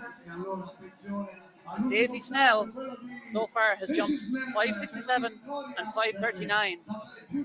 Now, of course, she's a 6:08 jumper, but as she's looking along this runway, she's now thinking, I have to produce something big. Do I take a risk on the board? You're always trying to get as close as you can to that board. When you're a 6-meter jumper, you know, you don't need to go crazy to jump 5:78, but it has to be one of her best. She's either going to be getting 10 points or 12 points for Blackheath and Bromley. Can she extend their lead at the head of the standings? The gifted young Brit, Daisy Snell, hits the board. Great elevation once again. Really is fantastic technique. I think she likes it. Don't think it's under 6 meters, but the only mark that matters here is 5:78 by Leah Elise Gundersen. They were the two titans of this matchup in the women's long jump, and they have met in the battle for first place. For this final 5:67, she hasn't quite done it. Gundersen takes victory. Good to see the friendly high five and a hug there between the two rivals. But it is still a brilliant performance by Daisy Snell. She takes 10 points for Blackheath and Bromley, but the Big 12 are headed to Norway and to the Hordaland region, courtesy of Leah Elise Gundersen. That 5:78 jump hands her victory by 11 centimeters over her rival in that matchup, Daisy Snell. So let's see a replay of that winning jump from Leah Elise Gundersen. Really got brilliant speed. You can see there, great speed on that runway. Such a big part of it. Dips down in that final stride or two to allow that stretch reflex reaction when she hits the board. And up she flew. 5:78 and 12 points, heading up to the Hordaland region in Norway. Whatever Norway is doing in the world of athletics, it's working. And they have a very talented young athlete coming through there in Leah Elise Gundersen. Only 17 years of age. Ladies and gentlemen. So that concludes the women's long jump. And now it's time to go back to the track for the event they like to call the man killer. And some of these lads will be classified as boys, given they're born in 2006 and 7. think the official approach to that is that under 18 we call them boys, under 20 and upwards we call them men. I suppose there's athletes in both categories here, although this is an under 20 category, so we'll call them all men for this men's 400 meter hurdles. And from the outside in, this is Emanuele Riccozzi, the multi-eventer. Well, we saw him earlier on in the hurdles, sprint hurdles. What can he do here? From Finland, Ketonen Vilho. Another coming back from the hurdles, the sprint hurdles earlier on. Not much time to recover here. In lane 4 from Blackheath and Bromley, this is Luke Dronfield. Comes in with a best of 53.57. His best this year is 54.33. And then from Germany, from the Team Young Germans Eagles, this is Noah Meyer. No, we've had a change. Mikel De Lotta. Only 2 representing Spain, Playa. I'll just update my start list in a panic. That is Mikel De Lotta of Germany. And then back to lane 2. Gerard Rodriguez of Playas Castellón, fastest in the field with 52.39. And then in lane 1 from Norway, right at that high from the women's long jump, this is Vegard Rinde, 55.43, his best. So the quickest PB, at least that we have listed, is Gerard Rodriguez in lane 2 in that green kit of Playas Castellón. But it'd be very interesting to see how Mikel De Lotta of Team Young Germans Eagles goes. He goes in lane 3. And indeed, Emanuele Riccozzi coming back for Rieti. Except this is a whole lot further. Here we go. This is a tough event, and it looks like there it is Luke Dronfield of Blackheath and Bromley who's gone out very strongly. He's eating up the stagger, and his rivals outside him right now. Dronfield appears to lead, but also going well from Playas Castellón inside is Gerard Rodriguez. These two are very closely matched as we look to see who rises first here at this 4th hurdle. Looks like it's very, very close between Rodriguez and Dronfield. So it is Britain against Spain leading the way at the moment. But look at the Norwegian. Vegard Rinde is coming through very strongly on the inside there at the moment. But can he keep it going? Because it is Dronfield at the moment. Leads over that 8th barrier, and we have a faller again at the 8th hurdle as it was in match 1. Emanuele Riccozzi, he has to get up and finish for those 2 points, but back on track. It's very close for the win between Spain and Britain, and it is going to be the Spanish who reign supreme here. Gerard Rodriguez comes through with a flying finish to deny Luke Dronfield, who takes 2nd. And then it was indeed Vegard Rinde of the Hordaland region in 3rd. And just looking back down the track, you never like to see an athlete hurt, and unfortunately, Emanuele Riccozzi coming back after that relay earlier. There's medical attention, and he is up on his feet. We'll see if he jogs down the last 100. He doesn't look to be. So he may not be a finisher, but a brilliant win there by Gerard Rodriguez. From early in the race, it looked to be a 2-man race between Gerard Rodriguez and Luke Dronfield. But then at about halfway here, you can see on the inside there coming up was Vegard Rinde. Couldn't quite maintain that, and you see that fall. It was a heavy fall from Emanuele Riccozzi, and he calls immediately for medical attention. Hopefully he's all right. Hopefully it's just cuts and bruises after he's had a busy day so far. But what a finish here from Gerard Rodriguez. Coming through off that 10th barrier. Shakes hands with his rival Luke Dronfield. And he has interrupted that dominance that Blackheath and Bromley was enjoying on the track. Gerard Rodriguez, 18-year-old from Playas Castellón. There we go, by 0.3 of a second. Takes 12 points. And as we see there, unfortunately, that failure to finish by Emanuele Riccozzi leads to no points for the Italians, but he has good reason because he does look like he's in a bit of pain down there with 100 to go, but as thankfully the medics were straight out to him, so they'll be looking after him. As we see the scores, as we're starting to head towards the home stretch of match 2, this dynamic new athletics match. And again, it is the Brits out front in command. And we're heading from the track back to the infield, and it's time for the men's high jump. And first Match round, one. Group A. And it's Blackheath and Bromley against Rieti. That's Andrew Nicoro on the right and Lorenzo Magalete on the left. What heights have they chosen to jump? So it's 182 for Magalete and 170. 182, the second 1 meters 70. So Lorenzo Magalete is a 182, or he's gone for 182 here, but he's a 196 jumper, so he's gone down 14 centimeters from his personal best. And Andrew Nicola of Blackheath and Bromley is a 185 jumper, so he's gone down 15 centimeters from his personal best. And the key here is, it doesn't matter so much about the heights, it matters whether you succeed or fail. And if Nicora jumps 170 and Magalete doesn't jump 182, then he takes the 3 spikes. So we'll see exactly what will happen here. Andrew Nicoro, Blackheath and Bromley have been hyper dominant on the track, finishing first and second all the way, and they maintain that in the field. Andrew Nicoro will try and get him off to a good start here. Steady run up, and he gets an amazing spring off that left foot, and over he goes. Clear at 170. And he'll be looking him back at Lorenzo Magalete and saying, beat that if you can, my friend.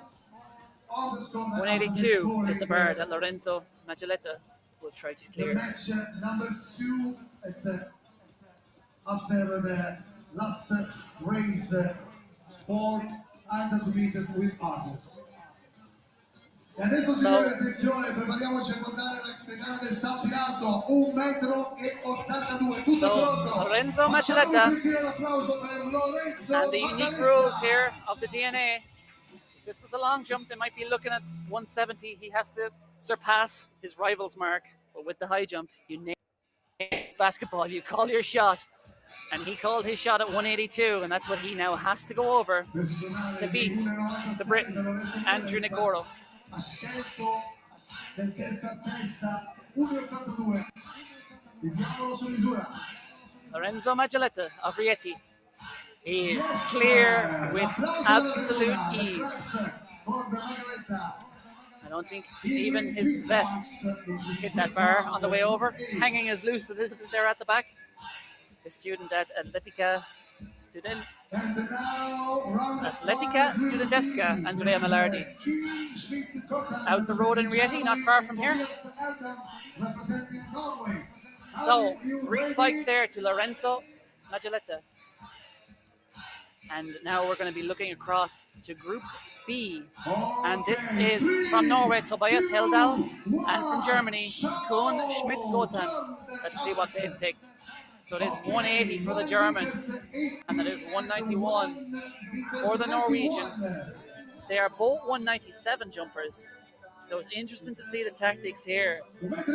Kuhn Schmidt-Goten of Germany, in your shot there, has perhaps just played it a bit safer. It's gone 7 centimeters down from his DB.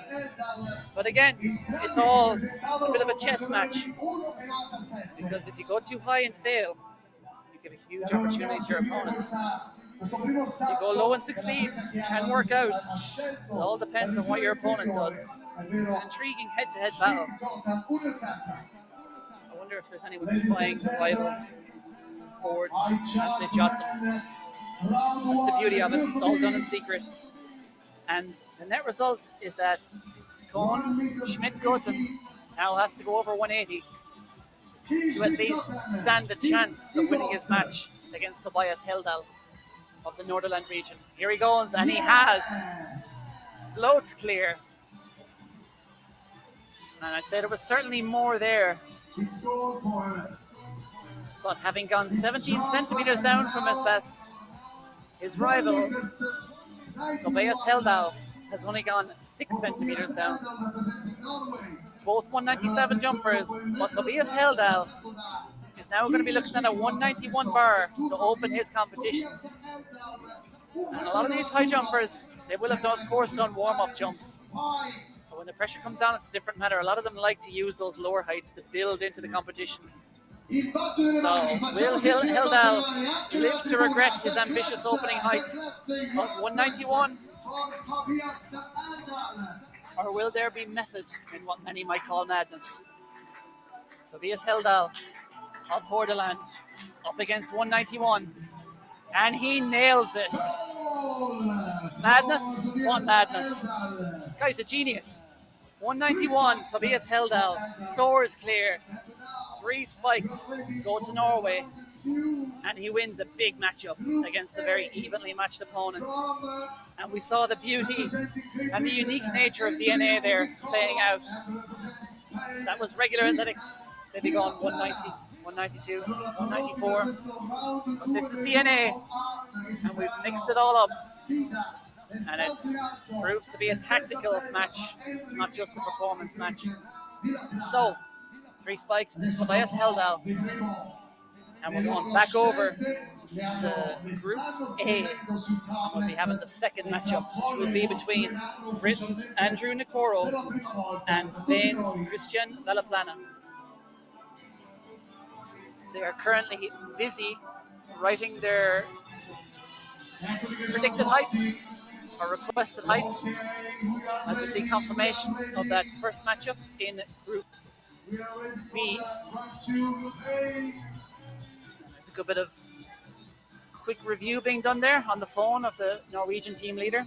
So, our Spanish jumper, Christian Villaplana, has written his height, and he is staring over at his rival, Andrew Nicoro, patiently waiting to see what he's written on his. And now it will be time for the big reveal. Christian Villaplana is a 2-meter jumper. Andrew Nicoro, 185 at his best. But how ambitious does Villaplana want to be? 185 maybe? 180? Will he be taking a chance and go 190 or more? We're about to find out. Villaplana's the favourite. Where have they put the bars? 180 and 1. There we go. And I think Villaplana will be absolutely delighted to see 175 because he'll set the bar at what for him is a very achievable height, 20 centimetres below his best. But it's also below the height his rival has requested. And I'm sure Nicoro was probably hoping he might see 175 as well on his rival's board because that's just 10 centimetres below his best. But he wouldn't have put the bar to 175 unless he was confident he could clear it. And he cleared 170 with absolute ease in his first match. Let's see if he can do it at 175 and keep the good times rolling for Blackheath and Bromley. Ready, Andrew Nicoro, round 2, Group A, high jump man. He's already got 1 spike on the board. Can he add another 3? And he is easily over that. Impressive clearance. Good job, 1.75 meters. He really does invert his body into a kind of upside down V as he goes over that bar. It is an impressive, slightly unusual, but an impressive technique and highly effective. He floats up and over 175, and he'll have a big green mark beside his name with 175 beside it, which puts the pressure on Christian Villaplana of Playas Castellón. 2-meter jumper this year. 180 should be comfortable for him. Should.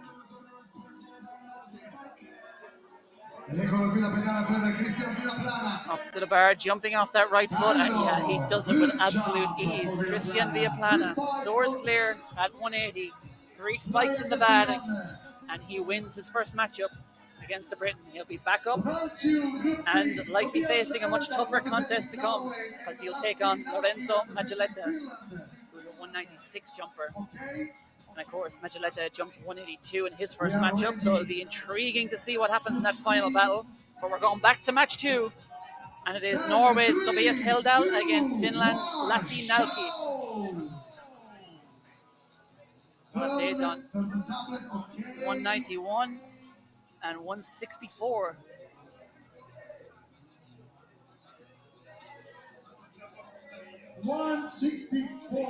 And Lassi Nalki, he's a 178 jumper, is Lassi Nalki.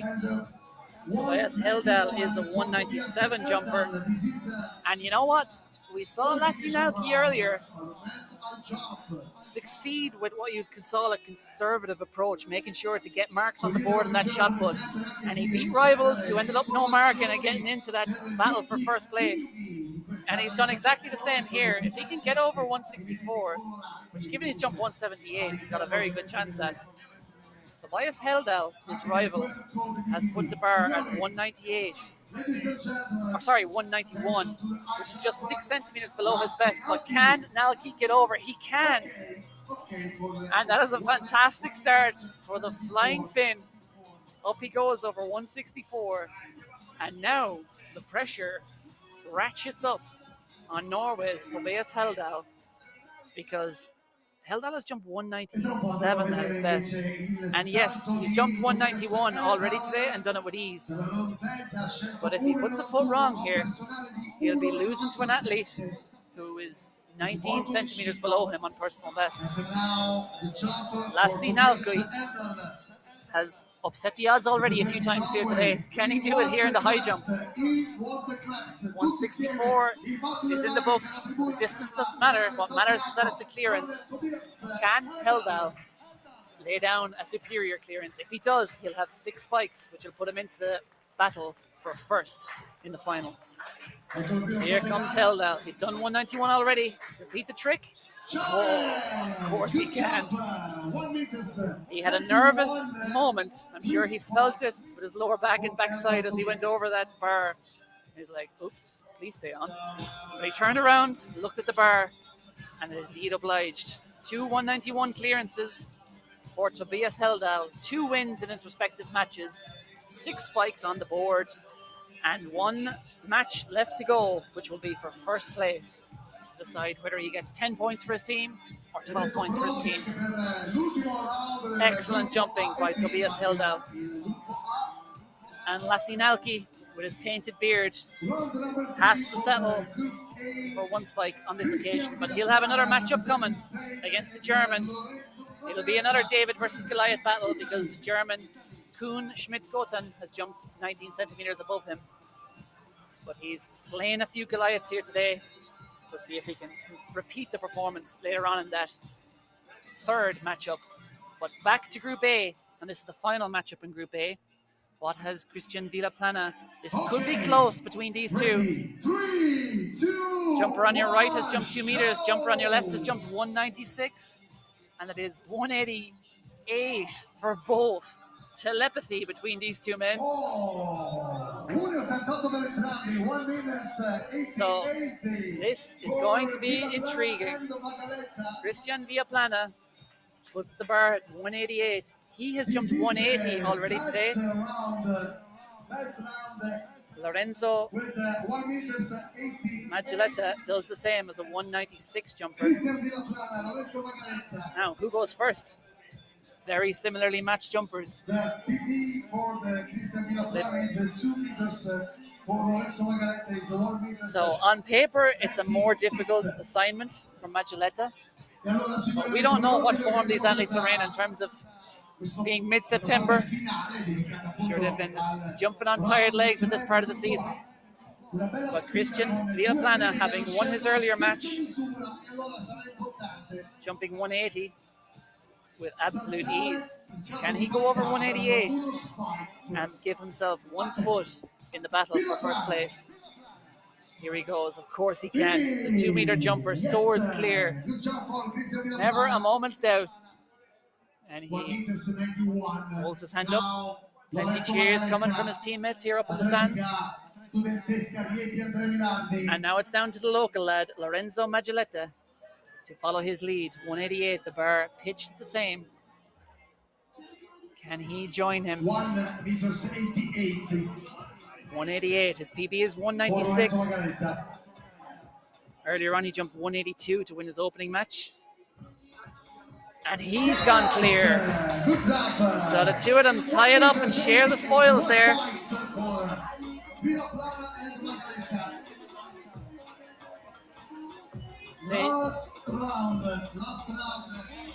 And they will share the spoils for Payas Castellan and Andrea Mallardi and Rieti. And now it's the final matchup. We'll work out exactly who's going into which final soon enough. But this is the final matchup between Lassie Nalki on the left and Hyun Schmidt-Gotan on the right. Schmidt-Gotan is by far the superior jumper on personal best. But where did they put their heights? 175 and 172. And I think Schmidt-Gotan will be very happy with that, I think, because he's set for him is what is for him a low bar at 175, but is still above that of his rival, Lassie Nalki. Lassie Nalki is a 178 jumper at his best, but we saw him coast over 164, so he has stepped it up. And I'm sure he would have loved to have seen something like 172 on his rival's board, but he did not. He sees 175. So the only way he can win is if this matchup is if Schmidt-Gotan fails his attempt. But Lassie Nalki has slain a few dragons who had much better personal best than him already today. Can he do so in his high jump matchup? He has one spike already, and he's going to have to settle for one spike here.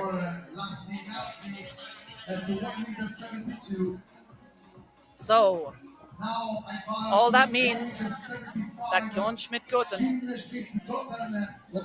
just has to clear 175 to ensure himself of 3 spikes from this matchup, which added to his 1 spike from earlier will put him through to the battle for third.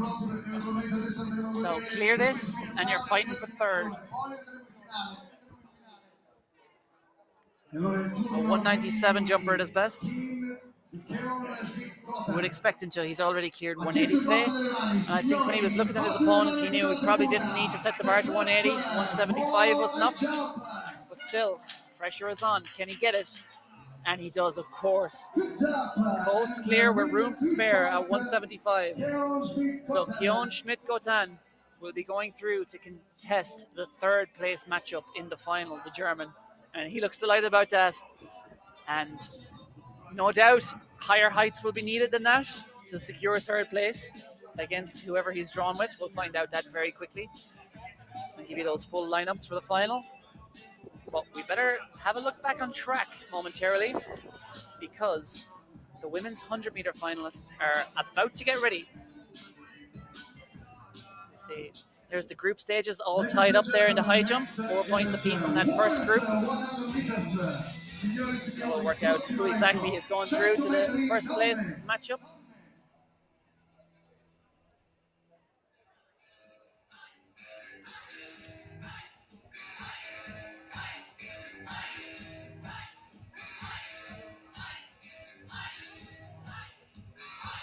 Blackheath and Bromley in command, firmly out front. And they are building that lead in the all-important hunt that is to come.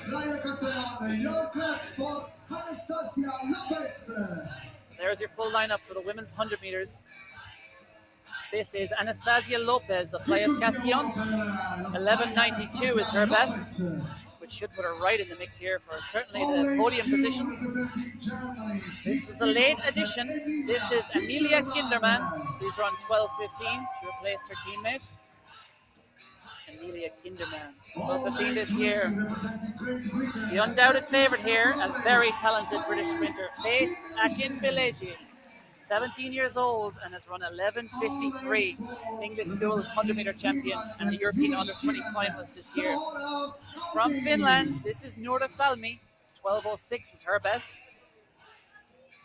And then moving across, it's the local athlete from Andrea Mallardi and Rieti. This is Camila Duri. 11.82 is her best. One of 3 athletes in this to have gone under 12 seconds. So we would expect Camila Duri to feature strongly here. There is a standout favourite, of course, in lane 3 from Britain. But Duri, I'm sure, will have a rise in those top 3 positions. And then closing out the field, Anna Kolstad Silset of Norway's Hordaland region.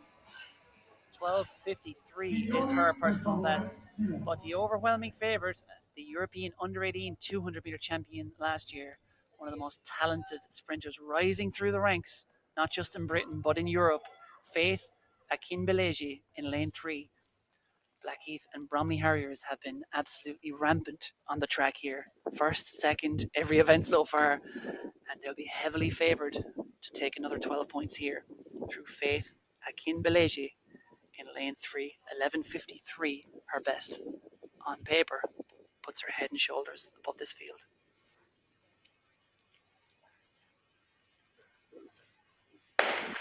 Away they go, and Akinbeleji is out well, and already 20 metres in is showing her class against this field. It's going to be very tight for second. Dury coming through for second, but Akinbeleji, a class apart.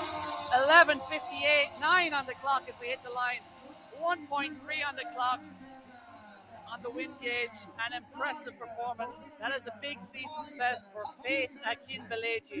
12 points to Blackheath and Bromley Harriers.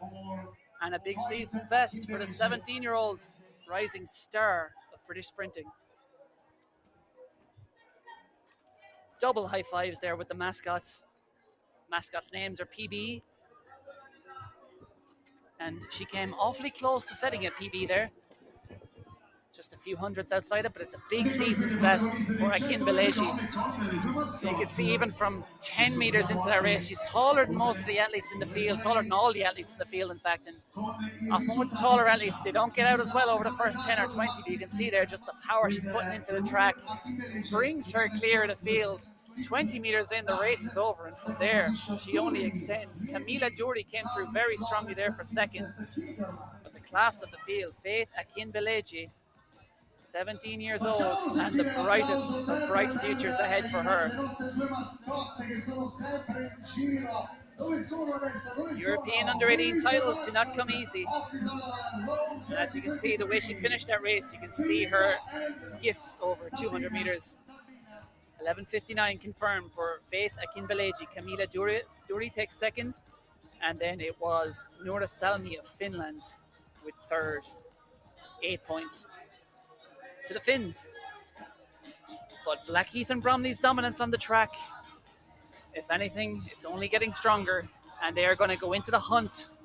A field with a nice advantage, as you see there, already have a 14-point advantage over Playas Castillon. That's worth almost 5-second lead. And the way their runners are running and their sprinters are sprinting, expect that to be consolidated when it comes to the hunt. But who knows? Have some of their rival teams kept their powder dry? Are they saving some guns, big guns, for the hunt when it matters most, of course? All these events matter, but nothing matters more than the hunt. So we're heading back to the high jump because it's time for three finals, I should say. First one's going to be for 5th. Second one's going to be for 3rd. And then the last one's going to be for 1st, for all the marbles. 12 points. Let's see who rises to the top.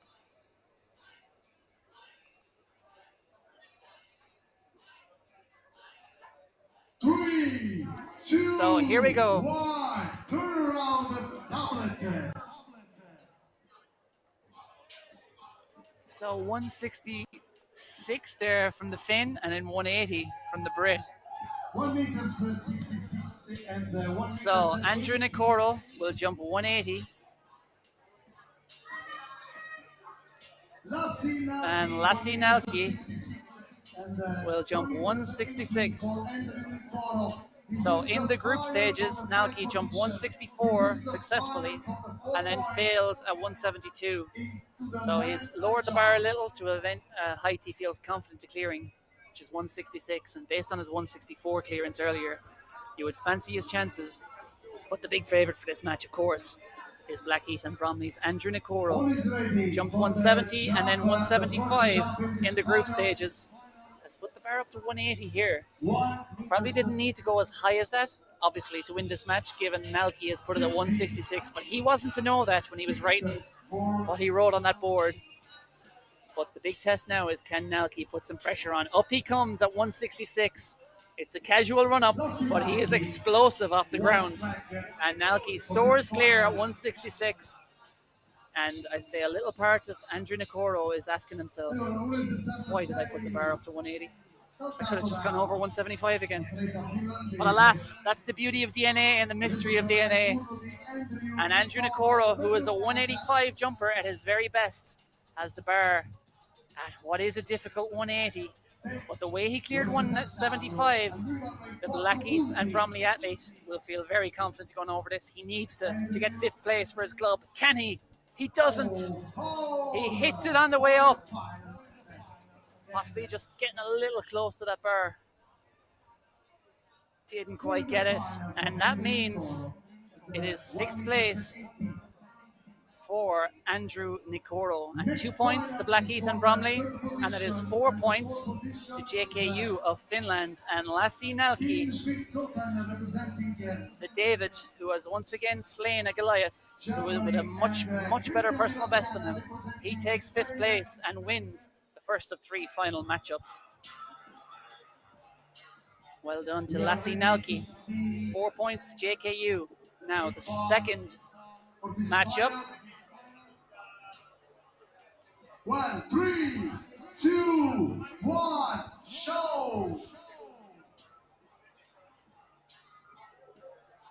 So 172, and now we see a big difference of opinion here between Christian Villaplana of Playas Castellon. He is a 2-meter jumper, but he's set the bar at a big 191. And then Kjorn Schmidt-Goten, who is a 197 jumper, has put it all the way down to 172, and this is really interesting because I think Kjorn Schmidt-Goten knows well he can jump way over 172. I mean, he has already today. He's jumped 180 today, but he just said, you know what? I'm going to take a chance that the favorite, Christian Villaplana, puts the bar too high and fails it, and he's put the bar down to the height that he knows he can clear, and of course he does. The German obliges, and realistically, when you look at his, 197 jumper, he probably thought, I'm not going to be jumping in the 190s today. I don't want to put the bar there, perhaps. So maybe he just put the bar at a place he knew he could get a clearance on the board, and it's a bit of a double bluff. Will it look like a genius move? It all depends on what happens here. This, remember, is the battle for 3rd place. The difference between 8 points for your club and 6 points for your club. That's a 2/3 of a second difference when it comes down to that hunt. So Christian Villaplana, he is the outstanding jumper in this matchup, the only man to have jumped over 2 meters. And he doesn't need to do that now. He just needs 191. If he fails, he loses to the German. Can he get over it? He doesn't. He doesn't. And now Kjorn Schmidt-Goten will be looking across at his team leader and just saying, we are absolute geniuses because we put the bar down to 172. And this is what DNA is all about. The brilliant part of this format, that you can outsmart perhaps your opponent. Christian Villaplana perhaps just bit off today more than he could chew, putting the bar up to 191. When he saw that 172, he'll probably have been kicking himself because he'll probably have been saying, why did I not put it to 185? But that's the beauty of the anonymous system of declaring your height. So, this is the matchup for first. And it is 193 for our Norwegian competitor and 191 for our Italian. So Lorenzo Maggioetta will jump 191, and then Tobias Heldal will jump 193. And then the first jump is for Lorenzo Maggioetta, 1,91, Italia. Allora attenzione perché adesso andiamo a seguire questa finale. So first up, it's going to be the Italian Lorenzo Maggioetta, 191, the lower of the 2 heights that have been declared. He has jumped 191 twice successfully here today. He decided to not go higher against the Norwegian, but if he goes clear, he will put all kinds of pressure on Tobias Heldal. 191, he's done it twice. Can he make it 3rd time lucky? Of course he can. The Italian flies high here in Rieti, or here in Rome, the Rieti athlete. Easy as you like Will that be good enough for 12 points or 10 points? It all depends on what his rival, Tobias Heldal, produces.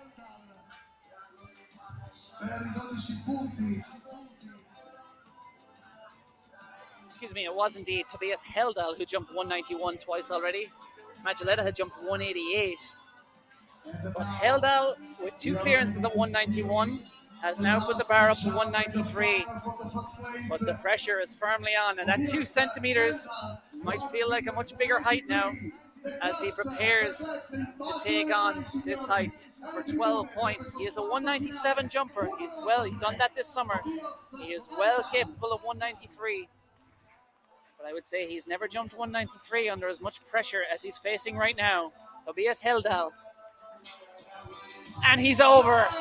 And the Norwegian takes victory, takes maximum points for the Hudaland region, got his tactics spot on and produced a brilliant leap when he needed it most.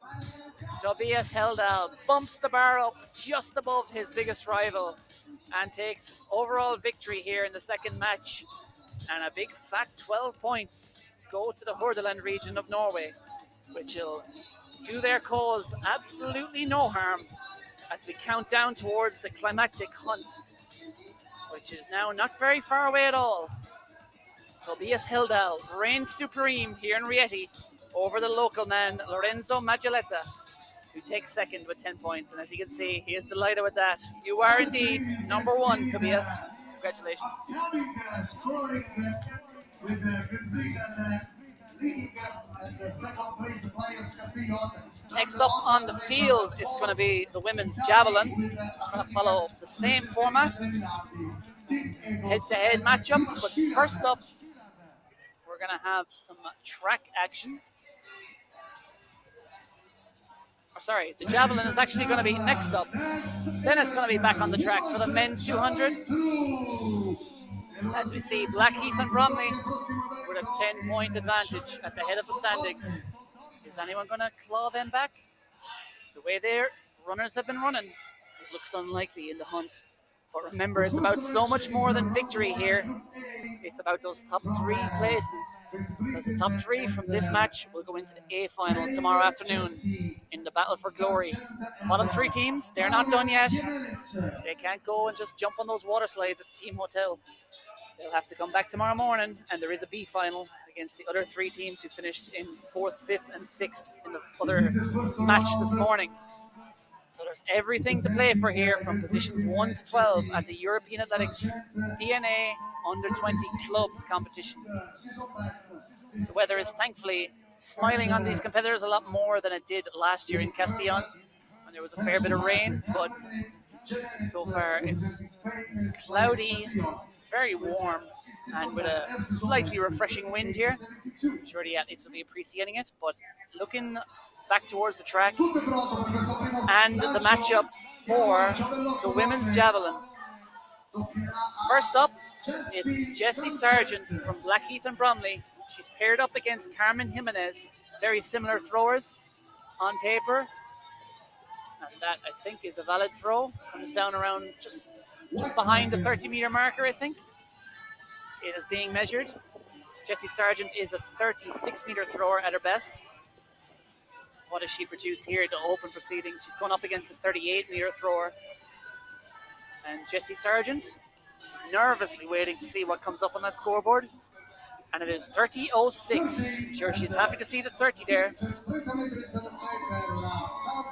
And she'll be going head-to-head against Carmen Jimenez, who's a 38.72 thrower at her best from Playa Castellón. Here is Jimenez. Very evenly matched all the athletes in this Group A. Sophia Van Tak of the TYG Eagles from Germany is also a 38-meter thrower, so there should be very little between in these 3 matchups. All about performing under pressure, and that looks like a better throw, I think, from Carmen Jimenez. Comes down around the 33-meter region. 30 meters was what she had to beat, and assuming that's a white flag, which it is, That is muy bueno for Carmen Jimenez because she is going to take 3 spikes and win her matchup against Jessie Sargent of Blackheath and Bromley. 33-15 on the board, and she has indeed won the matchup. That's 3 spikes, but all is not lost for Jessie Sargent. She takes 1 point for the runner-up position. And she will have another matchup to come. She'll be in the 3rd matchup against Sophia Van Tak of Germany. And she'll have a chance there to take another 3 points. And of course, that tally of, well, we call them points or spikes. We're supposed to be called spikes here. But that will determine which matchup you get into. We're back to Group B now, and this is Finland's Pirkko Järvikala, who of course we saw in the long jump going so well. She's a 36-meter thrower, and if that is a valid throw, which it is, that looks like a huge effort, and there is a good reason that Pirkka Järvikala has a giant smile on her face because 36-34 is her lifetime best in the javelin, and that is 37-93. So, having been a star in the long jump earlier, Pirkko Järvikala is continuing the trend here at the end of the long season at the DNA clubs, wearing her club, and I suppose her country's colours, really, blue and white of Finland, with pride on the European stage. Now, from Rieti, this is Valentina Foglietta. She is a very good javelin thrower. 42 meters is her best, so she'd be the favourite for this, but wow, has Pirkko Järvikala laid down the gauntlet with 37.93. Can Foglietta produce something bigger? Great elevation on that. It's going to be very close. I think she's done it. I think she's done it. Inspired on her home turf. She has gone down holding her leg. That is not a good sign. Something you never want to see. She is limping a bit as she walks away there. Let's hope Valentina Foglietta is able to continue. If she's not able to continue, she has at least done her club a great service with that, because with 38.85 on the board, she takes victory in her matchup. 3 spikes to Rieti and the Andrea Millardi School and indeed club. Well done to Valentina Foglietta. I think it just looks like a bit of cramp because she's very much stretching out the legs. She's gone down holding. And I think if you felt something tear, any physio would tell you the last thing you want to do is stretch that. So could just be a bit of tightness she felt on her takeoff leg there, perhaps, or as she was letting that javelin fly. Javelin runners put an astonishing amount of force through their legs, and thankfully the medical team is sprinting across there, as you can see behind that score. Sprinting, well, it's a good pace jog given the amount of equipment they're carrying anyway, and they're attending to Valentina Foglietta, and let's hope there's nothing too seriously amiss with the brilliant Italian, because we hope to see her in matchups and very likely one of the higher ranked finals to come. So we just have a brief pause in the competition before we resume with Group A as she receives some medical attention. Sure, we should be able to continue momentarily.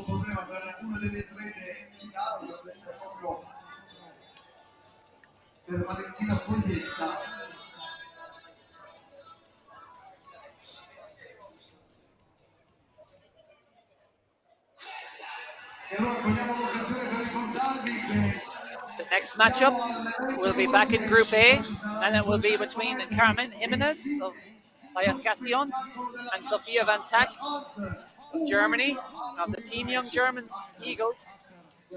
And just looking down the track, they've actually taken Valentina Foglietta just away from the area a little to give her a bit of space and I think let the competition continue, and they are now treating Valentina Foglietta in the sort of hammer circle. And we are going to continue this competition, and let's hope we'll see Valentina Foglietta resume her match, her next match. But right now it's going to be Carmen Jimenez of Spain against Sophia Van Tak of Germany in the second matchup. So little between these two on personal best. 38.72 is Carmen Jimenez's best. Up she comes. Let's fly. It's going to be over 35. It is. That's a big improvement. She threw 33.15 in her opening effort, gets the white flag, and that has put pressure on Sophia Van Tack, who will follow her. 38.94 is Sophia Van Tack's personal best, and Jimenez, let's see what she's 36.41. So felicidades to Carmen Jimenez, because that is a big throw under pressure, and she has taken that pressure and thrown it back at her rival, Sophia Van Tack of Team Young German Eagles, up to the line, and it looks like she hasn't got the elevation under that, just never really got under it. Whether it was the wind, didn't catch it. Came down very early. She'll be disappointed with that.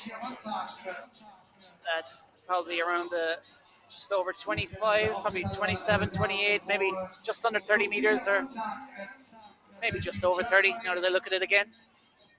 But Sophia Van Tack, her coach, showing her that on the thing, on her smartphone, watching the replay, trying to pick up some technical cues. She will have another chance to go very quickly, 30-38 that was. So as a 38-meter thrower, she certainly won't be too happy about that, but joy of DNA, your coach is right there. You don't have to go anywhere. You see exactly what you did wrong. It is very windy here, so the wind can really affect things for javelin throwers. They like a headwind. It looks like a crosswind, so who knows, as Sophia Van Tack released that, how that affected her. But she certainly won't be happy with that 30-meter throw, but it would have taken a big one to beat Carmen Jimenez, who takes her second victory. And with that, Carmen Jimenez has 6 spikes in the bag, 3 for the first, 3 for the second, and she will be contesting the first place match when we get to the final round. We're still in the group stages. And next up in these group stages, it's going to be Valentina Foglietta against Matilda Alfar Almundsen of the Hordaland region in Norway. However, the delay, why you're not seeing them on the runway at the moment, is because Valentina Foglietta is still down receiving treatment. And I'm sure there'll be a question asked soon, is she ready to compete? They've obviously, thankfully, given her enough leeway to just make sure if there is any strapping that needs to be done, kinesio tape or whatever it is, they'll probably be deciding whether or not it's sensible or wise, or whether or not she's in too much pain to go on. I suspect maybe she won't, because she did seem to go down quite a bit of discomfort. But we'll soon find out when we see who comes out next on track. But it's due to be the second pairing in Group B. We've had the first 2 out of 3 in Group A. And of course, Carmen Jimenez, the Spaniard, reigning supreme there. And it'd be a real shame if we don't get to see Valentina Foglietta compete again, because she was the standout thrower in this matchup as a 42-meter thrower.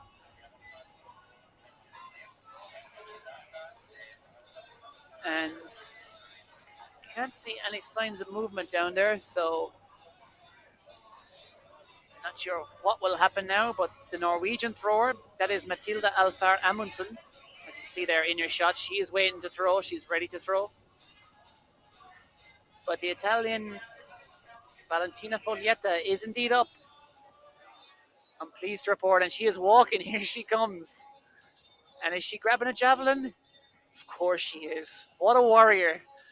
And you can see by the way she went down, she's limping here, and that left knee is heavily strapped, so I would expect a very, thankfully, it is in fact her plant leg, and she takes a very cautious run up and puts the javelin out there, and she is hobbling off. Valentina Foglietta has done her club and her country a great service here through serious discomfort. You know, it's probably a 27, 28-meter throw, something like that. But the distance doesn't matter. What matters is that she put it out there and registered a mark. That will help her get into a better final later. And just being in a final, even if she throws it 2 meters later, will earn her club points, which will give them a better position in the ring. As you can see, she is in quite a bit of discomfort. She is now putting no weight on that left leg. And let's wish her a very speedy recovery. We may or may not be seeing her in the final later on, but well done to her for taking that spear and doing her throw. And now Norway's Matilda Alfar Amundsen absolutely sends it soaring past that mark. This is going to be a huge mark, perhaps the biggest one of the day that we've seen. Amundsen is a 38.46 thrower at her best. I think she may have just broken that. That looks like around the 40-meter mark. And Amundsen looks pretty pleased with that, although perhaps suggesting there's some room for improvement there with some of the technical discussions with her coach, or the team coach. 39.58. So with a 28.24 for Valentina Foglietta, that 39.58, a personal best for Amundsen, will hand her 3 spikes in the first of her matchups. And she is looking in great shape to get through to the final, but she will be paired up against Pirkko Järvikala in the final matchup who threw 37.93, so that'll be a great matchup. But we're going back to match 2 and the final round, the third matchup here. This is going to be between lead your shot, Sophia Van Tak, and of TYG Eagles, and Jessie Sargent of Blackheath and Bromley Harriers. Here is Van Tak. Comes down beyond 35 meters, close to 36, I would guess, if those lines are correct. And Van Tak is a 38.94 at leader the best. True 30.38 she threw in her first matchup. She's definitely smashed that. Is it 36? It is indeed 36.08. So, gauntlet laid down to Britain's Jessie Sargent, who has a personal best of 36.22. Sargent threw 30.06 in her opening round. She has to find something very close to or beyond her personal best to secure full spikes, all 3 spikes here against Sophia Van Tak. Can Sargent pull it off? That spear turned really upwards in the air. Is it a valid throw? It's not. It's not. The back end of that spear hit the ground first. It was really close. It was marginal. She just almost turned upwards in the air before slowly recovering and almost hit the ground flat. But the back end of that spear hit the ground first. So no valid attempt for Sargent. But she does have 1 valid spike from the earlier matchup. That will mean that she's going into the battle for 5th later on in the final. So disappointment for Sargent, but delight for the Germans with Sophia Van Tak. So that means that Carmen Jimenez from this group will be going into the first place final. Sophia Van Tak will be going into the final to contest 3rd place, and Jessie Sargent of Blackheath and Bromley will be going into the final to contest 5th place. As we look across, we're back to Group B, I should say.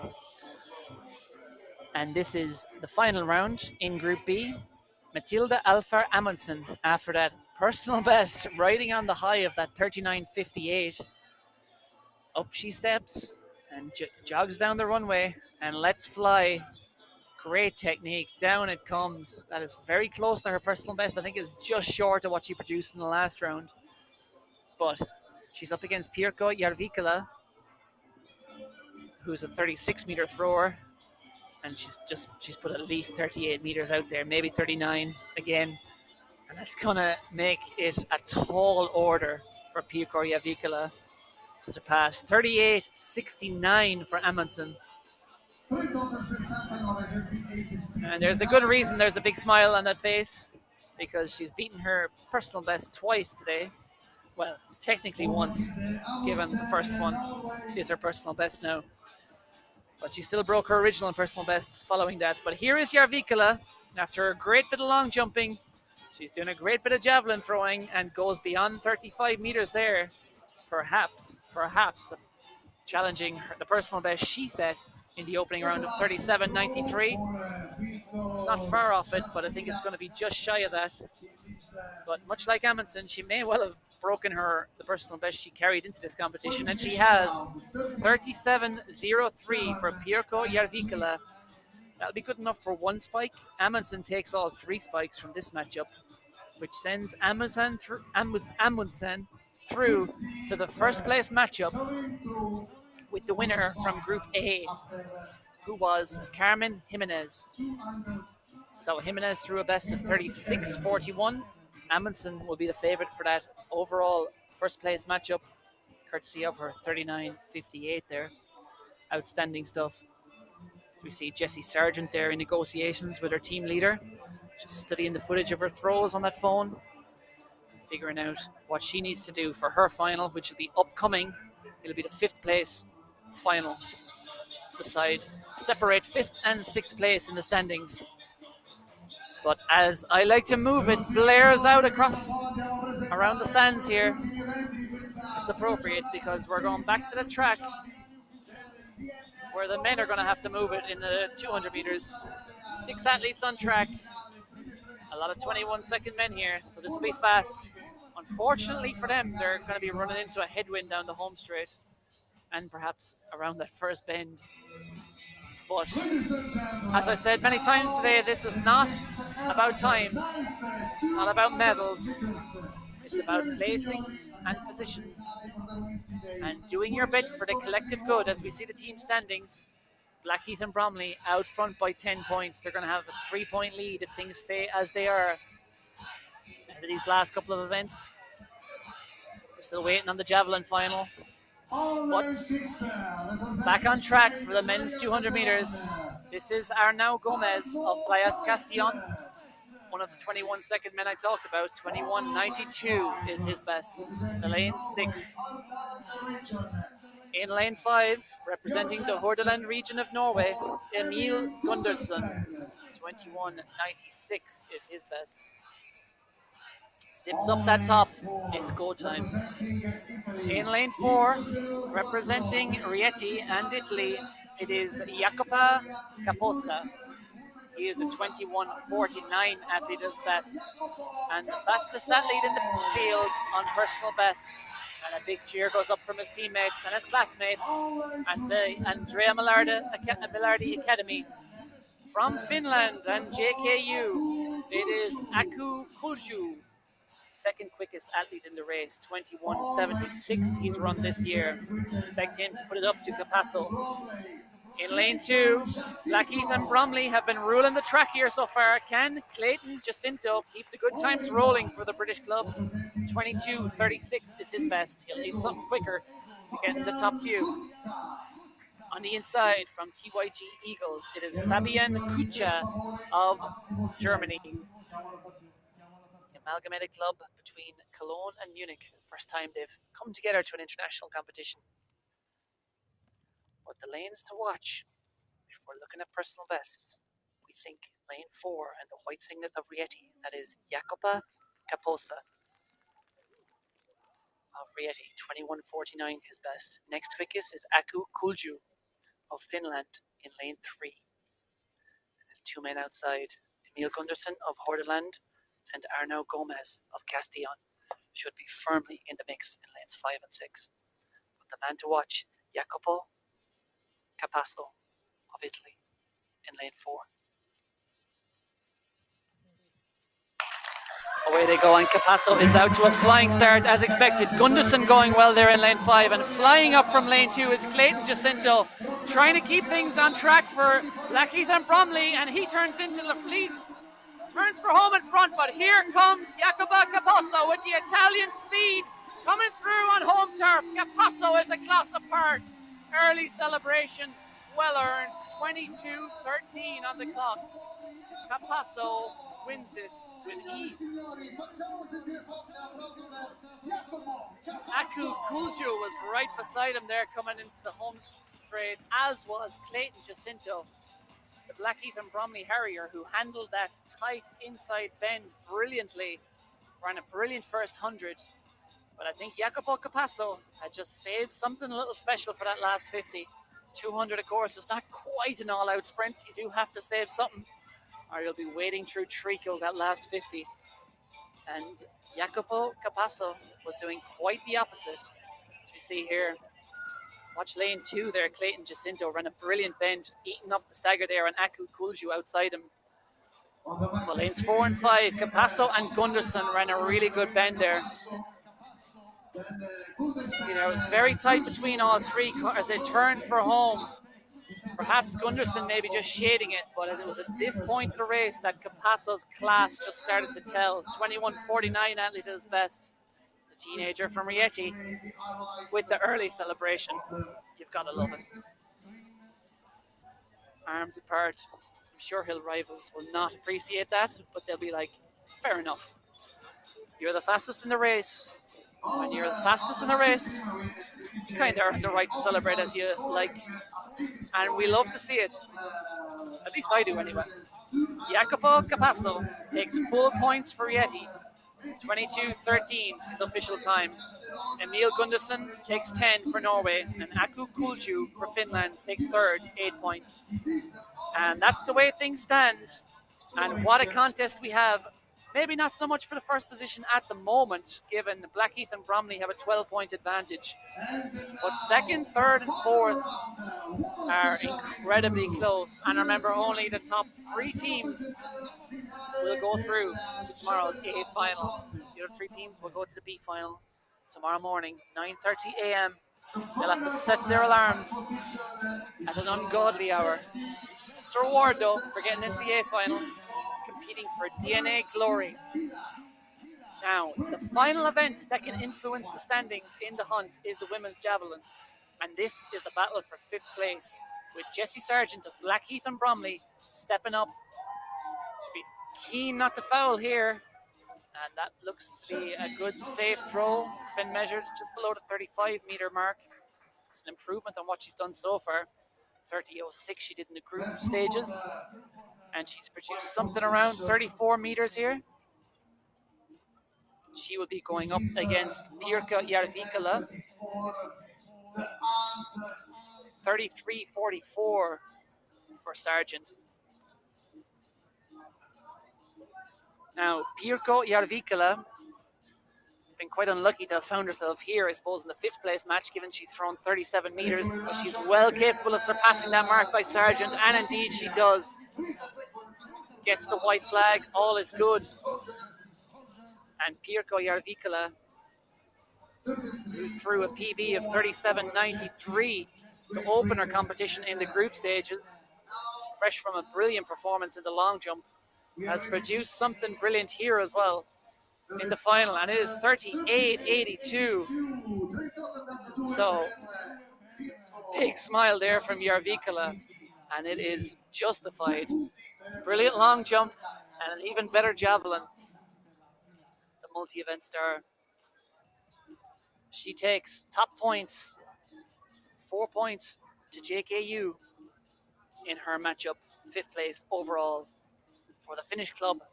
And we're moving on to the 3rd place matchup between Sophia Van Tak, that is her, on the runway from the TYG Eagles. 38.94 her best. She's well below that, but she had a few issues earlier on in the group stages. 36 was her best, and it's well below that, but let's see how big Sophia Van Tak has thrown here. Sophia Van Tak and 32.41. 32.41 for And Valentina Fogliette will not be participating in the final throw, sensibly, I think, given the amount of pain she clearly had. But well done to Valentina Fogliette, who has secured Rieti 4th place in this women's javelin competition. That's going to be worth 6 points to Rieti. And if Sophia Van Tak didn't look too bothered about that distance in the last throw, even though it was 4 meters down on what she threw in the group stages, there would be a good reason, because she just had to register a mark there in that final, and she took full points, or the top points she was able to earn for her club. 8 points go to Germany and the Team Young Germans Eagles. And the team of young Germans are certainly faring well so far today. And unfortunately, Valentina Foglietta is being stretchered off, brought across the track, and let's hope she's all right. She seems to have done some damage to that plant leg.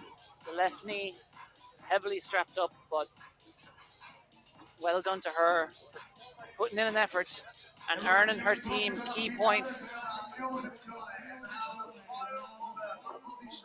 I'm sure she would have been coming in here expecting to take the win or second place here, but it will be fourth place with 6 points.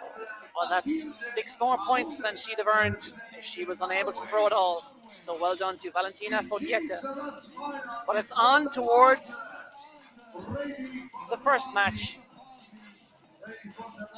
This will determine who takes 12 points and who takes 10. This on your screen is Carmen Jimenez of Playas Castellón in Spain. She has a best of 38.72. Her best so far today is 36.41. But can Carmen Jimenez produce enough to put Matilda Alfar Amundsen under pressure? The Norwegian will be stepping up momentarily. Oh, it's about 34 meters or so. It's very close to that 35-meter line. She looks happy enough. Happy enough, if not overjoyed. We'll get the official confirmation, and then Matilda Alfar Amundsen will know exactly what she has to do. And of course, unlike it is in traditional athletics, in this dynamic new format, what you threw earlier has absolutely no relevance now. So all that matters for Matilda Alfar Amundsen is beating the mark that Carmen Jimenez has laid down, 34.66. Amundsen threw 39.58 in the group stages. Can she do it in the final? It's a very high throw, but it's a long one, and she has done it. It goes well beyond the 35-meter mark, up towards 38, maybe 39, and a big smile on the face of the young Norwegian. 39.58 earlier on, a huge personal best, and she finishes with, they're making us wait for it, 37.84. Well done to Matilda Alfar Amundsen. Twice threw over her personal best, but most importantly, seals 12 points for the Hordaland region of Norway. And that is 11 out of 12 events in the bag, which means there is just one left to go, and we're going to have a brief pause here. And the guys down at the track are beckoning all the athletes down onto the track. A lot of these athletes weren't here for the first match this morning, I'm sure, and they were having their breakfast nervously, getting ready, maybe watching the live stream. But if they were watching the hunt in match one, they will have seen that everyone gets down on the track, and there are the standings.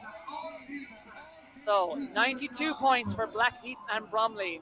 It's going to be a very marginal lead over Playas Castellón with 88. And then there's nothing back to third either. So this is going to be a fascinating final standings. Hordaland region with 86 points in third. And then Rieti are on 76. TYG Eagles on 62. And then JKU from Finland, not far behind at all, on 56 points. So, what a finale we're going to have here. This is perfectly balanced. And this, when European Athletics were sitting down in an office years ago, I think it was around 2017 or so, they came up with this idea, and it's been fully operational since about 2019. This is what they dreamed of, because everything is on the line and there's not too much. Despite having gone through 11 events with clubs from all over Europe, there is precious little between, not just for the win, not just for the top three, but right down to 6th position. In the match earlier on, we saw some bigger time gaps. That's not going to be the case today. They're going to be clustered a lot closer on the track for this final hunt.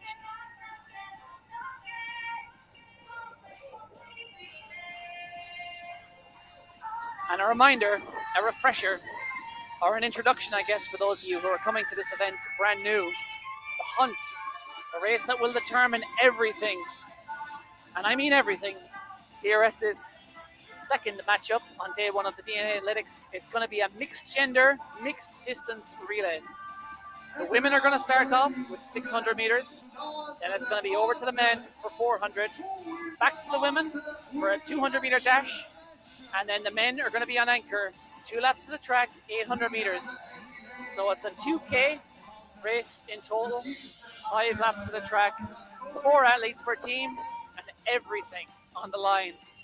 Reminder that of the 6 teams, just 3 will go through to the A final tomorrow. Earlier on, we saw AK Skoda Pilsen, Fiamme Jale, and Sparta Athletic from Czech Republic, Italy, and Denmark, respectively, taking their places in the A final. And then it was Ratoth AC, Club Sportif Bourgogne Jalot, and SK Elite Sport who will be in the B final. But who is going to get into the A final here at DNA Athletics? We're about to find out. Minutes away from finding out.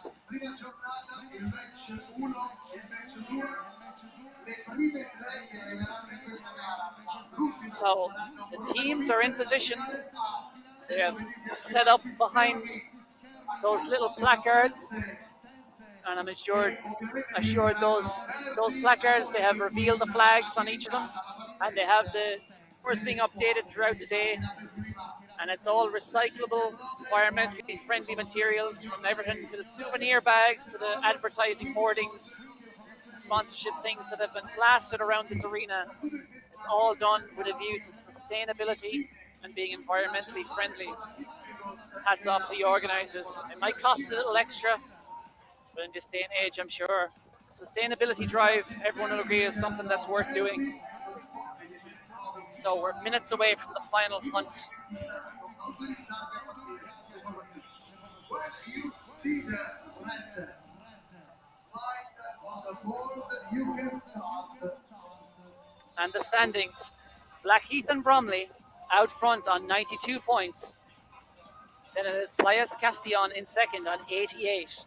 Back in third, just behind them, that is the Hordaland region of Norway on 86 points.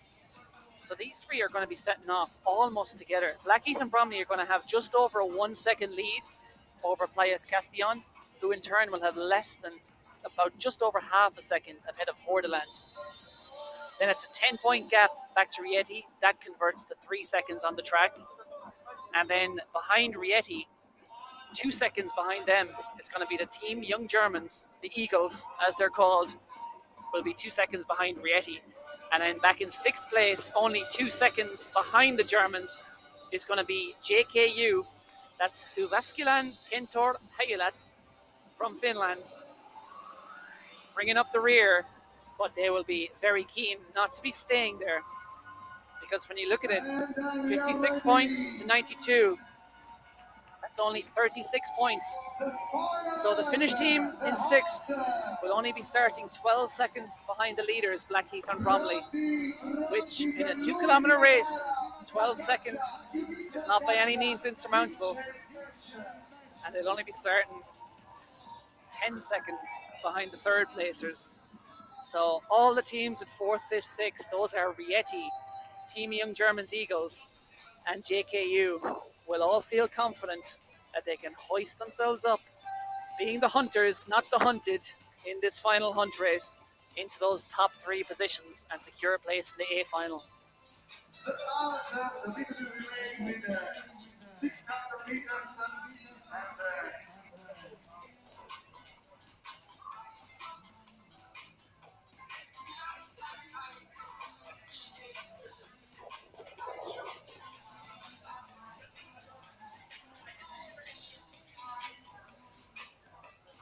So the lineup, they're going to line up in the order they are currently in. So it's going to be Blackheath and Bromley on the inside. Playas Castillon in lane 2. Hordaland region of Norway in lane 3.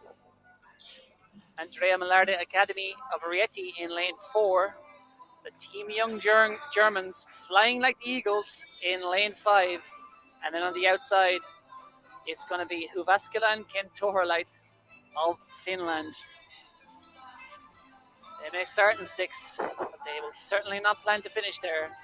But now it comes down to 4 athletes on the track. And who can produce the miracle run over the ensuing 5 laps? A reminder, the women you're looking at are going to be running 600 meters. They're going to be handing over to men who are going to be running 400 meters. Then it's back to the women to run 200. And then the men will be finishing off on the anchor leg over 800. So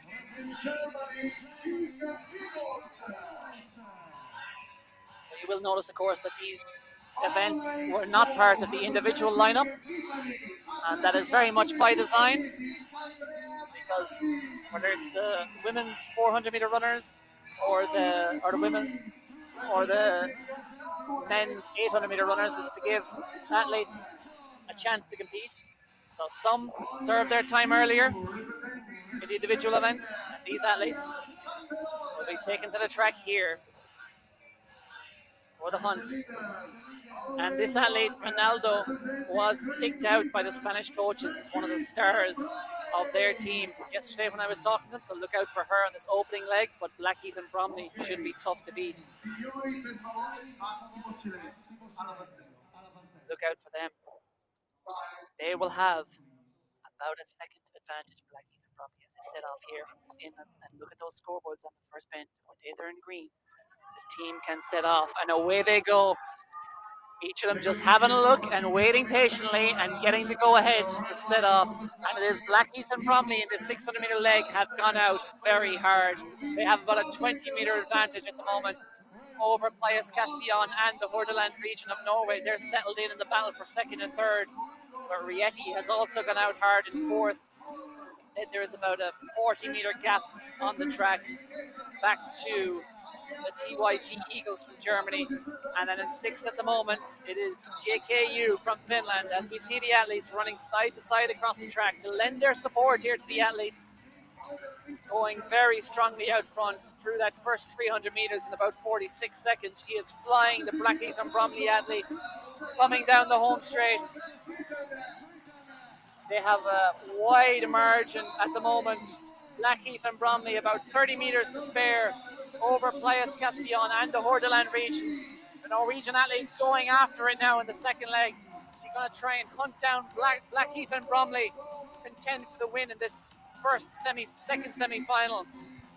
But of course, all the athletes here will be chasing spots in that final, that A final tomorrow afternoon. And Blackheath and Bromley, well, she went out hard, but she's starting high up quite a bit at the moment. The Bromley Harrier, she is hanging on out there, but at 600 meters is a painful, painful race to run. But she has held the lead and held it brilliantly, consolidated that advantage for Blackheath and Bromley. And it's over to the sprinters. But the 400 meters will feel like a very elongated sprint for these athletes, but it's Blackheath and Bromley out front, Hordaland region in 3rd, and there's Playas Castillon in 3rd. There is a very wide margin back to Rieti back in 4th. They're about 80 meters behind. And then it is the TYG, the German Eagles, back in 5th. But we'll concentrate on the battle up front because this is heating up nicely through the opening couple of laps between Norway and Britain out front, with Spain chasing.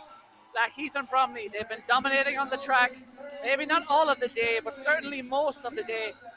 Can the Norwegians steal their thunder at the halfway mark? 2.5 laps down, 2.5 laps to go.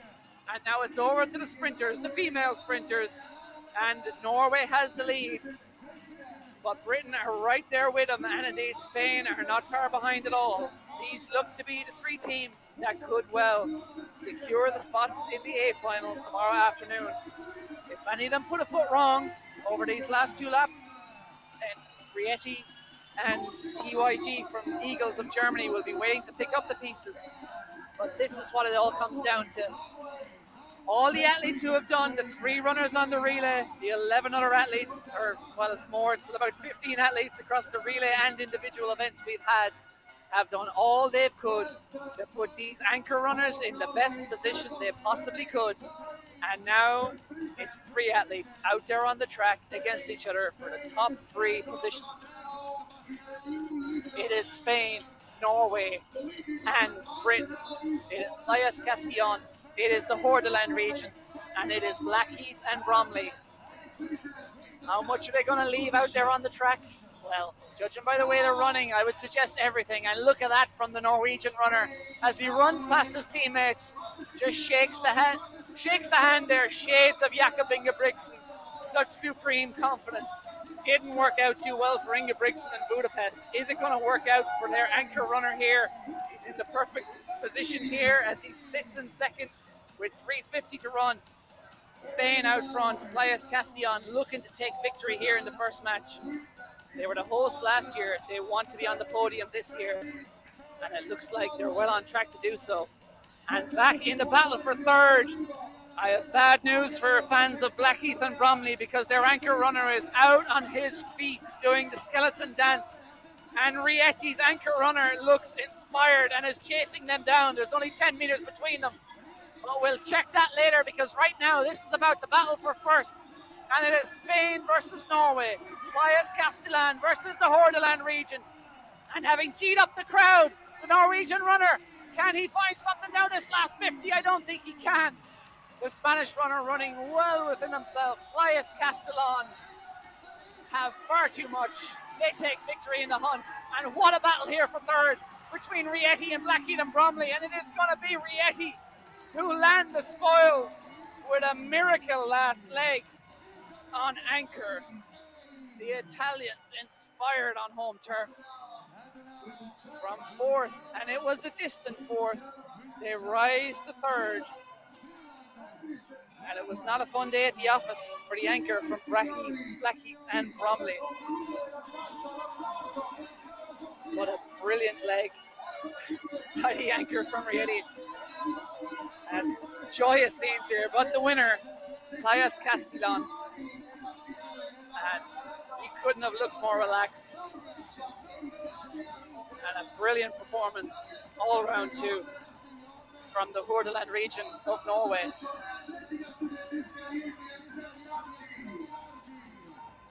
Calm as you like. Spanish are the champions. And Gigi D'Agostino is pumping out around the arena again here. L'amour toujours. A great celebration song for what's been a fantastic semi-final here. And those are your champions of semi-final 2. They're headed on into tomorrow's A-final tomorrow afternoon at 12:30. Back here at the Centro Sportivo Esercito in Rome.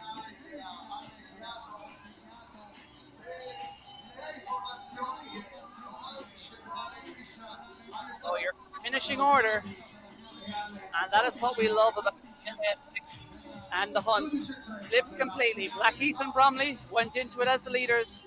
They came out of it in 4th place, and it was Playas Castillon who landed the spoils in 1st place, Hordaland region of Norway in 2nd, and then coming from the clouds with an inspired run on anchor, it was Rieti to take 3rd place.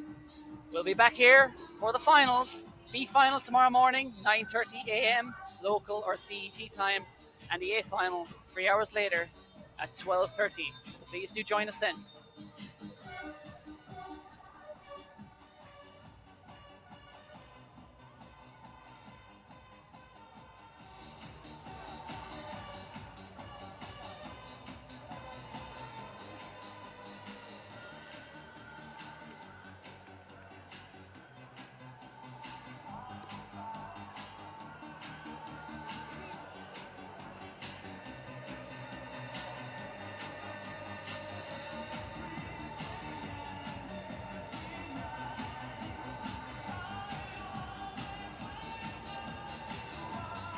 sul maxi schermo i risultati ufficiali della caccia, the hunt on the maxi screen. You can see the official result of the hunt with the winner Playa Castellon, Hot Island Region and Atletica Studentesca Rieti Andrea Milati. These three teams can play on the final A at 12 past, half past 12, and 4 position for Black Hat and Bromley, 5 position for Thai Eagles, and 6 position for US Milan in the final B tomorrow morning at half past 9.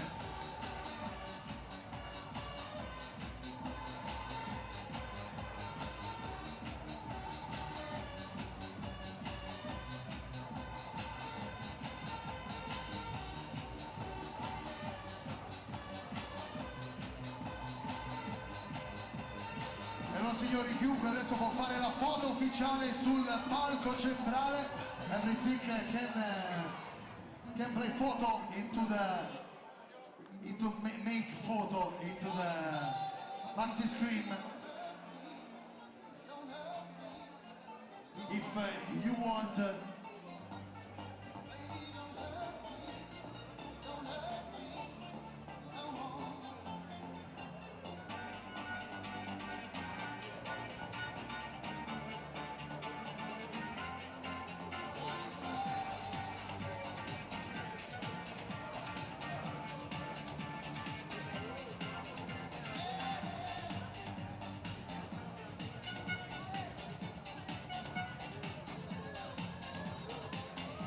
signori, vi lasciamo per un po' di musica e poi naturalmente l'appuntamento è per domani mattina. Buon proseguimento di giornata.